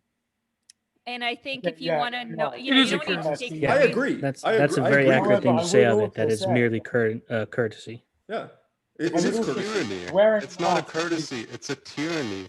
It's completely No, it the is a opposite. You're gonna impede the free appearance of the face. You can't even look at people. You can't even see what they're feeling. I How do you hate that communicate? too. I mean, It's I hate that. But at the same for a time, virus if that has you not wanna get killed them enough fixed- people. Where are the bodies? There's no bodies.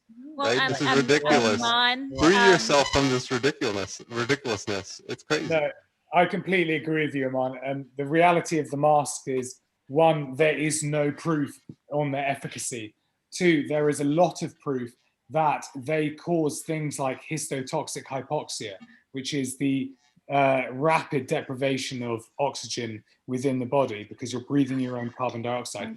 Three, You're not though, because they're breathable. Like you're not. they're not breathable. Carbon monoxide. Three, most of them are not, right? Three, you're breathing in microplastic particles into your deep lung tissue. People don't realize this. From they have- cotton? Like yes, from cotton. Or But silk? most people, the reality is most people don't have cotton face masks. They have those plastic, regular, like. well, then make sure that the masks are the right masks that they're being wearing. Oh, Like the right don't dismiss mask. the mask entirely. Just figure out a better. Like you can challenge that. You can say this is not effective. Let's make it better. Yes, I know, but I'm pointing out the health negatives for it. Beyond that, it's also complete compliance. You're saying, yes, I agree with everything that's happening, right? It's not just saying, I'm looking after my friend or my neighbor or the person across from me. It's not Catherine. about that. It's far more about, like, I'm covering my smile, covering my mouth, making sure that people don't know what I look like. People relish this. A lot of people in society love the mask. It gives them sort of solace and anonymity that they never had before. And what that's doing is it's tipping the balance of regular society from those who, we need open and free societies. We need people who are strong and willing to look other people in the face. And if you take that requirement away, you create a society full of slave drones and people who. But it is true that unconsciously, like, you sort of anonymize everyone. Yeah, like there's certain social norms among, like, especially millennials, where, like, even you catch yourself doing it. Like, you know, when a woman walks by, it's like you don't stare at their face or smile at them because they think it's fucking creepy. It's like stuff like that is just, I'm like, damn, why did I be a bitch like that? So now I make a point of, like, smiling at women in my direction, even though, I don't know, maybe I'm creepy, who knows? Hey, Catherine, In fact, I'm smiling at you. I stare deeply into their eyes. Hold on a second. To look away. Catherine, how long have you had to wear a mask for? Well, first of all, I am being in Canada, I am choosing to wear the mask, so I don't have to. But it's been since lockdown, since March 15th. I don't like it. I mean, I miss seeing people's faces. I miss the interaction. It's hard, but Let me rephrase. How long have you had to wear the mask consecutively in terms of hours of the day and then days of the week, if you would, please? Okay, that's a fair question. I would say I pretty much just wear it to go out shopping, and then I've also been taking a class recently, so it's so I would wear it for about 4 to 5 hours. That said, if I go back to work, it will be 10 to 12 hours a day. Yeah. Oh, I couldn't do that. Yes, let me speak from personal experience as to that. I had to work a show in the Washington, D.C. corridor, and backstage it's mandatory to wear a mask. And so for long stretches of time, 10, 11, 12 hours a day for 7 days a week on this particular show, the mask was a requirement. And let me assure you, it is agonizing on the 7th day. Physical pain, agonizing. You cannot breathe, you cannot think, your face becomes an oily mess. I very nearly hyperventilated on like day 4, something like that. So let me absolutely assure you that any questions of efficacy and transmission aside, they are like torture devices. It is, and this is. But the nurses wear them, you selfish prick. Well, The so do nurses wear them all day. Film industry right now has to wear them. Of one day when traveling from Italy, for 17 hours when traveling from Italy to the UK.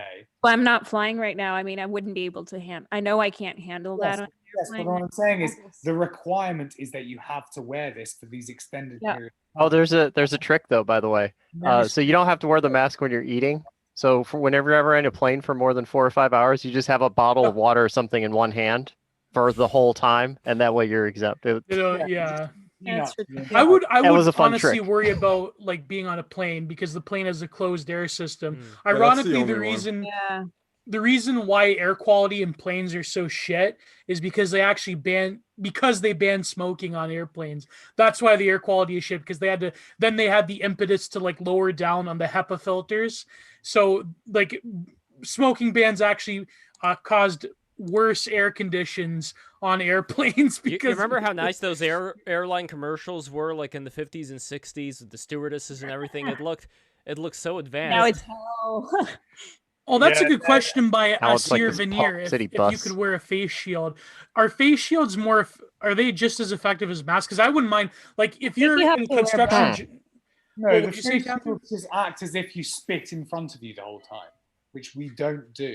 Yeah. But like face shields, I wouldn't have a problem with wearing all day. Like I've worked construction, and it's like Yeah, with the face shield, it would be okay. But again, it's the philosophical basis. It's like, will you do it the rest of your life? It's the medicalization of all existence. Pretty much. Wearing a mask for the rest of your life, and if you Here's would, the thing: you shouldn't be wearing your mask for the rest of your life. I mean, I think what you're I think sometimes you do have to do certain things, but you have to be careful about why you're doing them, for how long you're doing them, so that that power doesn't permanently become somebody else's over you. So I understand your concerns with the mask wearing and the consequences that may happen. And are we being kind of told the truth because we were told one thing and then we were told something else? But also, like with the mask, like let's look at other ways to solve. What you're told. It's not Sorry? just Do you think we should wear the mask until there's a vaccine? Is that your position? Yeah, no, that's what they're assuming. The assumption is you wear the mask until the vaccine's ready, and that's what's going to happen. I Because the personally would problem not with the take an vaccine experimental is vaccine. I'm huge. sorry. Yeah, me neither. I'm not doing that. The process of Fuck making a that. vaccine, any sort of medical thing, in this short of amount of time, you can't test second order effects. Well, somebody was So- bringing up the idea of like, well, do we need the vaccines or do we just need a proper way of treating it? Like, Yeah, that's more. yeah. That was Gio. Yeah. Yeah. So I think either I think if we only focus on vaccine, human health. We need therapeutics. I agree with from I mean, God. there's Regeneron now. I mean, I hope Regeneron is going to increase much more. One thing that I wanted to ask before was... Well, like, they have that study where Regeneron plus vitamin D plus zinc. Yeah, I there we mean, go. that's- But like, okay, can't there be an environment where, let's say, people who are, you know, much more likely to have a really adverse effect to COVID, that they could more or less just stay home and stay put, and then everybody else who kind of wants to take a chance, you know, mask or no mask, they could go out there. And also, why can't, for example, for some people... Well, because their contention is that anyone could get an adverse reaction that you don't know. That's not true, but actually the that is bullshit. true. Wait, we sorry to cut you off, Lev. Sorry to cut you. who were super healthy, no issues whatsoever, got it really bad. Oh no, I do know of people who've died from it. So I mean, it does happen. That said, people can die from the flu too, and they've been healthy. Yeah, it's a small percentile when they actually I think calculate. it's a risk calculation. So, for example, I'm kind of in agreement with Lev. Like, can we look at other ways of let's protect the people who are most vulnerable. You know another thing I hate from these fucking people on. It comes down to the fact that people should be allowed to roll the dice. They should be given the opportunity. Yeah, that's what The big was saying. difference Yeah. is you're not rolling the dice for yourself. Like, if you're just making that choice for yourself, you should absolutely have that choice. But it's the people around you. That's the Life contention. is dangerous. Life involves risk. And here, Without risk, you're dead. And as You're far already as dead. You can't drive drunk, right? You know, Sure. you're taking the risk, but you're also taking the risk about hitting someone else. And as far as, let's say, the people who actually have certain health-related issues, like autoimmune things, whatever, how about this? How about when they would choose to go out somewhere, then they motherfuck up with the N95s with the little All things those on things them, work. and not just the regular N95s. I'm talking about the ones with the respirator on them, with the filters. yeah. Exactly. Yeah. So that way it's much easier to well, not just the filters, but the respirator, so that actually it goes out. So all their bacteria would actually go out, but that way they have clean oxygen back Well, in. it's been a renaissance for taggers because now they're not going to get detected by the police by wearing respirators. Ah, there we when go. they're Yeah, it's a tagging, great so- time to rob a bank. And for by the way, sure. most people Social can't impact. even tell the fucking difference between, like, when they, like, if you go to a store and instead of wearing the traditional closed off masks, you wear like a respirator with that little thing in there that takes your air, you know, back out into the world.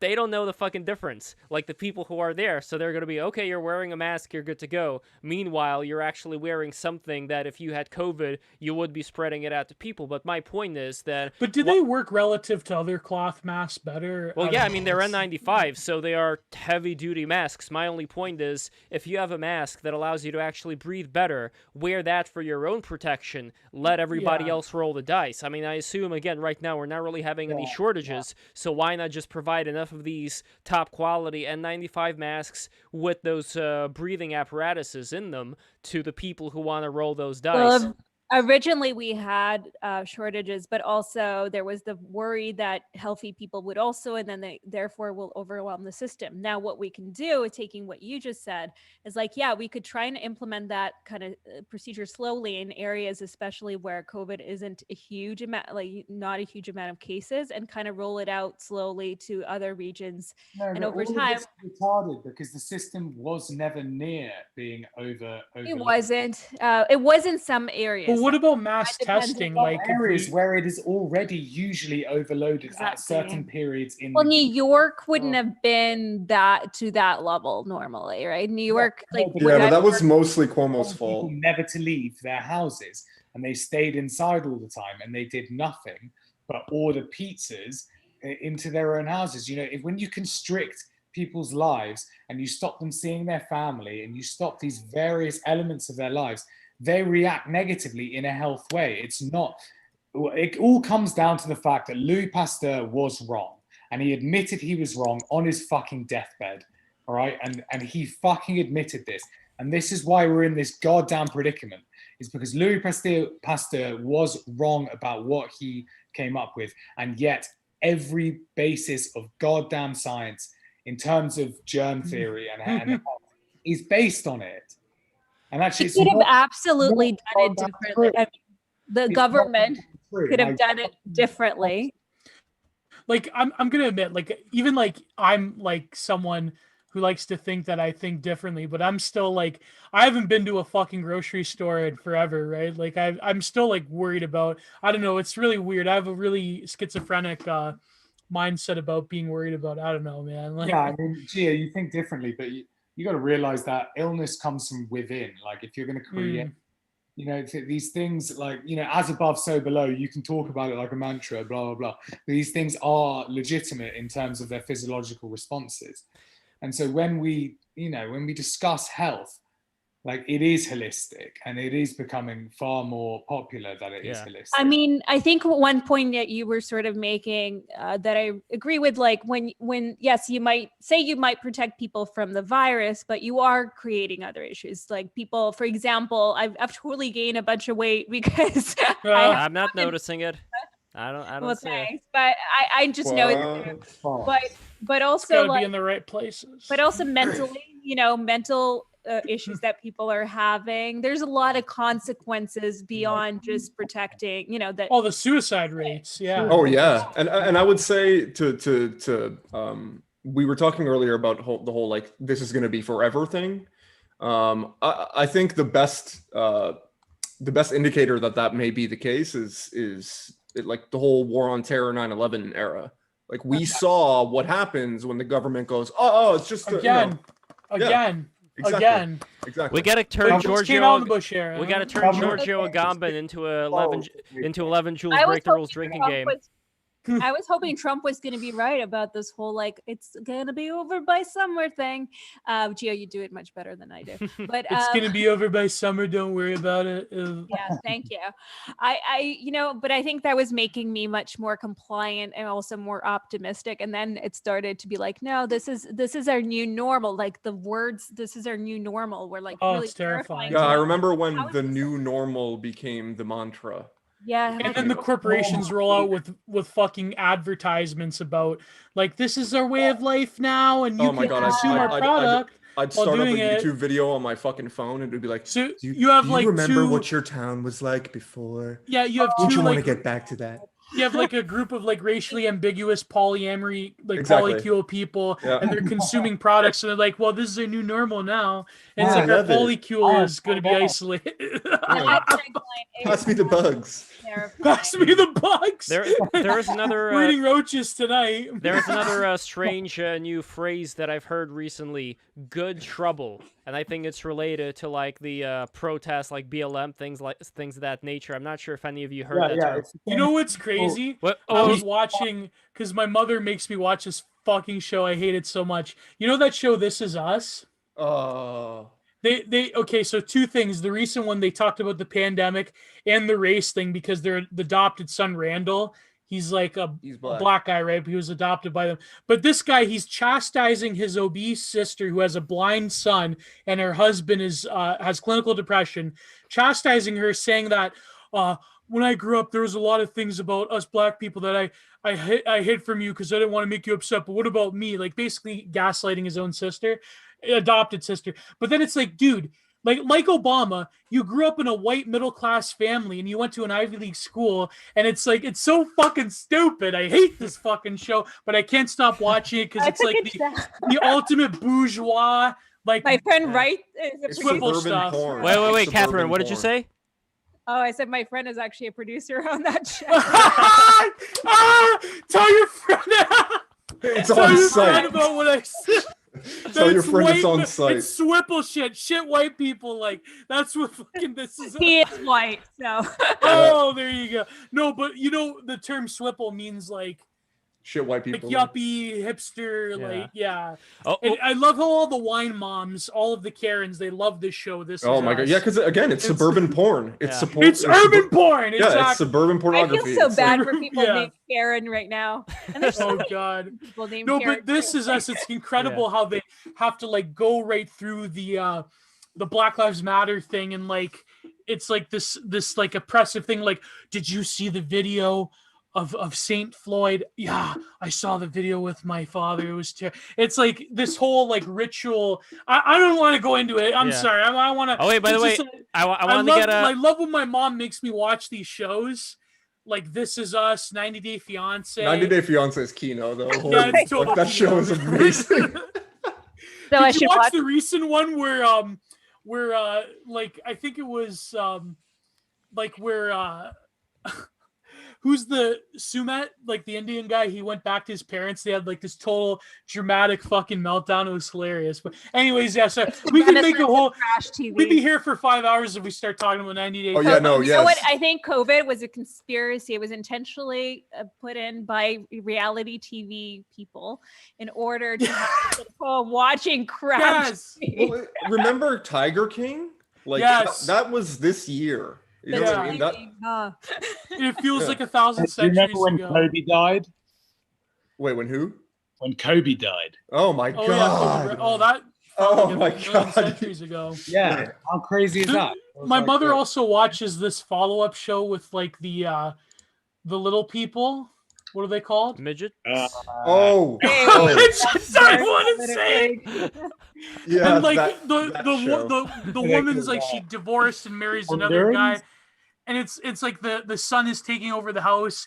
And my mother, she's like typical like immigrant, right? She's like, I know that this show is entertaining, but it's like they're fucking rich. Like, why am I gonna feel sympathy for them because they're leaving their? It's like they're fucking rich. I know they're little people, but they're rich, so I don't fucking care. Did they do a show with the manlet guy yet? You know, the bagel manlet man. Oh, he's been doing really bad. He had a stroke recently. Oh Jesus. Yeah, he had a stroke. He almost No. died actually. Big Ed. Big Ed is the new the man best. Big Ed, man. Yeah. Big Ed.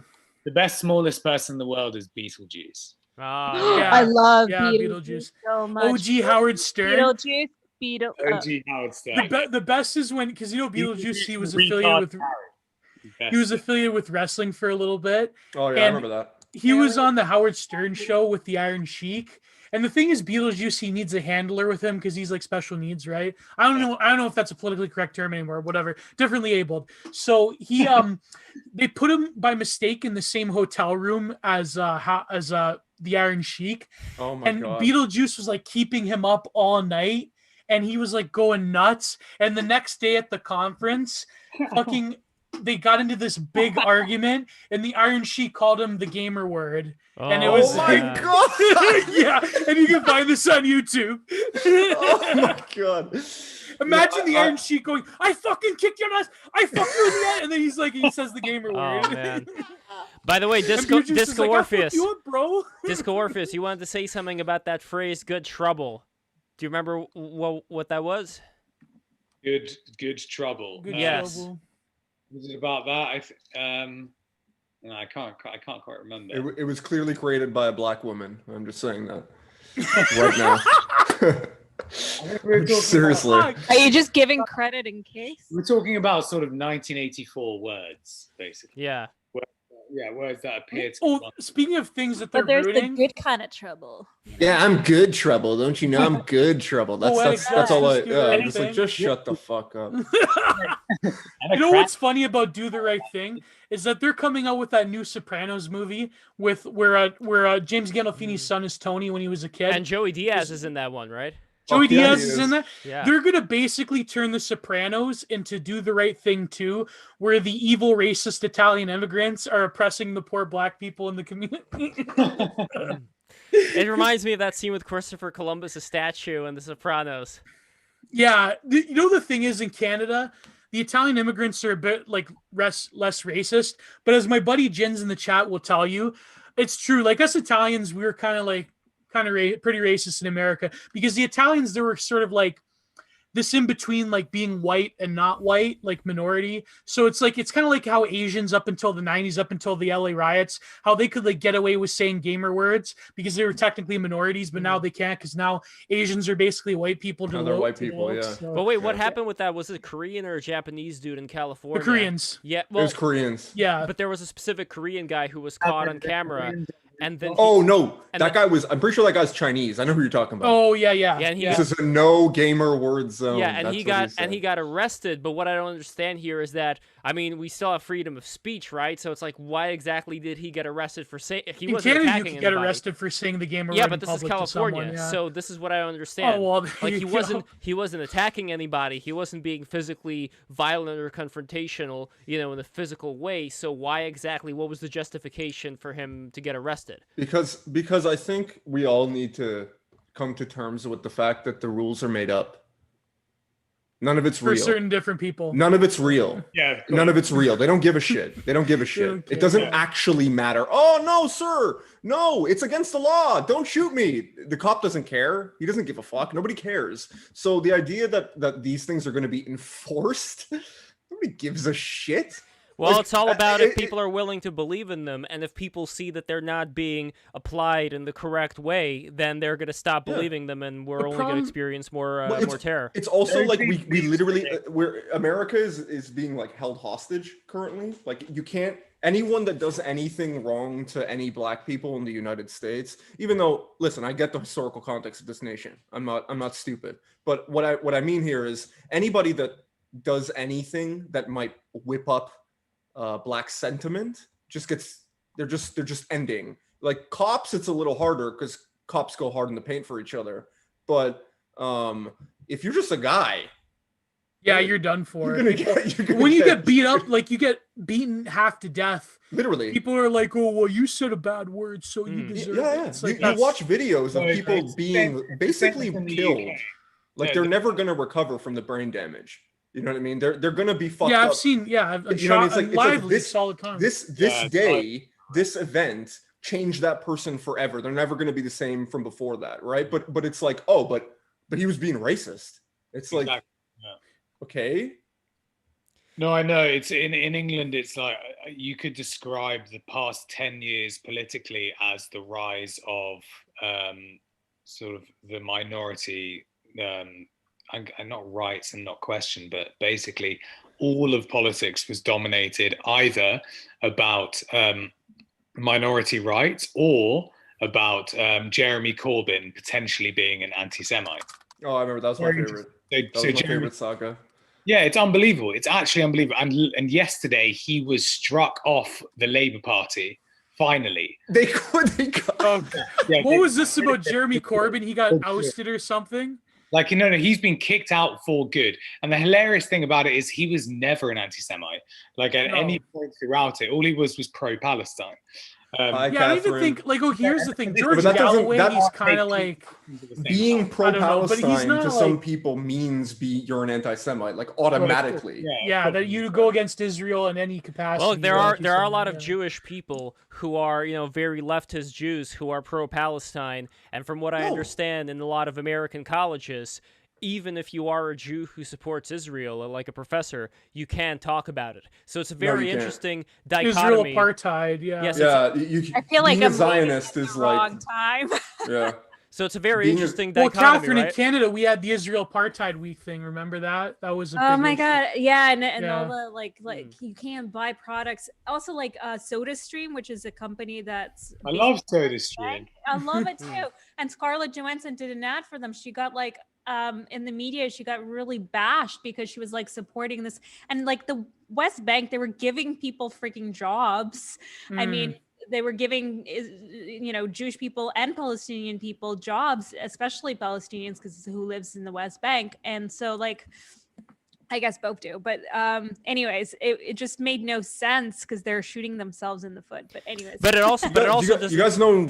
Wait, go ahead, Bev. It Go also ahead. doesn't make sense when there are lobbies that vote to censor people who do, let's say, speak out against Israel and pro-Palestine. Well, we had that in- That's like I'd say that facts should speak for themselves. Let people speak and let people get to the bottom of things. Whenever you try to censor anything, like regardless of what position you happen to hold, it's going to make it that much harder for people to actually take you Well, in seriously. Canada, Like in they'll think Ontario, You're going to inspire the exact inflammatory reaction. Exactly. Which you're well, that's the thing. In Ontario, we had CUPE, which is the big university and teachers union, and they had a ban. The head of CUPE, Sid Ryan, this was like back in fucking 2006, had a ban on Israeli academics, and that was a big controversy. Damn, that's crazy. Yeah, it was really fucked up. Because I remember, like, the thing that got me into politics was, well, besides reading, I know it's kind of cringe now,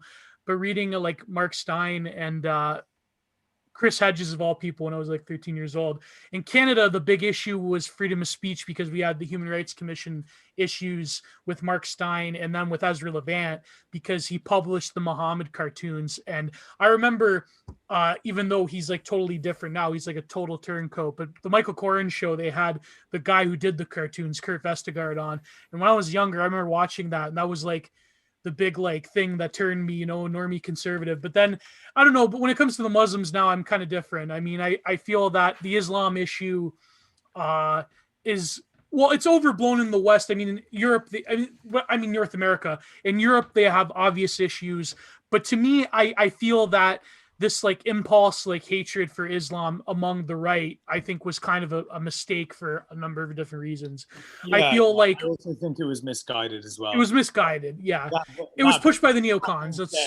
Yeah. That being said, Paris is on fire. That's true. Yeah. The thing is, in Europe, the identitarian issues are obviously different, especially in places like France. But I feel that if they were to either segregate or deport and do those things, I don't feel it's the same level of civilization struggle as it was when Charlemagne, when Charles Martel kicked them out. I feel that if anything, Islam is going to be a victim, like Zero H.P. Lovecraft was saying, is going to be a victim of global liberalism. And I find that highly suspect. I don't know that that's true. I don't know if they have the will to. Like I said before, it's not going to overcome globalism. If they have maybe, if they have the but this is what I mean. If Islam has the capacity to be a challenger, maybe we should say that instead of antagonizing them, but rather from a separate but alliance model where the Islamic regions of the world can come to an understanding with the global political right and say that, okay, you have your place and we have ours. I don't know. Maybe I'm too optimistic about this. I'm not European. I mean, the thing that makes me a bit suspect about a lot of these things is you have people who, let's say, okay, fine, they can, they'll live in their own civilization, and if they want to practice things in a specific way, then they can. The only problem here is that if we have people who are coming from a lot of these regions who, let's say, go into, Norway or Sweden or whatever, and they do a lot of, not so good things, like a lot of the migrants who come there, I wonder if it was the society that they were in, where if you knew that if you would rob someone, then they would chop your hand off. If all of a sudden that is let go of, and you don't have the threat of having your hand chopped off, but you just have the threat of like this nice Swedish jail at worst, if they even throw you they in have jail. their own separate communities within. You're absolutely right. The whole thing is because the tribe of Sweden, for example, they didn't protect Ube, or whatever her name is. I think her name is Ube, like the Swedish girl who got beheaded. They didn't protect her, and the reality is because like the Muslims there, for instance, they're only doing what they're allowed to do, you know. And when you bring it down to that, and you stop seeing, you know, yourself as like, oh, they're so different from us, like, although they are, but it's not so much like they're barbaric. It's that we are weak, and we don't know who we are. We did it to ourselves. I mean, think of what it would be like to grow up in the fucking desert, like in, you know, 600 BC or something like that. Like, I'm gonna go way, way, way in advance. Just think about that. You're growing up. The climate is not that hospitable. You're not even in the Babylonian Empire. You're just like somewhere in the outskirts, and you're gonna have to figure out a way to make sure these men are not gonna rape these women, and that everybody is gonna get along. And you know what I mean? Like, it's so much shit to deal with. Well, there's I feel a sorry certain for them, Arab you know? psychology that. No, you know, it's the reality of thinking about the migrants who came from sub-Saharan Africa. So I was working in Tunisia about 4 years ago as a journalist, and I was working on the migrant crisis there. And so they cross. So these sub-Saharan people, like a man from Togo, right, and he crosses the sub-Saharan Africa. He crosses the desert to get to Libya. Right, and he and 30 other men try to cross, and out of that 30 men, 3 make the crossing, right? And those are the 3 strongest men to do 40 days across the desert, or something ridiculous like that. And then they get to Libya, and then they're sort of thrown in like jail. And I'm not like saying sorry for them, but I'm just trying to make the point that they go into Libya, and then finally they get to the Libyan coast, and then they make this journey across the Mediterranean in crazy waters to like the Spanish coast or whatever, and then they make their way up, and then they finally make to Sweden. It's like the idea, these are oh god, I hate saying these are warrior Kashraya class men. Yeah, right this there. is the meat grinder, man. You're getting fucking molded. You take them into your country and you expect them not to just take what they want. It's absurd. Like, it's totally absurd. And that's why the government are utter traitors, is because they don't recognize. And I wonder if that's a better way for people to look at it, where I think a lot of the negativity has been from people saying like, oh, look at it, you know, these so-and-so. Like, instead of that, why not say like, we respect these people as warriors, but because we see them as warriors, this is not going to... We don't want them in our societies. Yes. Well, we want them, part of the problem with that, Lev, is that people aren't allowed to recognize differences whatsoever. Yeah, like that's the sort of implied premise here with like neoliberalism or what have you, is that we were all, you know, fungible units of capital, and that there's no allowance for anyone, especially a white Western person, to acknowledge that the sub-Saharan African 3 gentlemen who just got here through hell are hard as nails, and they're simply going to take what they can because we're big fat teat, you know. If you could even begin to have that conversation without out and out cries of racism or bigotry or what have you, then you could perhaps frame it in the sense that these people are hard and they've had these experiences. But part of the backlash and part of the sort of charged energy here is that you cannot even say that to begin with. And that's the thing. We're saying it here. I mean, this is the thing. We've had... True. Yeah, but here's the thing. Even like the woke people, they're kind of right, but in the wrong way, because a lot of them, let's face it, aren't like 100%. They're like, you know, bourgeois, college educated types. But they're right in the sense that recognizing difference is almost, in a way, it makes you less like quote unquote racist, because you could recognize the cultural background of Islam. It definitely makes you less racist. Yeah. I think 100%. The most racist thing is exactly. But you have to have a strong sense of your own culture identity to truly recognize the other in the same capacity. Like and a lot of noble permissible. Yeah, and like a lot of noble steppe peoples throughout the world, whether it's the Iroquois and the Comanche here in North America, whether it's the Mongolians, the various tribesmen in Indochina, like a lot of different people, they share the similar hardness and passion and character.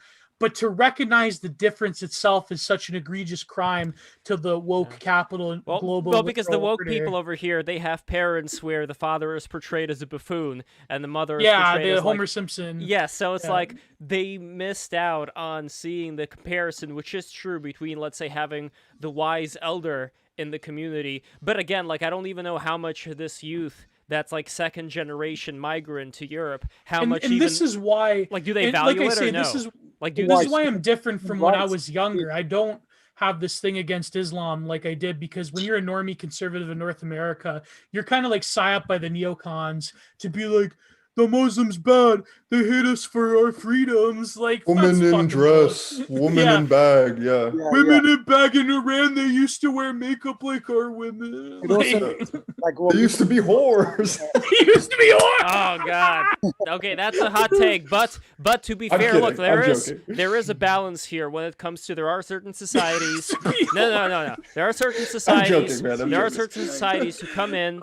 You could say maybe you could even say the Egyptians did that back after the decimation, 11,000 years ago. There Yeah, are certain Egyptian and societies. Iranian Islam, they're fundamentally different. No, but that's not what I mean. Yeah. What I mean is, I think that without getting into too many details here, there are certain resets that happen in the world. Here we go, resets, great reset. There are certain resets that happen in the world where people like the survivors, let's say like the ancient civilization survivors, for instance, they would come in and they would introduce certain law and order to societies, which would then cause those societies to thrive. Wherein The Romans. Yes, like wherein if we're saying like, do we just leave everybody to their own devices? I think there could be a balance here of maintaining a certain not vertical order, but an organic order by bringing in some of the best people who could be good leaders into certain regions and just running shit and just making sure that there's going to be a good way for people to rise up, through their own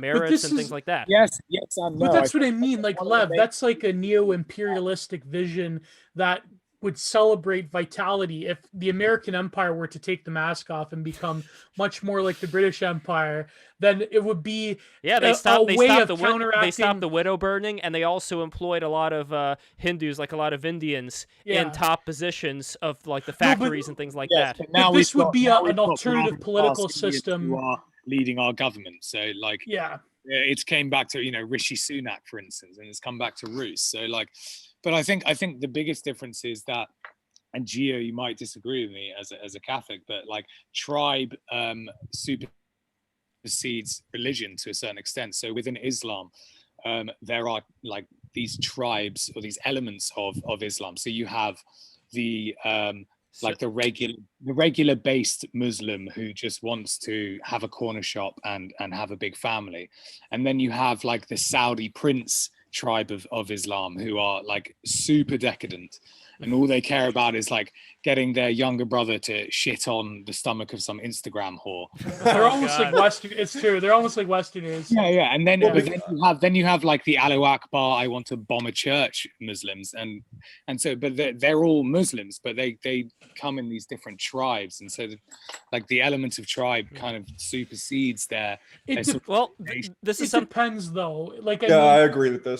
It depends. It depends. Like with Christianity, it's a bit different, but it's certainly the case within the East, within Islam, and within, for example, within Mahayana Buddhism, the different regions of Indochina. I know that's not a PC term anywhere, Indochina, but within different regions, they have different native pagan rituals that they incorporate within the corpus of Mahayana Buddhism.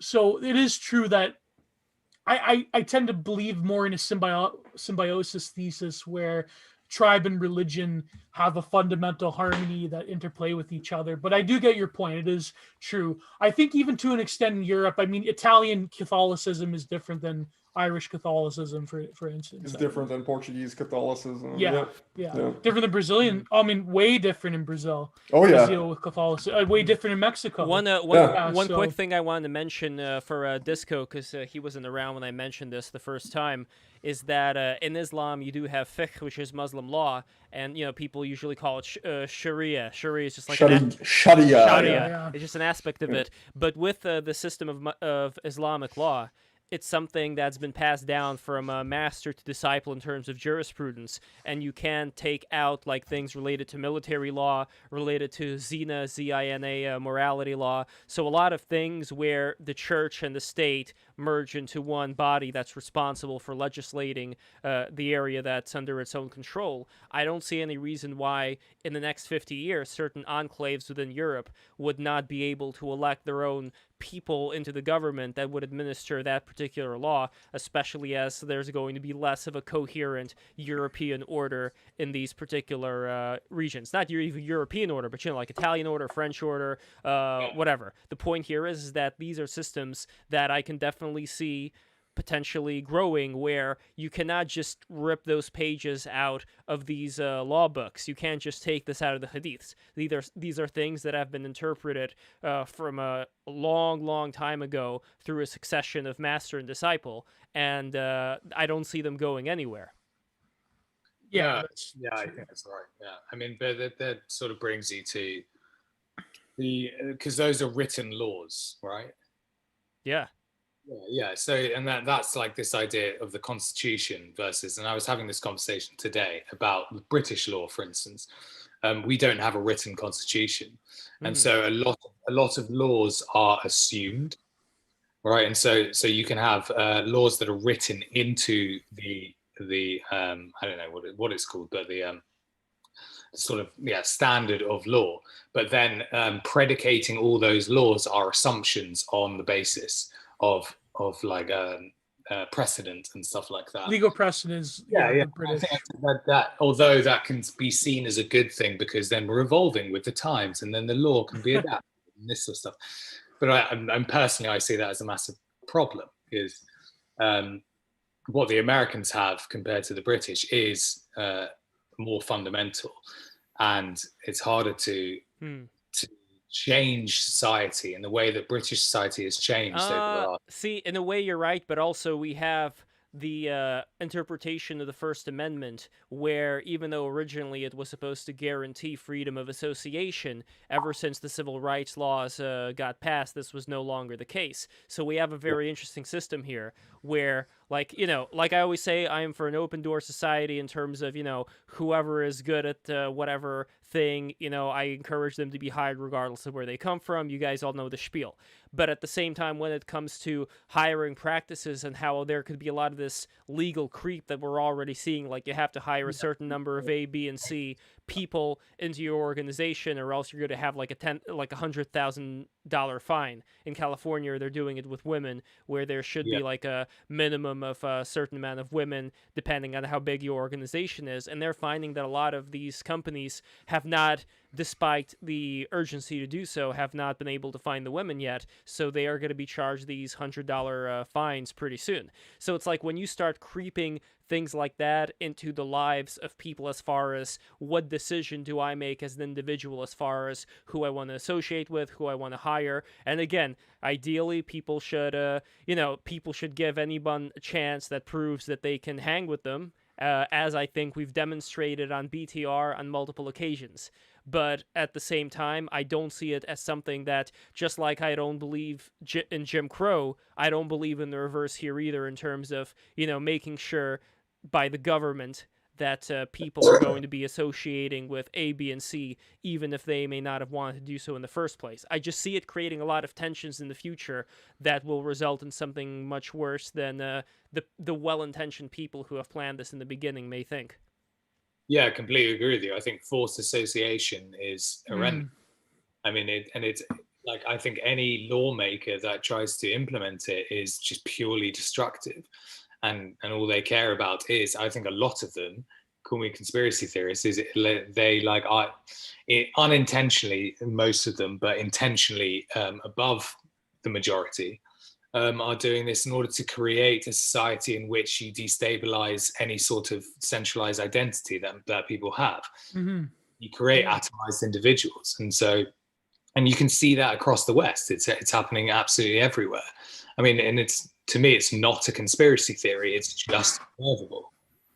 What I would be very interested in is to have more of these discussions, like we had today, for example, with Jessica. Because, like I said before in the beginning, we brought someone in here who traditionally doesn't really come on these kind of conversations. So if we could get some more people like that to come in here and to talk with us, I thought we had a great conversation with her, then maybe, well, I'm not saying it could be an overnight change. I'm not being that ambitious, but I am saying that I think for a long time, people just haven't even been exposed to this, like, this kind of message without going through a the filter. Joe Rogan style of throw them in the gauntlet. Yeah, like without going through the filter of the media, because the media filters all this as... According to some people, a person, we're a white supremacist alt-right podcast. Who said this? So, what was his name? The tomato face guy that I argued with for 2 days. Total Iron Man match for 2 days on Twitter. What was his name? Wait, are you talking about the communist who was on this show? Yeah. Oh man, yeah. I remember that guy. Not Christos. That guy's a good dude, but yeah, I like Christos. Elkim something. Elkim. Yeah. Jeremy Elkim. Yeah. He blocked. Oh, was he the guy? Was he the guy that was sitting on his couch just in disbelief that people were saying things that were not what he what he agreed with? Yeah, I remember that. He was wearing a blue shirt. He looked like Dave Rubin. Yes. He looks like Dave Rubin. By the way, real quick, in that tweet he wrote, "Oh, I'm so sorry, Alash, that I recommended you for the show. Guess what? Arash Kalaki, he's coming back. We are going to do an interview with him. Get shit on. And Alexander Bard. Discourse. Yes. So, with Arash. Well, him and Alexander Bard. I want both of them to be there to discuss to discuss the economy. And he is all for it. Bard comes on. So you hear that, Elkim? Arash is all for it, despite all your fucking bullshit. Play the Stone Cold Splash Shatter theme right now. Yeah. All your friends. You know all why? Your friends are ours. Because Arash. All your friends are ours. Because Arash is fucking. He's a rational human being who he's a cool dude. Despite whatever disagreements we happen to have, like he sees that we're for real, and you are not for real, my friend. You are an elf man, and you blocked me, and I don't give a shit. I feel bad that I owned him for like 2 days straight, Iron Man match style on Twitter. It was hilarious. So he couldn't handle it. He couldn't handle it. Yeah, you were there, Remus, man. We were dancing pretty hard. I mean, it was old school Twitter, like post. Like pre-2016 Twitter. And by the way, he also called my friend John Gonzalez's family like a white supremacist because they were against the Maduro regime. Oh my God, that's such a terminally fucking bourgeois leftist thing to say. Yeah, I love nothing more than people who have never lived in the place that they are talking about telling you, a person that lives there, you're a coon, bro. It's like, what the fuck are you talking about? So funny. No, I mean, you see it with Antifa attacking black people all the time. The best part was during the stream when Johnson Gonzalez was like, bro, I literally live. And I literally live here. Like, what are you talking about? Yes, I might know this a little bit better. Yeah, well, you don't. I guess it's interesting because what you don't want to fall into is the trap of Saint Jordan Peterson, which is when you reject. Okay, so what did he do at the beginning? He rejected the idea of compelled speech and naming pronouns and stuff like that. And so he rejected that. So he was then officially rejected by the left. So then he was sort of floating in the ether towards the right. And he went over to the right. He almost got all the way over to the right, but then he wouldn't go like a certain distance, which was basically he wouldn't like name the Jew, right? And so then the right were like, "Oh, we reject you," and so you're a fucking gatekeeper. You're a gatekeeper. So then Jordan Peterson's just like floating in the middle, and then he like just has a massive breakdown. His entire family. Better speaker than a strategist. Yeah, and his succubus daughter psychosis. And as you guys style. And as you guys already know, got stolen by Avuda. And as you guys already know through the chat experiences that we were having today, not only are Jewish conversations, unfortunately for my sake and for the sake of my fingers that are typing the shit out all the time, but they are constantly going on, and I don't shy away from it. And I say, like, bring it on for anybody who has anything critical that they want to say. Have the most mass amount of respect for Lev for that, because Lev just takes it on the chin like a fucking beast. Absolutely. No, I don't. We're gonna bring on like I don't know who's a pretty comical I gotta read. Patrick. We're gonna bring on Patrick Little Oh, to debate. man. You know who I want to bring on? I want to bring on Emily Eucas because I know Emily. We went. Yes. We went to the Newgrounds. She is also a friend of mine. We went to the Newgrounds office party. She gave me a big hug at the end of it. I got high with her. We smoked weed together. Damn. It was pretty. We're gonna know. Seriously, we will have Emily. We will do a sewing discourse. Did you meet Stamper? We'll go through all of her. I career did. and I did meet Stamper. He Dude. was great. I did a rap. I fucking in front love of him. Stamper. I did the. Wow. I did the Nice. dick clubbing rap, which is so dirty. I'm not gonna do it in front of you guys right now. But it was like the most dirty song I've ever heard in my entire life, and it just goes on these really like dark. It goes into real dark I just places. remembered that song. Dick clubbing. Oh man. Okay, Oh, after the my stream, God. guys, after you watch the stream, because we're about wrapping it up, but after you watch the stream, and don't forget to subscribe. Shell mode. Don't forget to Sub. subscribe and go to patreon.com/break the rules, limited time offer, geoprint, and you see these? You see Papa these things over Poliaco. here? You see these Papa wooden Poliaco. my dad made these. My father Is that a was an fucking amazing- Slaneshi? Oh, okay. I was about to fucking. No, about it's to have a it's problem. just something that my dad comes up with from his imagination. These are magnets, That's by the awesome. way, so you can put them on Oh. your fridge. Does your dad take requests? Yes, he does. But okay, here's the thing. $50 patrons requests whatever you want. My dad's gonna make it out of wood. $50 patrons. First time this is ever being unveiled in the air. I'm saying right now we're gonna put that tier up. You could already become a $50 patron if you want, and I'm just gonna add that tier retroactively, and you are going to be on it. $50 patron. Whatever you want, my dad's gonna make it out of wood. $50 patron, super Let's secret, fucking go. Jules OnlyFans. Yes, So- exactly. Oh yeah. You ever Right. wanna? Kind. You Speaking ever, of which, you ever, where is Jules? Is Jules okay? Jules is Jules He's is okay. working. He's working right now, so that's Oh, okay. yeah. That's why he's not here.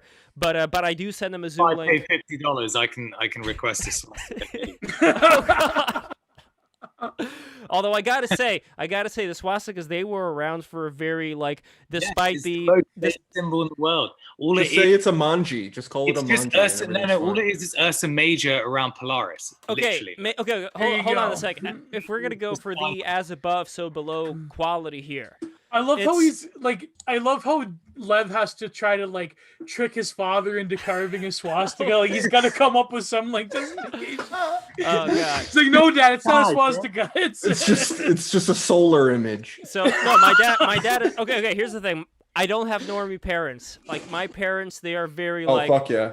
Okay, so my Nice. dad was one of those people who, growing up in Soviet Russia, everyone around him, because he was like in the artist, underground artist scene, everybody would like do drugs and like the worst drugs. The Russians and how much they like the hard stuff. Anyway, Crocodile? but Crocodile. yes, but my dad did nothing at all. Like maybe he got high one time, but that's pretty much it. Like he just stayed the fuck away from drugs, from alcohol, because I think what he has is he is one of these people who is very connected to the earth. Like he has a lot of intuition when it comes to certain things. I really do see that my dad has certain psychic qualities that I may have inherited both from him and from my mom. Like they're both great in their own kind of way, and they're not the same, but yet they love each other, and it's a really good compatible relationship with the two of them.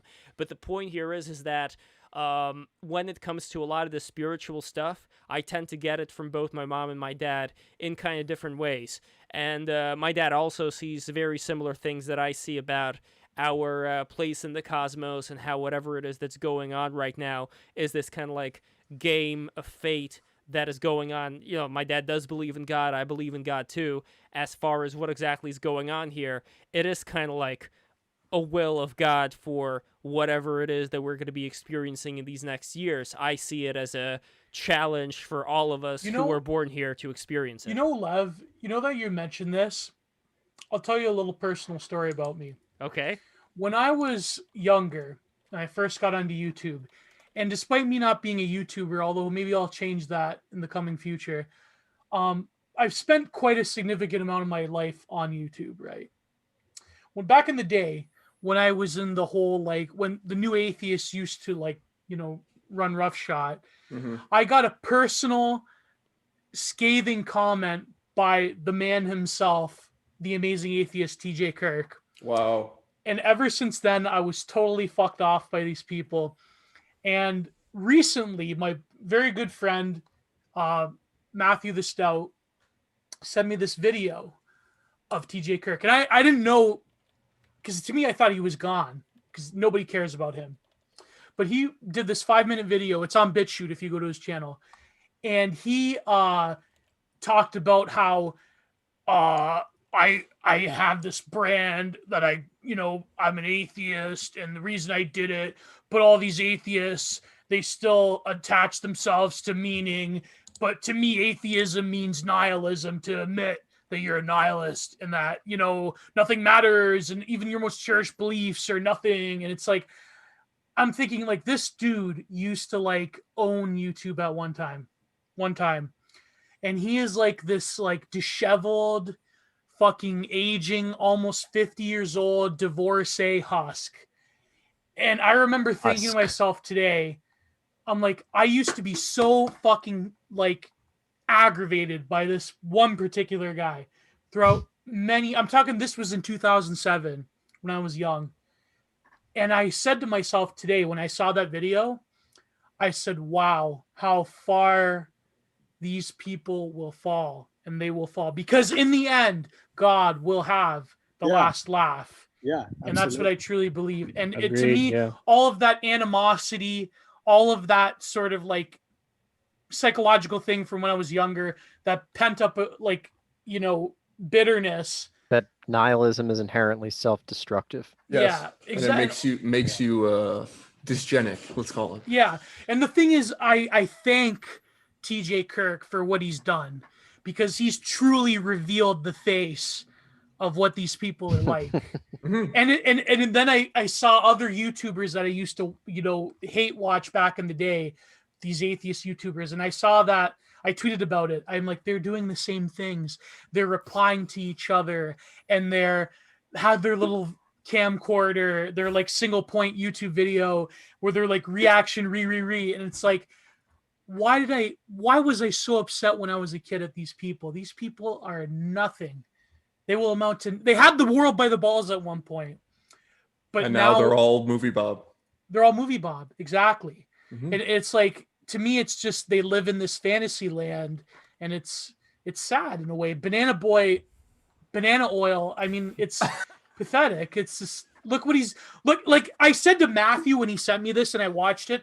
I said to Matt, I go, literally the only thing in my mind is that passage from, I believe it was Romans, where God hath given them over to a reprobate mind. And I'm thinking like, look at all the shit that TJ Kirk's been involved in. God hath given him over to a reprobate mind. So sorry, Lev. Sorry. Well, who's doing good though? Right. Angry Video Game Nerd. He's still rocking Yeah. it. He's still doing he's having He's still fun. doing it. He found himself in a pretty good niche. He just makes these videos. He's not really political. He just does his own thing. Although I think Nostalgia Critic had certain problems. That guy. There's a whole down the rabbit hole episode. Yeah. Apparently he's a huge asshole in real life. I knew a friend actually who met him in real life. He's not. Are you surprised? He's not a very good dude. Yeah. Oh, well. Well, I think that this is it. We're going to be wrapping it up here, everybody. But I just want to thank everybody for being a part of this. Let's do some shout-outs before we go. Buff, Pulsating Shadow, Sonic Echo 5. We got Jugs in the house. Jugs, thank you so much for being here. Jelphus 06. Byzantium Long Archon. Superfan. EXO. Let's say the last one together. EXO. And Jeffus 06, who says Martin. Oh, and Jeffus, he wrote about the magnet. Wooden Cthulhu fridge magnet? Yes, it is. Okay. Yes, he kind of looked like the Hydra symbol if you want to be a bit, yeah. A Marvel guy. Yeah. Lord Akabusi, who says Bard has phallic energy, back when we were talking about Alexander Bard. We got Putan. We have Putan. Putan. And we got Mind the Future. Martin. Yes. Always good to see you, Martin buddy. K. We got, let's see who else. My buddy Jen's in the chat. Yeah. Well, Jugs. Who else do we Elliot got? C. Archon. Caustic Dreamer. S's Hermes Thurston is in the chat, but Hermes Thurston is over here as well. So let's see. I think we had Modern Hermeticist here a little bit early. I don't remember. Let's see. Yeah. Rhodey Maurer. And that's all that I can see right now. But anyway, we always have the best people in the chat. How do you say that in the Trump voice, Gio? Break the rules, people. We have the best people. They're the best. All of our fans break the rules. And, you know, they're really good people. They're amazing people. And they'll tell you we're the best podcast. And they're the most underrated podcast. Definitely. And don't forget to subscribe once again for anybody who is a newcomer over here.